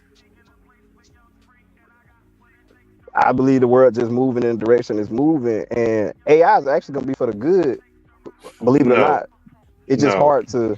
It's hard to conceptualize it being integrated into society as we know it. But AI is definitely going to be good. Everything's going to be more efficient. Payment processing, you won't have to wait days. You don't know what you're saying, man. Hold on, let me. You have let me start read these this line chats. of question. Hold on, yeah, OG, stay on your line. Just hold on. Let me just catch up. I realize I ain't read these shits in a minute. Hold on. Oh shit. Underground Zone been a member for 4 months. Donald Trump was popping with the fight out says SBE and vote for Trump. Vote for me this November. Is Joseph going to rage quit? How Trump? Relax. Underground Zone with the fight out says, what up, panel? Fantastic, looking like he came from family court to get his child support payment reduced, suited and booted in this motherfucker. Oh, I read this one. Salute, Ray. Here for the T, but the number for What up, buzzing, bird, flip a dozen. Holla at your boy, you thought your cousin wasn't. Salute. Stephen Wolf was popping with the fight out says, good afternoon, Hamp and the panel. What's up, my brother? Red Pill Ranger with the fight out says, what up, Hamp, fellas in the chat? I'm doing an unfiltered interview with Joseph at 8 p.m. Central Standard Time. A deep dive into why he thinks / move way he do. Pull up. Indeed. Truth and reality undefeated with the fight out says, women make too much money for a man to be financing the whole relationship in 2024. They say they equal, so respect that. They fought work to be equal. Red Pill Ranger with the $5 again says degrees / money, etc. ain't success for a woman. If a woman can physically have kids and never got married and had kids and she failed, then she failed as a woman. Harrison was popping. He says salute. Therese with the $5 says salute panel. Z Brown is absolutely right about the drizzle convo. Even 6-figure men are doing it. To how stupid females sound on the internet. Maya was popping. She says, peace and love, King. Keep building. We appreciate you. No doubt. Opinionated reality with the $5 says, Amos Wilson once asked, what does your group know that allows them to solve their problems? Clearly, for the brothers on the panel, nothing. Omar Smith with the $5 says, it's because we all agree to follow Allah. We don't beat women. Y'all be tripping me out. Omar with the $5 says, the Muslim men in Philly, we took the sister and put them in a burqas. LOL. Ask Aaron. Yeah. HQ with the 10 ounces. Men don't like when a woman makes more money because they feel she treats them like a bussy. Now they want her to have all the money and don't mind being at home doing domestic shit. Pick a side. Lauren Mack with the $5 says, that's what I'm talking about, Devin. Know your worth, King. Enjoy the soft life with your old lady. Drizzle. Joe with the $5 says, put dollar signs in front of the numbers. Everybody becomes good at math then. HQ with the $2 says, body count don't matter if you like her. Don't ask. HQ with the $2 says, I love Devin. Preach, son. School him. HQ with the $2 says, yes, men are capping, especially Uncle Jeff. Yeah, I'm lying. Lauren Mack with the $5 says, y'all want women to be disciplined, but y'all can't even stand on your own principles. Nope. Callie Bed with the $5 says, people who focus on trash always talk about what they find in the garbage can. Love, C. UT, go ahead, OG. So hey, how y'all doing? What's up, Top Cat? This is not to pick on you, but see, you are, we went against the rule in the first place to have more than 3 senior citizens on one panel, so we have to apologize for that. I think since you are the youngest one here, I think Uncle Jeff was hitting on to something. Do you believe at a certain time that all this really ain't gonna matter? Because you started off one way and now you kind of like waving, backpedaling, and then now you just say, if I can't win, I'm just gonna join them.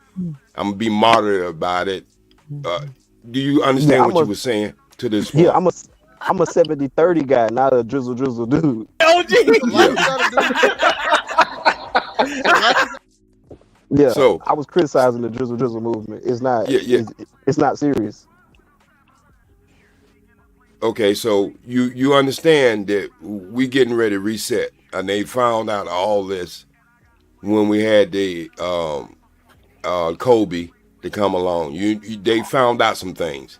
That we can reset. Yeah, well, I'm just saying they found out that we really don't need your ass at the job. So that's what they really found out, and so this going down here. You just going with the ship, right? You just seem you got a life jacket, but you going down with the ship, right? It's inevitable. I'm not about to stress over what women doing, all that stuff. It's not gonna help me. I just get in where I fit in. I find somebody for me.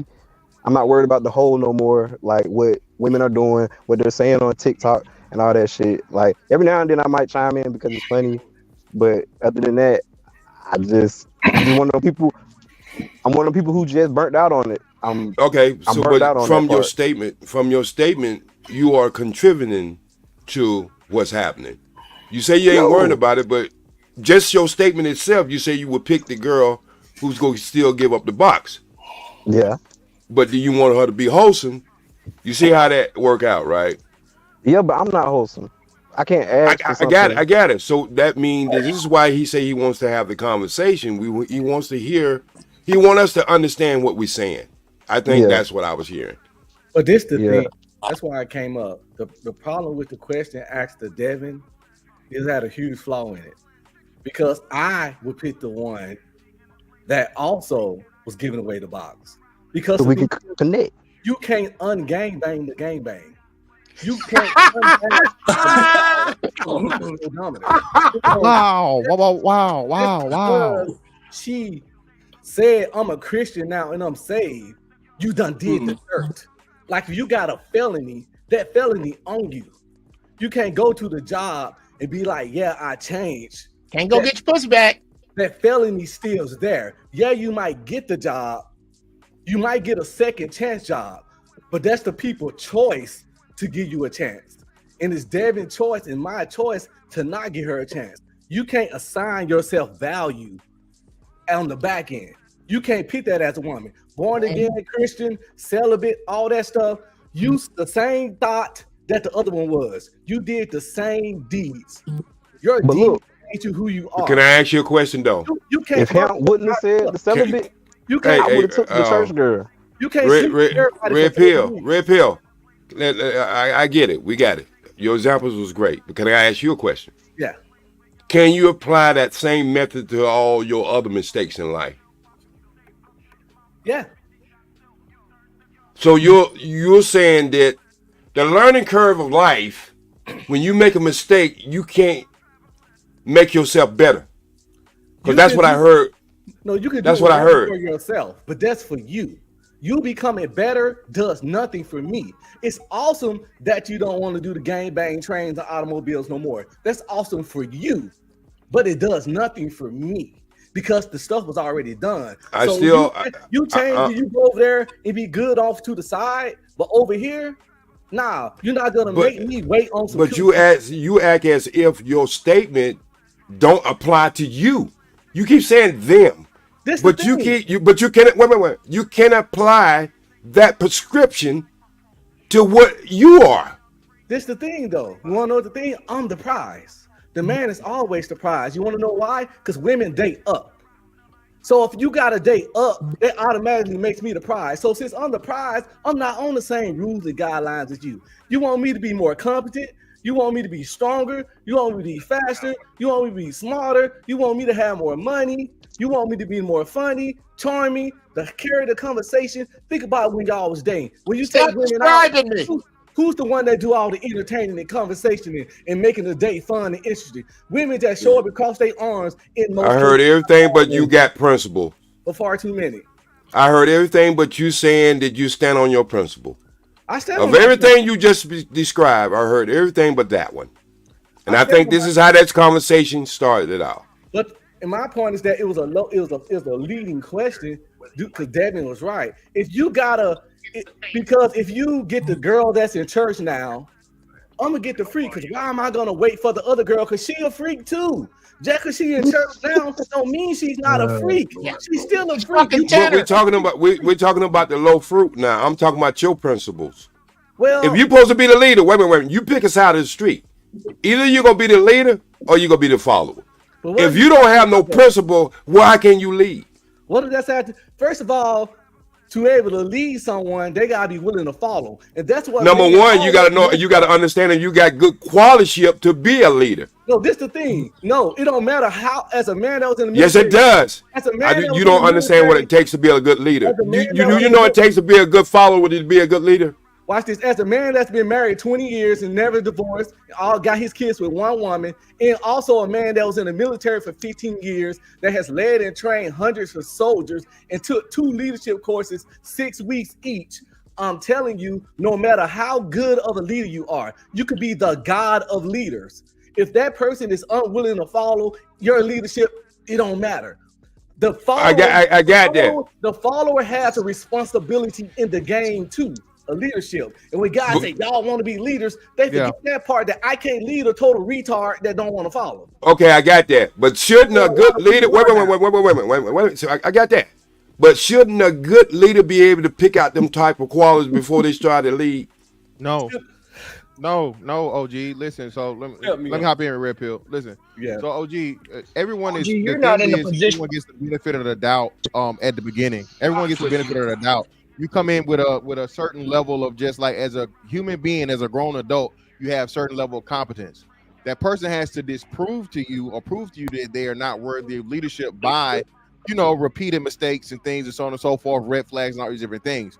Now, if you want to go the route of saying, okay, trust no women, now that goes against your principle, OG. If you're saying all these women are bad, if you're telling the men to go out here and be like, all these women are trash and don't give them a chance, let them, do the otherwise, versus saying, okay, cool, I'm going to treat her as a functioning adult person, human being, and then if she proves to me to be lesser than, then I get rid of her.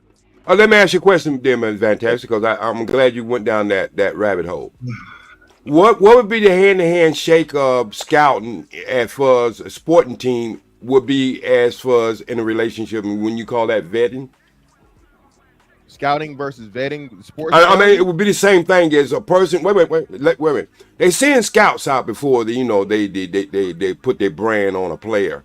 Yeah. They find out his weaknesses, strong points, and everything else, right? But Before they ever put him with a coach. Yeah. And they try to line up the player with the personality of the coach because they know these things do happen. No. Wait. Just listen to me for a second. Just let me pan this out for a minute. Okay. Right? I'm not saying that's 100% because we do know coaches get fired when a superstar comes and he don't get along with the coach. But that's not everybody. We don't get superstars every day. What I'm saying is, a person who say they're in great quality of leadership and vets and get out the same or gets women in their life and get the same outcome, wouldn't you say they will have to go and reevaluate how they vet? No. Again, OG, listen, OG. If I say get the same outcome. I didn't say rejection. I said get the woman, and then she turns out not to be the woman that he says that he has leadership qualities to be able to pick out. Okay, OG. So let's stick with the sports analogy, right? Okay, let's stick with the sports analogy. Let's say I go to a town and all of my pool or whatever, I only got the pick from whatever. Let's say everybody there for the basketball team is the tallest person is 5'10". That's all I got to pick from. So what happens a lot of times? Hold on. So the problem that only gets applied to black men is this: when black men have more of a bad choice and pool to pick from than everybody else, he's told he's the problem because he can't find the needle in a haystack. Again, these are why the stats matter, OG. You see, and this is where y'all get off when y'all bring that color. Wait. When you bring the this is where y'all get off a little bit. Wait. This is where y'all get off a little bit when you bring the color in. The melanin spill was started by white boys, bro. So they was having problems. Marrying by date, by prescription over the internet or newspaper, Russian, and all that. That was by white men. Okay. So y'all keep acting as if we don't do. This is not human behavior in the West. We're not though. Again, like I said, you don't know why you're bringing the white boy into it. But because you brought you saying the pool. You saying the pool like every person is born is a person who says they're smart, intelligent, leadership, and everything else. Well, then demographically, you should know that these are not the one you want. You're not like your feet is glued to the ground. Your feet is glued to the ground, and you can move around to 50 states and 2 commonwealths. And make it a lot better for you. You can scout out a little bit. That's one that's not realistic. Oh, again, hold on. I know it's not realistic because most people don't leave their county. It's the thing. So if you know that, why bring? Hey, Joe. I know you big time and you got a cigar, but I don't think you have to come in like that. Hold on. Yeah. Joe's number one. Joe, you can be heard. You can be heard, hey, bro. You can be heard without being disrespectful, bro. That's all I'm saying. You disrespect every man when you come up here and direct. Wait a minute. It was OG time, wasn't it? Last I left, OG was talking. Sound like him and Red Pill was having a discourse. I apologize. I stepped away. I missed it. There's no need because we've been conducting this conversation well overall for any shut the hell ups or anything like that. You would agree, right, Joseph? No, he come up here and he think he knows. What I'm asking is, can you convey a message? What I'm asking is, can you convey a message better than shut the hell up to OG, who is an actual OG? Is all I'm asking. He stands for old gum. He's not original anything. All right, that's a no. So remember when I said you made points? Uncle Jeff, I don't need no help doing this part. Oh, my bad. No, and no disrespect to you, just generally saying, because I'm not really joking with this. There's no need for it. There's conversations that we have that do go like this. This hasn't been one of those, right? So regardless if you don't agree with OG, there's no need for that part, right? At least can I get a confirmation on that? Not saying you have to apologize. At least confirmation on we can conduct this conversation today differently. We might be on some bullshit Friday. It's just not today. Is all I'm saying. Joseph, I'm asking. I'm not asking for OG. I'm asking for me. Don't fight it, Joseph. I apologize when hell freezes over. No, but in terms of not using that terminology no more in terms of like this conversation today. That's all I'm saying. Yeah. Thank you, sir. All right, I'm gonna bring Miles back up, y'all. My bad. I'm trying to eat. I got shit. Probably good. But I know you hungry too, nigga. You ain't ate. Oh, you did disappear for an hour. That's what you. I didn't know it wasn't no hour, nigga, and I still ain't ate yet. But I'm good. You know what I'm saying? I'm gonna bring Miles back up. Make sure Miles get in for me, y'all. If y'all don't want. So I'm gonna say this, and then let Joseph go. Then we'll go to Miles. So OG, what I'm still saying is this, OG. Like you said, the issue and problem is this is why I say the numbers don't match the narrative. Black men are expected to turn motherfucking shit to sugar, motherfucking lead to gold, and all these other things, bro. When again, the numbers say we have some of the worst numbers to pick from. Am I saying again that it should be 100% failure rate? No, I would be with you, OG. No man can have 100% failure rate. You can have a motherfucking 0 and whatever, you know what I'm saying, coaching record and say you're a great coach. I agree with you on that principle, right? But at the same time, you do have to understand if you're getting nothing but the shit players and got to focus on the scouting report. Key word of what you said was beforehand. You scout beforehand. You don't have the time to scout a woman beforehand. You can only scout a woman once you know her. You know what I'm saying? So now you're inactively trying to learn a person, give them the benefit of the doubt and so on and so forth, or, you know, call out red flags and all these different things. And then, you know, that changes as you get more life experience, right? So, but I again, think that go consistent with what I was saying, because if you use that formula, this is where training camp and all that other stuff and scouting comes. Scouting comes from limited information until you get them in training camp. And then that scout report tells you something else. You understand? And then when it presents itself in front of the coach, it tells you something else at another level. And the only thing I'm just saying is a lot of time we go from level 1 to straight to the bedroom, and that's where our problems is at. well, again, I still don't think that's the problem. Again, OG, and I guess I know that you guys. If you producing what you, if you producing for the same thing that you hate, that is a problem. Well, no. Again, and then that's not accurate. Again, the minority of black men are having children. We know for a fact that women are having. I'm not talking about babies. I'm talking about behavior. Hamp asked him about the behavior. Okay, well, you said, and then that's when he about having kids. Okay, right. Well, Right. again, like I said, OG, again, that's just something that Pandora's box is never going to be closed, and you know what I'm saying, the genie's not going to be put back in the bottle on that. Niggas and hoes is fucking, period, and it's not going to go in the inverse. I'm sorry. And then what are we doing? I think that's what Hamp always asks. What are we doing? That's why I said it's inevitable. Humans are gonna do what humans are gonna do. Uncle Jeff, I relieve my mic. Go ahead. Well, hold on. It's not on Jeff. It's on Miles. Let's get to Miles. Okay, I'm sorry, Around Miles. everybody I'm else. sorry. Miles, what's up, fam? It's on you, young fella. Well, actually, hold on. My bad. OG was here first. OG Top Cat. It's on you first, bro. Yeah. Go ahead. I just want to know what's more important than money. Oh wow! Not a damn thing. Let me know, maybe. Damn health, right? Your health is more important than money. Other than health. You can't spend your money if your health ain't right. Yep. Look at me. I'm an example. Look at me. I chased the bag because the bag was important. But then my goddamn health declined. You know what? I wasn't worried about that money. Now I got to worry about living. It's a wake-up call. That the brothers, the sisters, check your damn health out. Trust me, I'm being very serious about this. Your health is more important than your money. You got kids. You got a wife. It is what it is. And I'm a living example. But I got a wake-up call. But then again, I had to get rid of things. I had to make adjustments. It wasn't about the money no more. It's about my health. And no, I'm not married, but I got a partner that's been with me for 21 years. And you know what? It wasn't about the money. It was about the love. And it was about we're going to fight this together. That's what it's all about. And people have to stay together. They have to stay together. It's important. Everybody's dying alone out here. We have to wake up to reality and face the music. It's about your damn health. It ain't about your money. You can't please your wife if you ain't here. She can't please you if she ain't here. People are not talking about this shit. Now they're saying that they want women to get checked for colon cancer in their 30s. What the hell?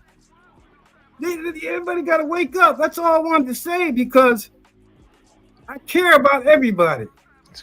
This panel for me is a release because I have nothing else to do. I'm 68 years old. I just got a call from my doctor today because a while ago I had brain cancer. All right, they zap that out. I'm good. But it's these calls I got to deal with in my life every day. It ain't about the money. It's about caring for others. And I appreciate him bringing me up to send this message out. It ain't about the money. It's about your goddamn health. I ain't worried about trashing no damn women and look. Hell with that. You might not be here to get it no coochie. You might not be here if you don't take care of your health. Everybody talk about smashing and dashing. If your health ain't right, you can't do nothing. I mean, it's reality. But seriously, I'm being very serious about this. Yeah, that's real talk, bro. I'm fighting a good fight. I ain't giving up. But every month I got to go for treatment. But now my body is trying to fight, and I'm trying to fight back. But hemp has been an inspiration. He has. And there's a lot of people who've been inspirations for me. But you got to put the message out there so people are, I got to have this. No, you got to take care of your damn health to spend that money. But you got to be aware, and a lot of people ain't aware of that shit, but you got to be aware. Yeah. I'm good, Ham. Thanks a lot. I love you. I love you too. Hey, Top Cat. Hey, OG. Hey, Top Cat, if you need some prayer or something like that, hey, look, you can connect with me, and we'll basically walk through prayer with you, okay? No, my prayer is everybody on here. You guys inspire me. That's the way I look at it. Everybody on here inspires me. Young or old, Hemp, it is what it is. This is my release. I'm good. OG Top Cat, also be careful. Omac don't got no beard. Praying with that nigga. Be careful. I don't know, man. Be careful with that. I have my treatment on Thursday. Yeah. And my body has to go through a lot of things. Yeah, fact. So it's like you got to strike things when the iron's hot, because I know what I go through. Yeah. So, hey man, just do that. Get your shit checked out, because you don't know. It's best to know than don't know, right? Yeah. Fact. I mean, hey. Hey man, well, every time you up here, when we see you, you send me the message, you be on Mr. Fantastic panel. It's always an inspiration, unfortunately, we have to get through the mud. You know what I'm saying? We got to start with the milk. Right now, the milk is this money and all the bullshit. And then once they start listening to that, we'll get to some other shit. Us calling each other fat ain't working, but I think people hearing it. So we got to start somewhere. You know what I mean? Miles, I know you in shape. You still ain't send me my meal plan. I've been waiting 3 months, but I ain't gonna tell nobody else. There's only 600 people here. Man. What? I need your email so I can send it to you too. Yeah. Mr. Fantastic. Now it's my email. All of a sudden, they've been holding them up. Brother. Yo, man, you can't make this shit up, Devin. Miles, what the fuck you want, man? No, I was gonna talk about how, remember Hamp last time I told you, because kind of like Devin's in the same situation with his girl. Remember I told you how I got my new girl now and how she's helped me not only with us getting to know each other, but also we're gonna teach each other how to make some money. She's getting into day trading. I'm teaching her how to make some money in the online trading business. Sure. So us being able to communicate off of that is gonna be a big benefit. And I told you she's gonna be with me for a month when I'm going to do this internship opportunity to be a strength and conditioning coach. Yeah. Now you're building on that to say what exactly? Well, about how we talked about earlier, we need to connect young and not wait to be so goddamn old. All these, I'm gonna be honest, it's seeing people that are 50, 60 still dating, that shit's weird to see. That shit's very weird. Going to the club, I was a bouncer. I saw a 55-year-old woman go to the club before, and she said, "How old do you think I look?" I had to be honest. I said, "You look like you about 60." She said, "No, hell no, I'm 55." Really? You still ain't supposed to be here. Yeah, that shit look. When I be DJing and it be some older heads there, that shit look, I don't know. That shit look odd to me. And it's bad when they have a miniskirt on so short you can see their social security number. That's all right. At least they have nah, bro. Hey, OG. But they got on a pull. They got on a pull up.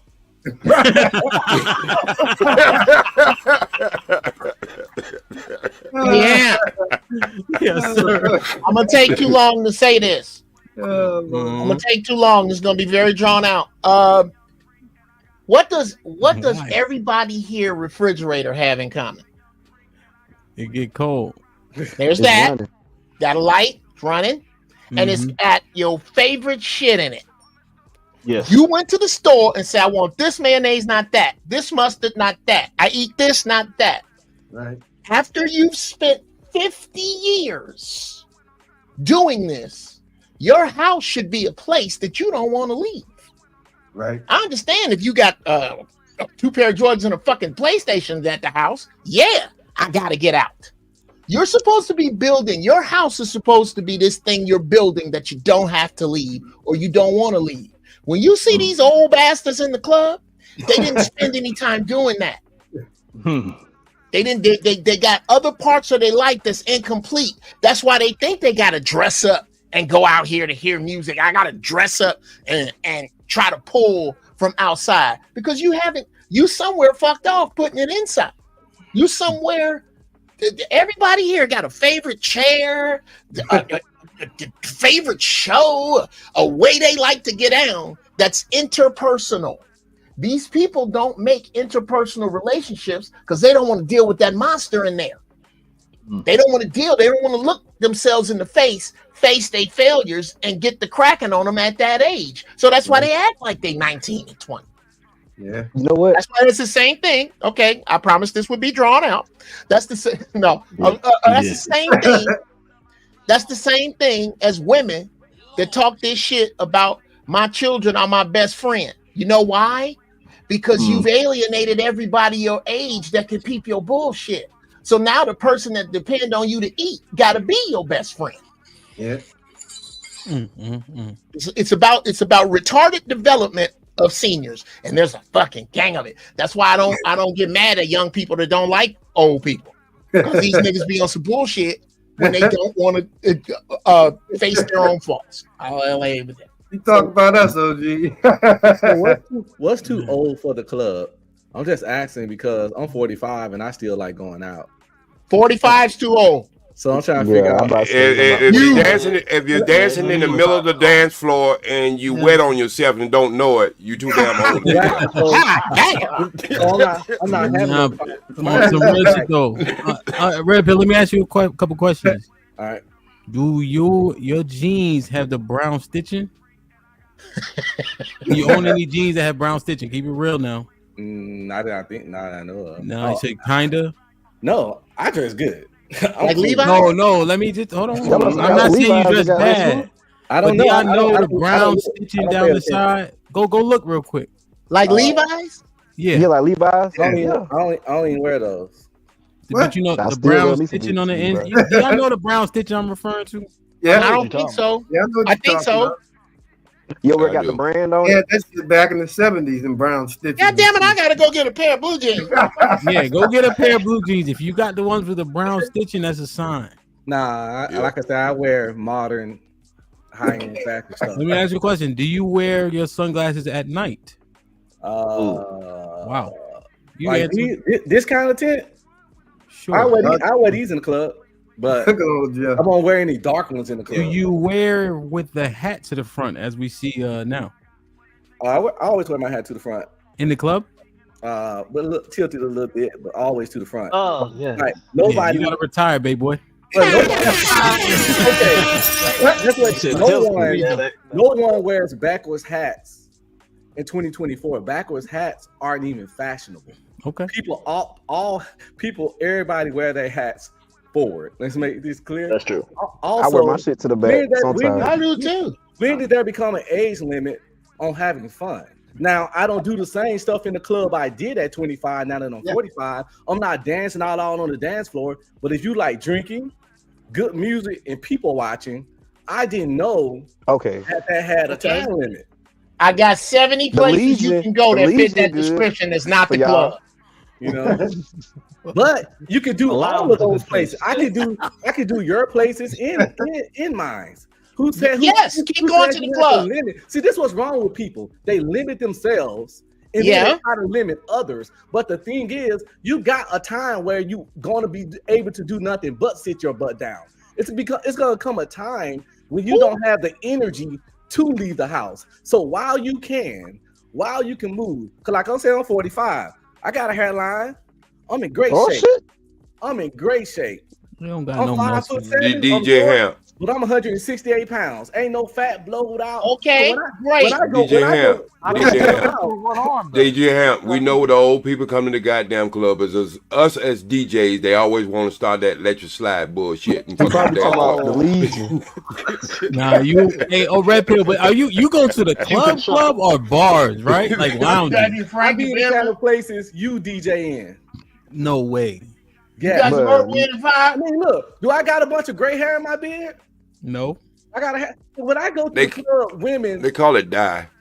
No, I don't need that. Shit, we might need to go party with Red Pill one day, guys. You about to talk yourself into being the old dude in the club. Go ahead, Aaron. Go ahead. Let Aaron go. I Go got ahead, Aaron. 2 questions. You got shooting glasses on, you got a trucker hat to the front. I'm listening to your accent. I have 2 questions. When you go to these clubs, are there mechanical bowls in there? And is the choice beverage Pabst? Well, there actually is a club out in Dallas that be cracking called a rodeo. That got a mechanical bull. But he ain't too old to go to the club. There's motherfuckers in there 80 with cowboy boots on. Yeah, doing line dancing. Yeah, no, but his world is different. His world is different. Yeah, I don't do no line dancing, but yeah, You will when you get 80. Since I'm in Texas, when you get 80. since I'm in Texas, you see a mechanical Kind of bull hard to do anywhere. that hip hop shit when you There 40. it is.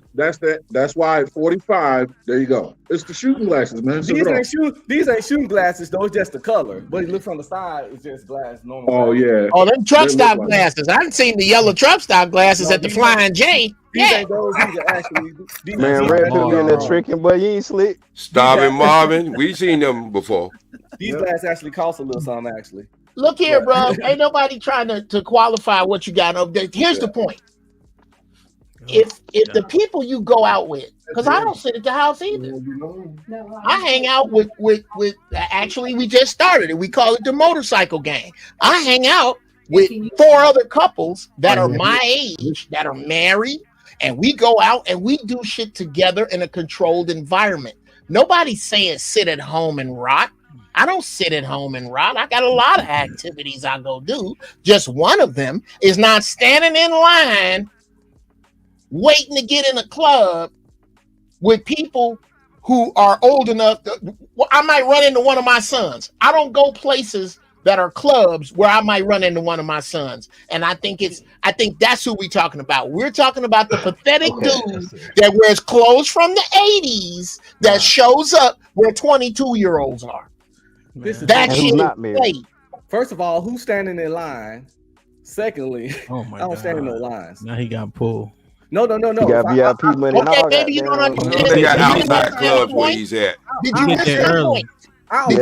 Did he get there early or he paid a Did you miss my point?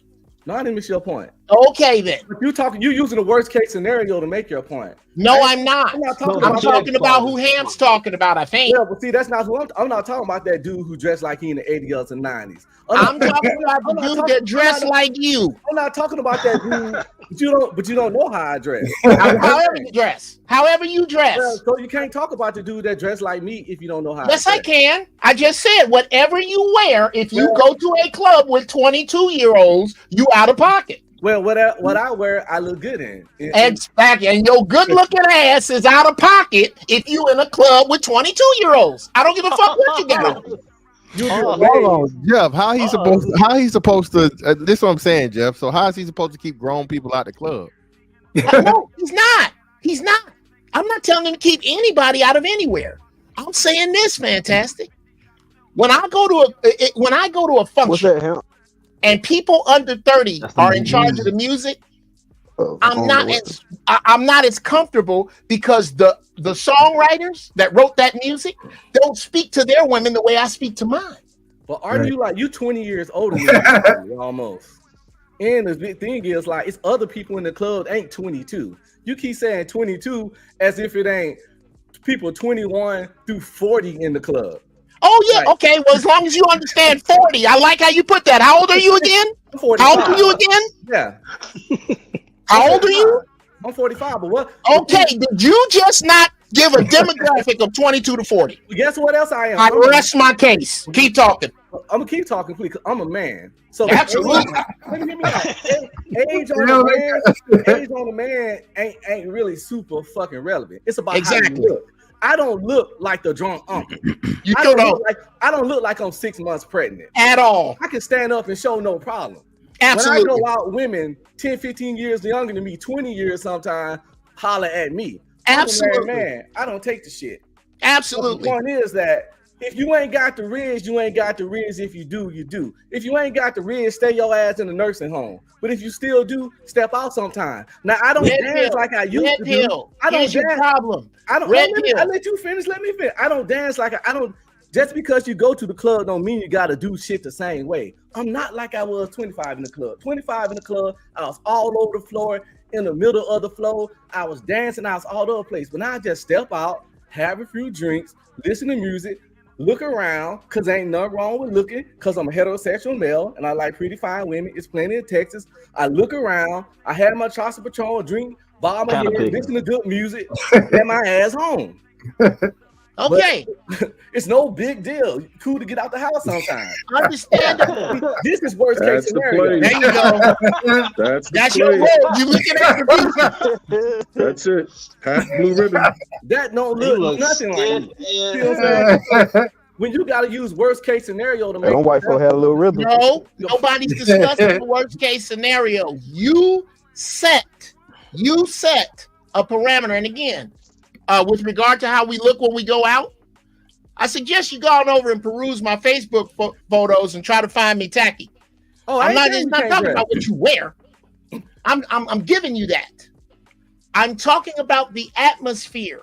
The atmosphere that Hamp, I believe, is talking about is one where when you get to a certain age, because of the mood that is set, that's not your mood. Right. That's not your.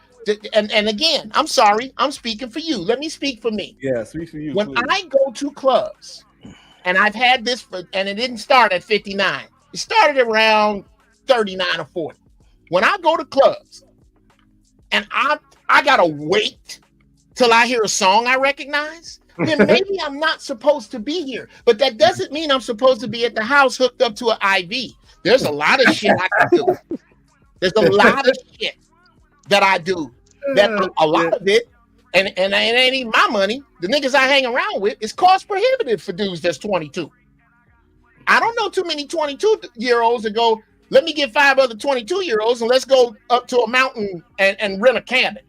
That ain't fun if you're 22, nigga. You got other points to prove.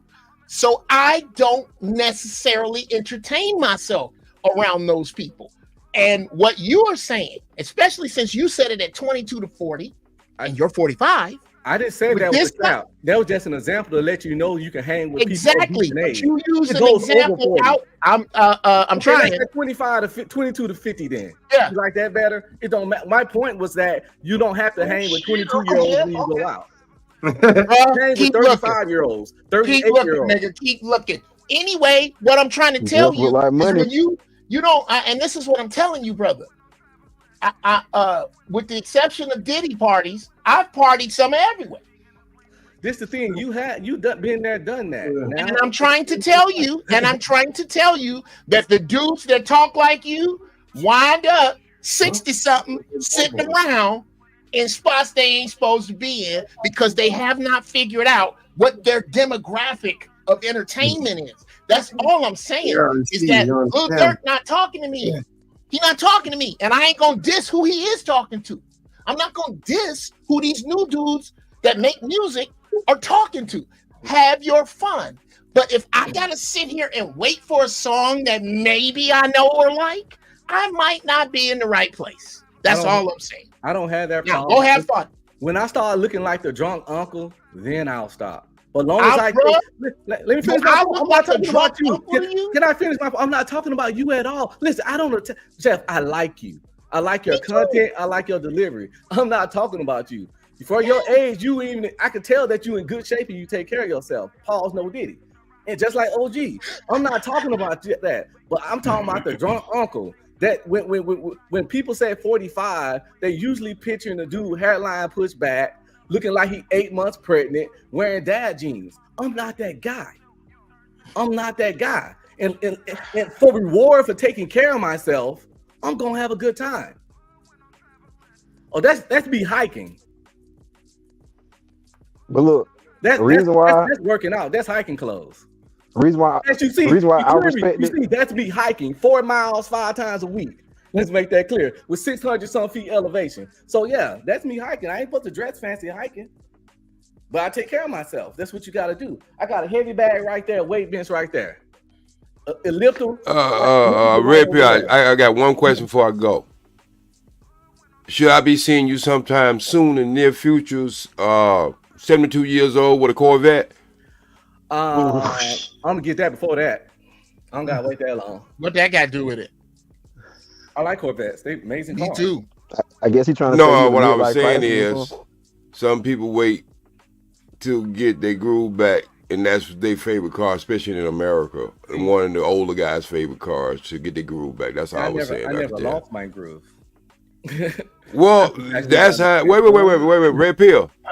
That's how you look at yourself, and nobody gonna take that away from you. No, even while I'm married. But delusion is in the air too. You know that, right? No, it's not. No, he's standing on principle. I know he's standing on principle, but his principle is sitting up there with 21 and 22-year-old people saying he still got it. I can't. Hey, no. He kept it real. He said. That's a hoodie from the Art Institute of Dallas where I went to film school. He said he liked the look. Let's work together. Nah, just kidding. Hey, Go ahead. I got short. I just want to break the ice a I'll little send you bit. a script. But Red Pill, you do know what we're talking about, though, right? No. No. Because you know, me and Uncle Jeff probably get accused of being certain. We're supposed to be a certain way at a certain age. That's stuff. But I understand that, and I understand the seriousness of what you're saying. But too much in our community, it runs rapid with what we would consider mature gentlemen and women who don't really know the leadership role or the influencers that they are, and they get themselves in these places, and they become worse than the youngsters. Mm-hmm. That's what we're more like talking about. Not you. You probably carry yourself real good in the nightclub. But you see a 55-year-old guy doing cartwheels in the middle of the floor, you know, and you know. You understand what I'm saying? Or spinning on his back, and you know, he becomes a circus. That's a problem though, but that's not. And when you have women who do the same thing, comes in there and she's there with her daughters, and that's her best friends, and her shirt is so split down the middle you can pretty much see his milk ready to come out, and she's feeding all the children in Africa. And this is what we're talking about, that type of behavior, not somebody who you might carry yourself perfectly fine in them clubs. Yeah. We're talking about the influencers who set examples for this behavior that we can talk to, like people like me, Uncle Jeff, and you. You know what I mean? Just the behavior that we supposed to be the influencers and the example making, and we worse than them. Just the thing, everybody have different ways how they unwind. So if that 55-year-old doing cartwheels isn't harming anybody, and he's a contributing member of society, and he takes care and handle business, but when he step out, he like to get loose, do that. Because I got you. You only have one life to live. And but I got you. That's old dude in the club talk right there. Once you hey, Red Pill. Now that you have your stuff together. Like Red Pill. Hey, Red Pill. Hey, Red Pill. Walk into one of these houses that I run and see an old man or old woman who's been sitting there in their feces for 3 and 4 days because they got to depend on someone changing their diapers and changing their ass. And then you come back and have that conversation with you. But the guy, about the guy who did the cartwheel, know his knees wasn't no goddamn good. Right. Now he's got to depend on somebody to wipe his ass. Wait, Redfield, this is what I'm saying, bro. That's real. Oh Lord. I work in this business. You know what? Gentlemen, I've lost the plot. You guys have a good one. Take care of yourself. Get out of here, Aaron. Yep. OG, you the worst case scenario. Later, love y'all. No, I was picking back on OG about the help thing. And one of the things we should know that our bodies and our joints don't heal the same way. Right. They don't. He said he don't be dancing. Don't do nothing your body can't handle. If you're doing cartwheels, 9 times out of 10, you know your body can handle it. Just like I know mine can handle hacking 4 miles with a 30-pound weight vest. A lot of guys my age, bodies can't. What that got to do with doing cartwheels in the club? You do what your body can handle. So he said he be posted up. If the 55-year-old he said he be posted. It's because I understand that. Red Pill. I go to clubs and I can do cartwheels. What does that have to do with doing if you're doing cartwheels at the club and you can remember when Belle Biv DeVoe first started? Bruh, it doesn't matter whether you can do cartwheels or go to the club. You're not supposed to be doing cartwheels in the club. There is a reason. This is the one thing, I'll say this in land, Red Pill. This is the one thing that I see with black men that I don't see with, or fuck it. The one thing that I see with black men that really hurts my heart is that we look at aging somehow as a curse. We look at getting older. Oh, I got to fight to, bruh. It happens. I'm not telling you not to have fun. I think you should have a ball. Bruh. Really, seriously. I strongly invite you to go. This is the only thing I have. This is the only part of my anecdotal shit that I can help you with. Go look at my Facebook page and tell me my life is boring. I do a bunch of fun shit, but I don't do shit in a station that ridicules my station. I'm not finna do just because I can, bruh. You probably go every once in a while. First of all, who dictates what a person's supposed to do? And this is the thing. Let me exactly nobody. Exactly. So if that's exactly right, if that 55-year-old want to come in there and do cartwheels and he got the ability to do it, that's on him. Because y'all, who says his business not handled? Who says he's not? Who says he's not paying all his bills? Red Bill, cartwheels is crazy. Mm-hmm. It's crazy. But that's his choice, his right as a human being that he can do that.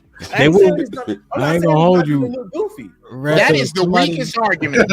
If somebody hit a cartwheel in the club, the security gonna come holler at him. And get it, nigga. One more of these and you out in the street. Well, that's in the street. Speaking of cartwheels, I'm about to flip my ass up out of here, man. Hey, I gotta go eat. Yeah, I'm in the wrong spot. Damn, man. Yeah, I can't do this no more, Ham. I feel like I'm punching down. I love you. I'll see you what time tomorrow? 12 p.m. Eastern. So 9 my shit. I'll see you tomorrow morning. He punches down, but he ain't make no point. He using age is just a number, my brother. Age is just a number. Don't let Julia fool you. Age is just a number. No, it ain't. Yes, it is. Yeah, it is. I had too many people that died in my life at a young age to limit myself. Stepbrother died of cancer in his 40s. Another close friend died of a stroke at 52. My aunt got lung cancer now. I had a cousin got shot. You know, when you got all this, and then you look at stuff like Kobe and Chadwick Boseman and all these other people going in their early 40s, and y'all sitting out here trying to limit y'allself. I mean, I wish you the best of luck. I'm going to Vegas May the 2nd to May the 6th, and I'm going back of August the 16th to August the 20th. Mm-hmm. And guess what? I'm gonna have a ball out there both times. Then I'm going to Denver later this year, and I'm going to LA. I'm gonna party, kick it, do my thing. Cool. That shit cool, bro. But age is more than a number, man. Think Trust so? me. You know what? For the time, ain't lost a match yet. Yeah, I mean, we all gonna die, but it's how you take care of yourself. But even the reason why age is not, like, for instance, what is the age where you have to get your prostate checked? It's about 40. I don't get it checked, and I try to tell people that you don't have to do that. They send you a Well, thing. they got blood. But what I'm saying is they recommend you get it checked at what, 40, 45 or something like that. Yeah, the 40. age matters, man. I mean, I ain't saying it don't matter, but it ain't as limiting as people think. It's only the limits you put on there and how you take care of yourself. Do you take vitamins? Do you work out? Do you hydrate? What's your energy levels like? Do you get proper sleep? And what's your personality type? People taking personality types out of play when it comes to talking about what you do at your age. If I'm an extrovert, I'm not going to stop being one because I'm 45. Yeah, but you know what, Red Pill? Everybody can be in shape like you, but you don't know what's going on the inside of the body. You may think you're in good health, but trust me, my brother, you know, people think they're in good health, they're dying like flies. Because why? Because they're ignoring what goes on the inside of their body. You have to get problem. lab work every 3 to 6 months, which is what I do, and that's something I always suggest, even on my channel. That's I get it from the VA, so it's free. I understand other people can't get it as much. Just I don't have to pay. Well, real quick, just to clarify. Obviously, Red Pill is not saying ignore your health. He's saying you can act as young as you feel, right? It doesn't have to limit the activities in which you enjoy, right? He understand that he not in the middle of the club nowadays, but he'll still go to the club and chill because he likes the environment, and he like them young of age women hitting on him. And them thick women hitting down them. Wait. The ones that let him know you still got it. We got that, Red Pill. We got all that. Look. I mean, you look at me, you look at my hairline, you look at me, you know, I'm playing with my hair all the time. Look your age at all. You understand what I'm saying? I don't use the dye no more. I used to use I use the Superman stuff coming on the side, and the gray looks good like Clooney, and you know, and I'm even growing a little beard on here, just a little bit, but I'm gonna shave it off sooner or later. But what I'm trying to say, that I'm right there with you. 6 feet tall, 195 pounds, solid as a damn brick. But there's certain things with me having a son who's 49 years old and 147 and 145. There's certain things that we're not going to do together. We ain't going to be in the same places. There are certain things we are going to do together because I believe in that family. But I ain't trying to be looking at none of his girlfriends and saying, you know what, son, you know what I mean? Your girl checking me out. You know, I'm not trying to get in that conversation. This is the thing. When I'm your age, I doubt I'll go out. Okay.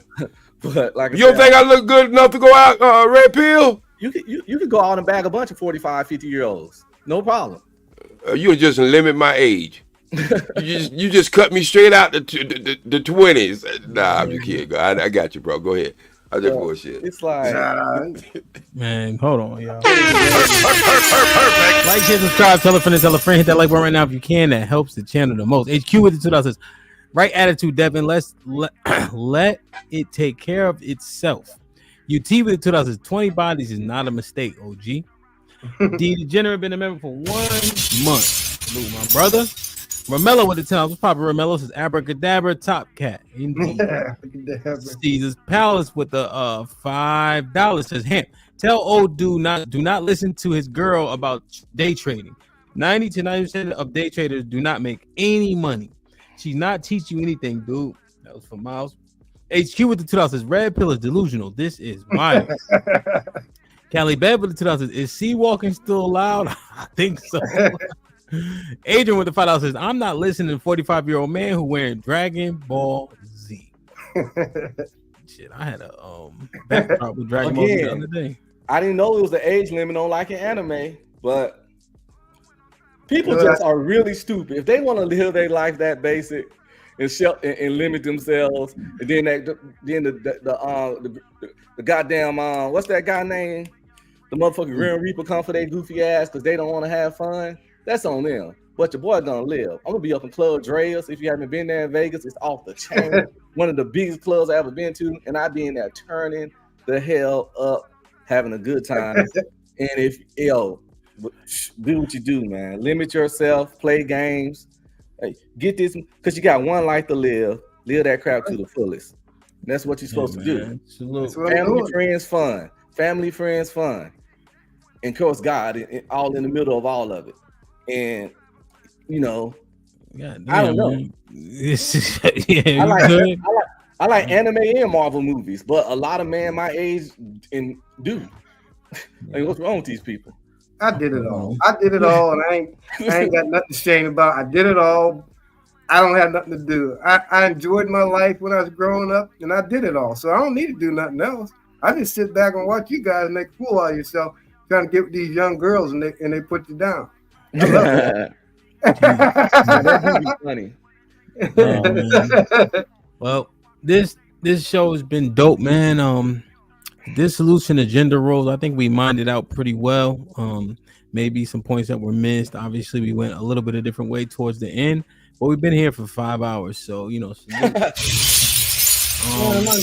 just interesting, man. And Tom was popping. It's just interesting, you know, as we you know, in Devin, when I was talking to Devin about just the different things, it sounds like a couple of things that we say conflict a little bit. So let's continue to understand what it is that we saying, what we want, we expect, and then what our actions actually say out loud as opposed to what we say out our mouth. You know what I mean, Paul? So interesting nonetheless, man. But Amp, you give a lot of good advice, and there's not a lot of people like you that are out here doing this. And I want you to keep doing it because, they need that. They need that guidance from you, and that's what you bring. You bring that energy, and you do. So I want you to keep doing what you're doing. Don't never quit. Don't never give up. Never give up because you're doing the right thing.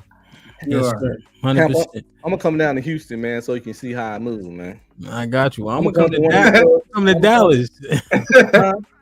I'm gonna come to Dallas. Oh man, hey, you come on up here. It's a good time out here, man. Yeah, I've been there a few times, but I never really when I was there for work. So yeah, man. It's a party out here. It's lit. I've never been to Houston, never been to Dallas. I didn't get a chance to travel everywhere. I didn't I've always had to think about getting where you fit in, and that's always worked for me. I tell everybody that get in where you fit in. You don't fit in there, don't get in there. That's the best thing I can tell you. Yeah. You know what I'm saying? Damn, man. Principles, standards. Yep. How you do anything is how you do everything. That's right. Believe in You're right. yourself. Is that true though? It's how you do anything, how you do everything. Is that true? No. Or do we as humans it's logical to be selective? Because I'm not gonna handle business like I handle it's fun. just final thoughts, Red Pill. God damn it. I've been up here for 5 hours. Yeah, you have, and I just came up and I just had a cup of coffee. I apologize. No, in terms of saying that is the things that are important to you, how you do anything is how you do everything. So generally for me, I don't really have a gray area per se. So I kind of do things similarly. Like if I'm going hard, I'm going hard. If I'm not in it or for it, then generally, I'm pretty laid back with it, So and pause just in case it's necessary. We're all gonna be selective, right? You gotta be selective. Yeah, I mean, that's just the reality. You're selective when you're looking for a woman. That's I've always been that way. You know what you want, and if you know what you want, you go out there and get it. Yeah, man. 100%. Red Pill, you said you're going live at 8, right? Yeah, just interviewed Joseph, man. I had a long conversation with Joseph. He's not ignorant. He's angry. Wait. You got a whole interview coming up. Yeah. Tune in, everybody. 8 p.m. Red Pill, drop your channel in the chat before I hit this end button so that everybody can get it. It's still 400 people here. Hey man, salute. I appreciate everybody saying that they like the wardrobe from today. I appreciate everybody coming in here. We didn't have any bullshit for all intents and purposes. I stepped away for a second. I apologize. But generally speaking, we had a productive conversation. Oh, yeah. Civil discourses. And I think, Ignorant, what's up? I think that, these can be had. And we had 600 people here. We still had a good time, and having a productive conversation. Hopefully we were as constructive as possible. Although, I don't know if we necessarily got to a solution, So Red Pills is in the chat. 8 p.m. He'll be with Joseph. If you don't know, you may have heard of a gentleman calling himself the misogynist. He since has dropped that moniker, and now he goes by his first name, Joseph. Impress, salute. Zoe, I see you. Pay attention. You already know Black's Lexicon. Let me just acknowledge everybody that's super chatted and get the hell out of here. Marcellus, of course. Dada, appreciate you. He knows, appreciate you. Blue Collar, salute, my brother. DJ Tim Smooth, I did not forget about you. If that one engineer don't come through, I got another one. Lauren Mack was popping. Appreciate you as always. Thank you for holding down the chat. Caesar's Palace, salute, my brother. Oh, Mac, thank you for hitting the panel. Ty, salute, my G. Granville was popping. Sun Kid, shalom, appreciate you. Martin Luther King, of course. Doris, just Dario, appreciate you. Thank you for extending as well, my brother. John the Baptist, thank you for hitting the panel. Judas, shalom, of course. American Negro, appreciate you. We definitely use this chat to expound on the conversation, so good shit. Zagu, thank you for hitting the panel, my brother.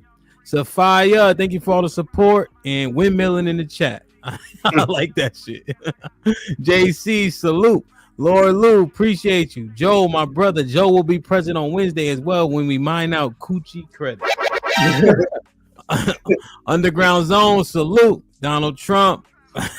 Hey, man, you still in trouble? Stay your ass off the internet, man. Ray, salute, man. Congratulations on monetization, man. He had a monetization party Saturday. I stopped by. It was dope. Here for T, appreciate you, man. You've been locked in shit since day one. We had 20 people in the chat. Shit like that, I don't forget. Steppenwolf, appreciate you, my G. I'm sure you working today. Red Pill, thanks for hitting the panel, my brother. Follow, man. Appreciate it. Sorry for coming in all hot. No, it's all good. There's a clip to be had because I stepped away, but I think y'all was going in, so I'm gonna clip it out. I'm gonna look, watch it myself. It's like my first time. So, Harrison, salute, my brother. Perez, man, I ain't seen you in a minute. Hope all is well. Mod, thanks for locking in. Appreciate you. Opinionated Reality in the building. Omar Smith, Big O in the building. Salute. HQ, man, it wouldn't be a day if HQ ain't coming here talking shit. You know what I mean? So appreciate you. Callie, and thank you also for contributing to the extension, Callie. Thank you. UT in the building, man. Salute, my brother. Degenerate. Thank you. Romello, salute, man. Ever since you told me we're on a way to 100,000, I believe you, man. Right now, we're on the road to 20,000, and we shall get there, man. So salute. Adrian, salute to Mr. White. Callie, you too old to be sea walking. Aaron, salute. Everybody. Bobby, oh shit. Bobby said with the 2000. Salute to Fantastic with the Miami Vice suit on. Indeed. Salute, Twiz. You should be a member, you asshole. Appreciate y'all, man. Yeah. Indeed. The chat like Vegas. By the way, Ham, congratulations. I was randomly looking at the YouTube channels that get the most bread through the whatever, the super chat stuff. I saw you on there, man. I was on there?